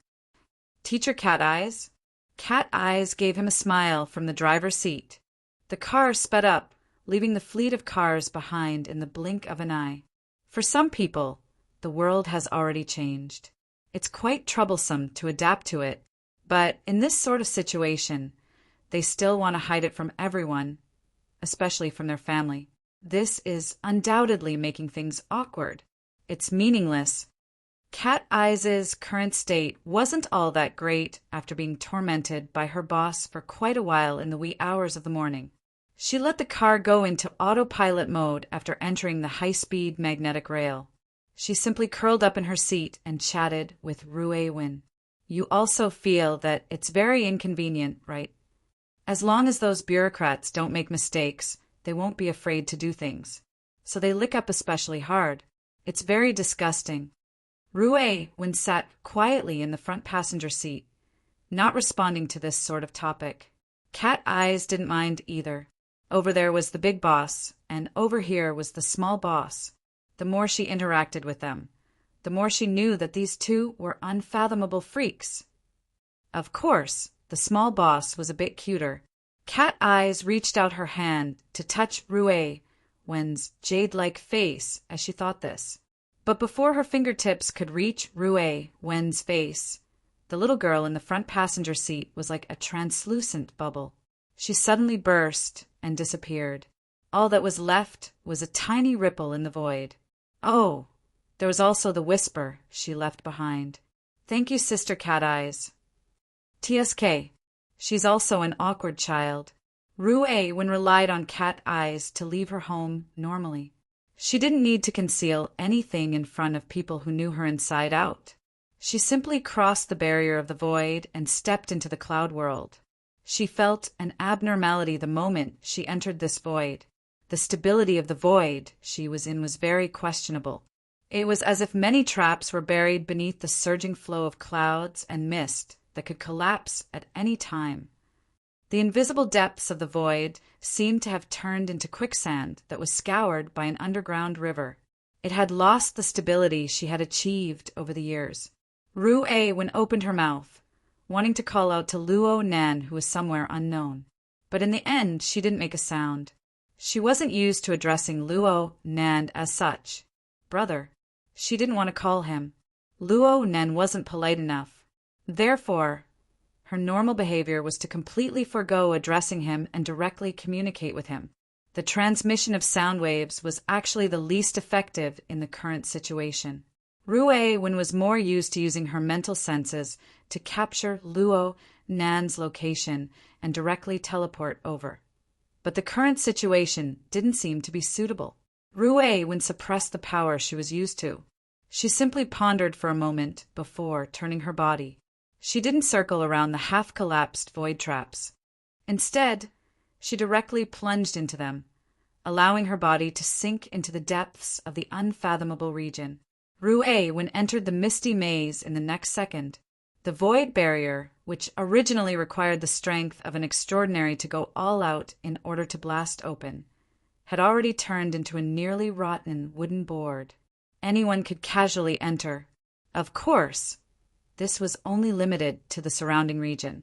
There was nothing much to say. This was the effect of Luo Nan's power. There was still a certain distance between Rue Win and Luo Nan right now. Luo Nan had already discovered her arrival, but he was unable to split himself for the time being. He had no way to greet her. Rue Win knew from this that Luo Nan's current situation wasn't too good. She pursed her lips and didn't make a sound. She followed her senses and made her way through the misty maze that had no concept of up or down. She hadn't been here for a few days, but this world gave her the feeling that there were some changes. The trillions of fragments seemed to be trying out some sort of new arrangement, but they weren't able to completely take shape. They were like a pot of thick rice soup, but there were some special textures in specific regions. For example, Rue Win saw the silhouette of a person. His skin was dark and heavy, and he wore combat clothes. He was wrapped within the thick mist. He seemed to be twitching, but his body was clearly restricted. The texture of the surrounding region wasn't of the rice soup type. Instead, it was more like a tangled ball of silk rope. To be exact, it was more like pieces of a spiderweb that trapped mosquitoes and flies. As for the person within the spiderweb, Rue Win didn't recognize him. The newcomer clearly sensed Rue Win's arrival. His eyes were half opened and half closed. He wanted to open them, but he couldn't. His arm was still struggling within the mist, but he was ultimately unable to break free. Clearly, his self-awareness wasn't enough to break free from this spiderweb-style confinement, as well as the deeper confinement strength. Rue Wen also noticed that there were several transparent needles piercing into the area of this person's head. The front end penetrated deep into the skull and even the other organs of the body. An extremely long thread extended from the back end of the needle. It was connected to a certain region within the misty maze. There was a rich and varied energy and information that flowed and exchanged between them. Rue Wen was soon convinced that the back end of the needle was Luo Nan's current location. She didn't pay any more attention to the figure within the spider web. She followed this guidance and continued to make her way through the maze.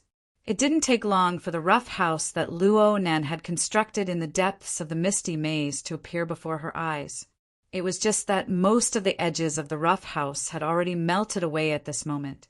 It formed an extremely smooth and gradual transition with the sandstorm region even further away. The further she went, the fewer the flying fragments became. It felt more and more stable. As for the enormous withered tree in the centermost region, it was hidden within the flowing ash-gray mist. It was like the work of a photographer, but it was also like she was observing some virtual reality. Reality and illusion were tightly blended together. Chapter 878. In the end, Rue Wen's perception was extraordinary. She suddenly stopped halfway through. She stopped in front of an extremely blurry boundary and hesitated. If she went any further in, it would probably result in a bad influence. However, the summoning intent inside was very clear. Rue Wen hesitated for a second, but in the end, she still stepped forward into the area ahead. Fine waves gently rippled out, following Rue Wen's movements, forming marvelous ripples in the void. Horizontal and vertical waves rose and fell, dense and alternating.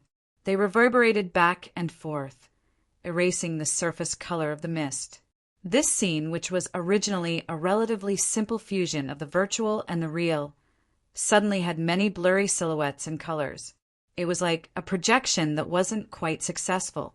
Layers and layers interweaved together. Rue Wen also saw that there were a few structures that were already relatively clear. They were similar to mountain peaks, rivers, buildings, and even more refined vehicles. They suddenly collapsed, and then they were reconstructed under the push of some sort of continuous but relatively chaotic force. It was just that there was already a clear difference from the scene before her. And so Rue Wen knew that Luo Nan should have some new ideas and new harvests in the construction of his sandwich domain. But she could tell from this part of the scene that his results were still relatively weak. The boundary between the real and the imaginary was not clearly sorted out. It was quite sensitive to external stimuli, and its internal structure was not clear enough. It lacked stability. As the sole designer, Luo Nan didn't seem to be ready yet. In fact, Luo Nan's gaze was always focused on Rue Wen after she entered this area. He attempted to analyze her deeper nature in order to make this area better accommodate her existence. Rue Wen was very happy to cooperate, but Luo Nan's ability was truly insufficient to complete all of this in a short amount of time. Luo Nan gave up after a few adjustments. Rue Wen also took the initiative to restrain her energy and adjust her state. She made herself closer to nothingness in order to avoid bringing even greater stimulation to this area. And so, Rue Wen entered the space of the withered tree. This space completely imitated the structure of the withered tree of the real world. It was as narrow and small as the real world was. Though it was narrow and small, the structure of this space looked much more stable with the blueprint provided by Luo Zhongheng. It was no different from the real world. Rue Wen found Luo Nan without expending any effort. Right now, Luo Nan was in the resting room at the lower level of the tree hole space. He sat on a circular seat leaning against the wall with his head lowered. His breathing was long and drawn out, but an unstable situation would occasionally appear in the middle of it. His back was bent, his arms were crossed, his legs were crossed, and he was sitting very openly. However, if one looked closely, one would find that the structure of his body and the details of his movements were very unnatural. As he breathed, many parts of his body appeared stiff or distorted. In front of him, there was a pile of metal components, all of which were exoskeleton configurations. They were in a mess and were not taken care of. Bloodstains could also be seen in the messy pile of spare parts. His injuries are very serious, Ruewen stated the facts directly. Yeah. Luo Nen gave a simple response, but he didn't raise his head. In fact, his spine was injured and normal movements were extremely strenuous. His voice was hoarse and weak. Ruewen didn't say anything more. She just walked forward, and her slender and slightly cold fingers lightly rested on Luo Nan's neck. She made a slight shift, and she detected many areas of swelling, collapse, and even deeper and more serious injuries. Luo Nan was immediately unable to maintain his deep state. He shouted loudly, "Stop touching. It's itchy. It hurts." Ruewen's fingers lifted up as if she had been electrocuted. She froze there, not knowing what to do for a time. "Hiss. Don't worry. I'm super sensitive right now." Luo Nan hissed as he spoke. His entire body was trembling. Right now, when he opened his mouth to speak, his entire internal organs twitched slightly. However, there were some things that needed to be explained clearly. The main thing is that the perfect body created by the lamination interference isn't that easy to bear. It was so fun to bully people just now, but now the backlash is life-threatening. I'll help you reposition it. Ruewen didn't participate in Luo Nan and Dean Wan's academic research process, so she didn't really understand what a perfect body was. However, she discovered that there were over a dozen bone fractures on Luo Nan's body from her rough observations just now. His internal organs were also displaced and damaged. If Luo Nan was a normal person, he would already be struggling for his life in the ICU. Luckily, Luo Nan was still able to laugh. He really was laughing. Wait a moment. Let me memorize everything first. Ruewen still didn't understand. The injuries are quite serious, but these are all the consequences of having an incomplete exoskeleton frame. Not this pile. This is what I stripped off the body of the fellow outside. Cold sweat was dripping down Luo Nan's cheeks, falling onto the gaps between the exoskeleton fittings. There was even a thin layer of dust on top of these fittings. He nodded with his chin. It should be these. Master Shou used the rib bones of a ghost ox to process them. Their toughness and transformability are pretty good, but their strength is a bit lacking. Right now, all that's left is a layer of dust. I relied on this toy to forcefully push myself to the perfect body. But right now, there's only this bit left. It has absolutely no value as a reference, so I can only rely on myself. I need to memorize all of the injuries. I need to see where the problems are. Only then can I fix them. I don't want to fall into the same pit next time. Ruewen frowned slightly, but Luo Nan gasped for breath and continued speaking. Oh, my nervous system is preserved quite well, and right now I'm quite excited. This is the best opportunity. I've prolonged this state because I need to seize the time to record all of the feedback from my intuition. I feel like everything is going to be a mess when I return to my suppressed state. You're here just in time. Help me out as an observer. We'll compare the results later. If you remember clearly, then you'll earn. But if you don't learn from your mistakes, then you'll suffer a huge loss today. Ruewen could see that Luo Nan was indeed in a rather excited state right now. Though his injuries were serious, his mood was quite high, so much so that he was especially talkative. But the more he was like this, the fiercer the suppression effect would be, and the more severe the consequences would be. In the end, she wouldn't go against Luo Nan's intentions. She pursed her lips and stared blankly for a few seconds before nodding in agreement. Luo Nan grinned and projected a work area. Many important details had already been recorded on it. There was also a simple drawing of the human body.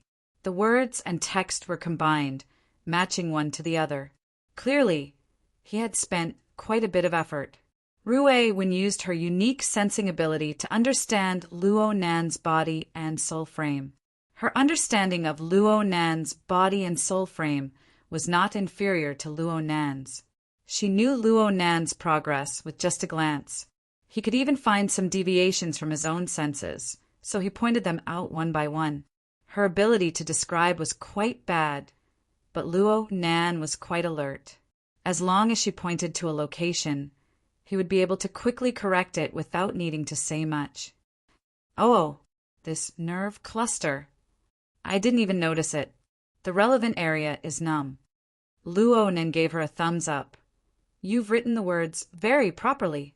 Clearly. Luo Nan strove to construct a relaxed atmosphere. It was just a pity that Rue Wen's sharp perception could easily cut through all of his disguises. You've worked hard. How can it not be tiring to be injured? It must have been really good in front of you. What I'm saying is, Rue Wen needed to think about what to say. You've been working very hard with me here. Luo Nan didn't find her words strange.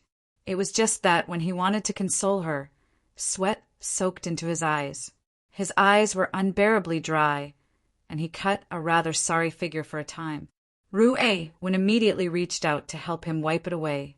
Her fingertips didn't touch his pupils, but a cool and refreshing feeling pervaded the air. This move is called Sword Energy Eye Cleansing, right? Luo Nan continued to liven up the atmosphere, then he explained. You've seen the structure outside. It's true that it was quite tiring to bring you in this state, but your control is excellent. It's much better than I imagined. Plus, I wanted you to come over for the sake of continuous improvement. Right now we're in the stage of collecting data and endlessly experimenting. Speaking of which, do you understand the structure inside? A little bit. It's really troublesome. You've been injured all this time. That's not the right way to describe it. You should say that the existence of this half-baked domain is a constant burden for me. But you need to see that the benefits inside are enormous. Luo Nan needed to give Rue Wen an explanation of the current background. Have you discovered yet? Right now, the core of the domain I've set up around the dead tree is solid. Even though it's also a sandwich biscuit, it basically continues with the balance that you saw last time. I'm talking about relative balance. But the outer region is something I've set up on the spot. Let's call it virtual reality for the time being. It's basically pieced together randomly. But there's really no other way. If I don't do this, a lot of messy energy won't be able to leak out. In addition, I need to use this to deceive people. I need to deceive a lot of people. Rue Wen immediately thought of the outer region, the fellow who was entangled in the spider web. That it's just one of them, a test subject. I won't go into the details. In short, I've already become the target of public criticism due to my not-so-smart actions this morning. Many people want to pull out my tendons and flay my skin. I definitely can't beat them head-on, so I'm using this method to trick them. Yeah, I'm trying to trick them. You're using this? Rue Wen showed a rare display of straightforward doubt towards Luo Nan. Cough. You can't really win people's trust, right? Right now, it really doesn't look good. The logic is chaotic, the rules are incomplete, and there's even some messy interference of consciousness. Luo Nan was a bit embarrassed. Forcefully integrating them into the void world is really difficult for people. The backlash is also quite fierce. However, we still have opportunities. There are conditions. For example, the recoil is quite sufficient. You've seen your big brother's soul cloak, right? There's also the spiderweb altar. Right now, they're endlessly gathering redundant consciousness resources from the sea of consciousness for my use. They're even extracting energy from the abyss region. But it's very messy. Rue Wen hit the nail on the head. This is just like a large-scale biological brain array in the cloud. I still haven't sorted out the core architecture on my side, and there aren't many usable computing nodes. How many people in this world understand the basic concepts of configuration? Snake Tongue, Yin Lu, Cat Eyes, and a few others aren't very good at it. Speaking of which, you're one of the most important computing nodes. Your little brain is quite clear. The more you understand the situation here, the less worry I'll have. Understand? Ruei didn't respond. She just stared at Luo Nan, and there seemed to be specks of light flickering in and out of the depths of her dark pupils. They were like the streams within a deep gorge, occasionally sparkling with light. Chapter 879. Actually, the previous conversation between the two did not affect the progress of Luo Nan's bug catching for his injuries. They naturally entered a state of concentration similar to that of multi-core parallel processing. They coordinated and mobilized their mental resources to resolve all sorts of problems in an orderly manner. This sort of parallel processing model, simulated by the brain, originated from Dean Wan's secret technique of overall planning. Admittedly, it was an incorporeal mana-consuming skill, but for the current Luo Nan, it just so happened to be able to digest the serious excess of computing power resources. As for how Ruei did it, only the devil knew. Everything had been going quite smoothly, but Luo Nan's special focus state was broken when Ruei cast her gaze over at this moment. This gaze had already exceeded the scope of what Luo Nan was familiar with. Unfortunately, what existed within wasn't any complicated thoughts. Instead, it was some sort of unique method that followed Ruei's own logic. Luo Nan instinctively wanted to analyze it, but he didn't know how to start. This caused the unstable state of his domain to fluctuate once more. For a time, he found it a bit hard to bear. He could only adjust himself and subconsciously talk to himself. Are you wondering why I'm using such a complicated and strenuous method? You're under a lot of pressure. Ruei's words were like an arrow piercing his heart. Luo Nan grinned dryly, but he felt unexpectedly good chattering like this. Yeah, every single one of the people I need to deal with right now have abilities no less than Jin Tong and Gong Qi. I hoodwinked them this morning, but in the end it was just hoodwinking. Those people have their eyes fixed on the cloud world. No, it's very likely that they're looking at the deeper layers. Even if it's the cloud world, there's no room for them to toss and turn. If I'm exposed, then so be it. I might as well forcefully create one. Isn't this taking things for granted? People have to live under pressure. If I don't take this opportunity to pull my strength up by a chunk, then it will certainly be very unsightly when I return. This is a situation where there is no retreat and only advancement. Looking at it from a different perspective, your big brother has indeed found a shortcut to quickly level up. Ruei stared at him. You said before that you shouldn't think of shortcuts when doing things. Cough, cough. That's the principle of how people conduct themselves. But if a pie really falls from the sky and smashes into our mouths, we can't spit it out, right? Ruei didn't ask what the pie was. She didn't open her mouth any longer. She continued to stare at Luo Nan with her extraordinarily serious and deep gaze. And it was under her observation that the truth, hidden behind layers upon layers of mental and material barriers, appeared one after another. Luo Nan formed a connection with the material void, the sea of consciousness, and even the polar domain of the abyss region at the same time. Regardless of the details, the connection twisted time and space and erased the elements such as distance to the greatest extent. As a result, the vast and complicated domains that he could reach were all deeply or shallowly connected to him. Also, because of the special structure, some sort of depression was formed, which absorbed energy and information from all directions and in all forms endlessly. For example, the torrent of information created and stimulated by the billions of domain fragments in the misty maze had no pattern to speak of.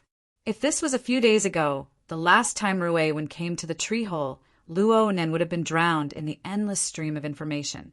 And now, the source of information had increased by quite a bit. The amount of information seemed to have grown significantly as well, but Luo Nan seemed to be a lot more relaxed when dealing with it. There was an enormous filtering net that couldn't be distinguished clearly. It wasn't just a single layer, but a complex structure that spanned vertically and horizontally. It covered the entire sea of consciousness and even deeper regions. It lay across the center of the surging torrent of information. It carried out precipitation, filtration, analysis. In the end, some rules were sorted out and transported to the most core region. The core of the filtering net was obviously Luo Nan. To be precise, it was a complex projection based on Luo Nan and related concepts. The projection seemed to be some sort of religious image from the historical knowledge that Rue had recently learned. To put it simply, it was a god. Luo Nan might not have deliberately created this sort of image, but this entire process of absorption, precipitation, and filtration was destined to accumulate into this sort of structure. Rue could trace even further upwards, but it was meaningless. She watched silently, but her line of sight had already reversed. The image cast into the depths of Rue Wen's eyes very faithfully reflected the complex pulse of the present, but it was never a pure reflection of the present. Before, the echoes flowed in the opposite direction, but now they flowed in the direction of the rippling light of the stream in the depths of her eyes. The frequency of the pulse continued to accelerate, exceeding the scope of the present in the blink of an eye. The pulse continued to accelerate and evolve until it completely lost the outline of the present, transforming into a diffuse and decaying still image. And so it came to an end. This isn't good. Rue didn't know why she was seeing such a scene, but the terrible scene at the end forced her to open her mouth and tell Luo Nan. However, her ability to express herself was truly limited. The more anxious she was to describe it, the more she didn't know where to start. Luo Nan saw her open her mouth and frown, and he could guess a few things. But he already had a vein in his mind. Now that he had advanced to this stage, it was just as he said. There was no retreat. It was impossible for his will to waver. So he just laughed. I know that you feel that the layer of virtual reality outside is crooked and twisted. The simulator has failed to update. External database detected. Do you wish to connect? Warning.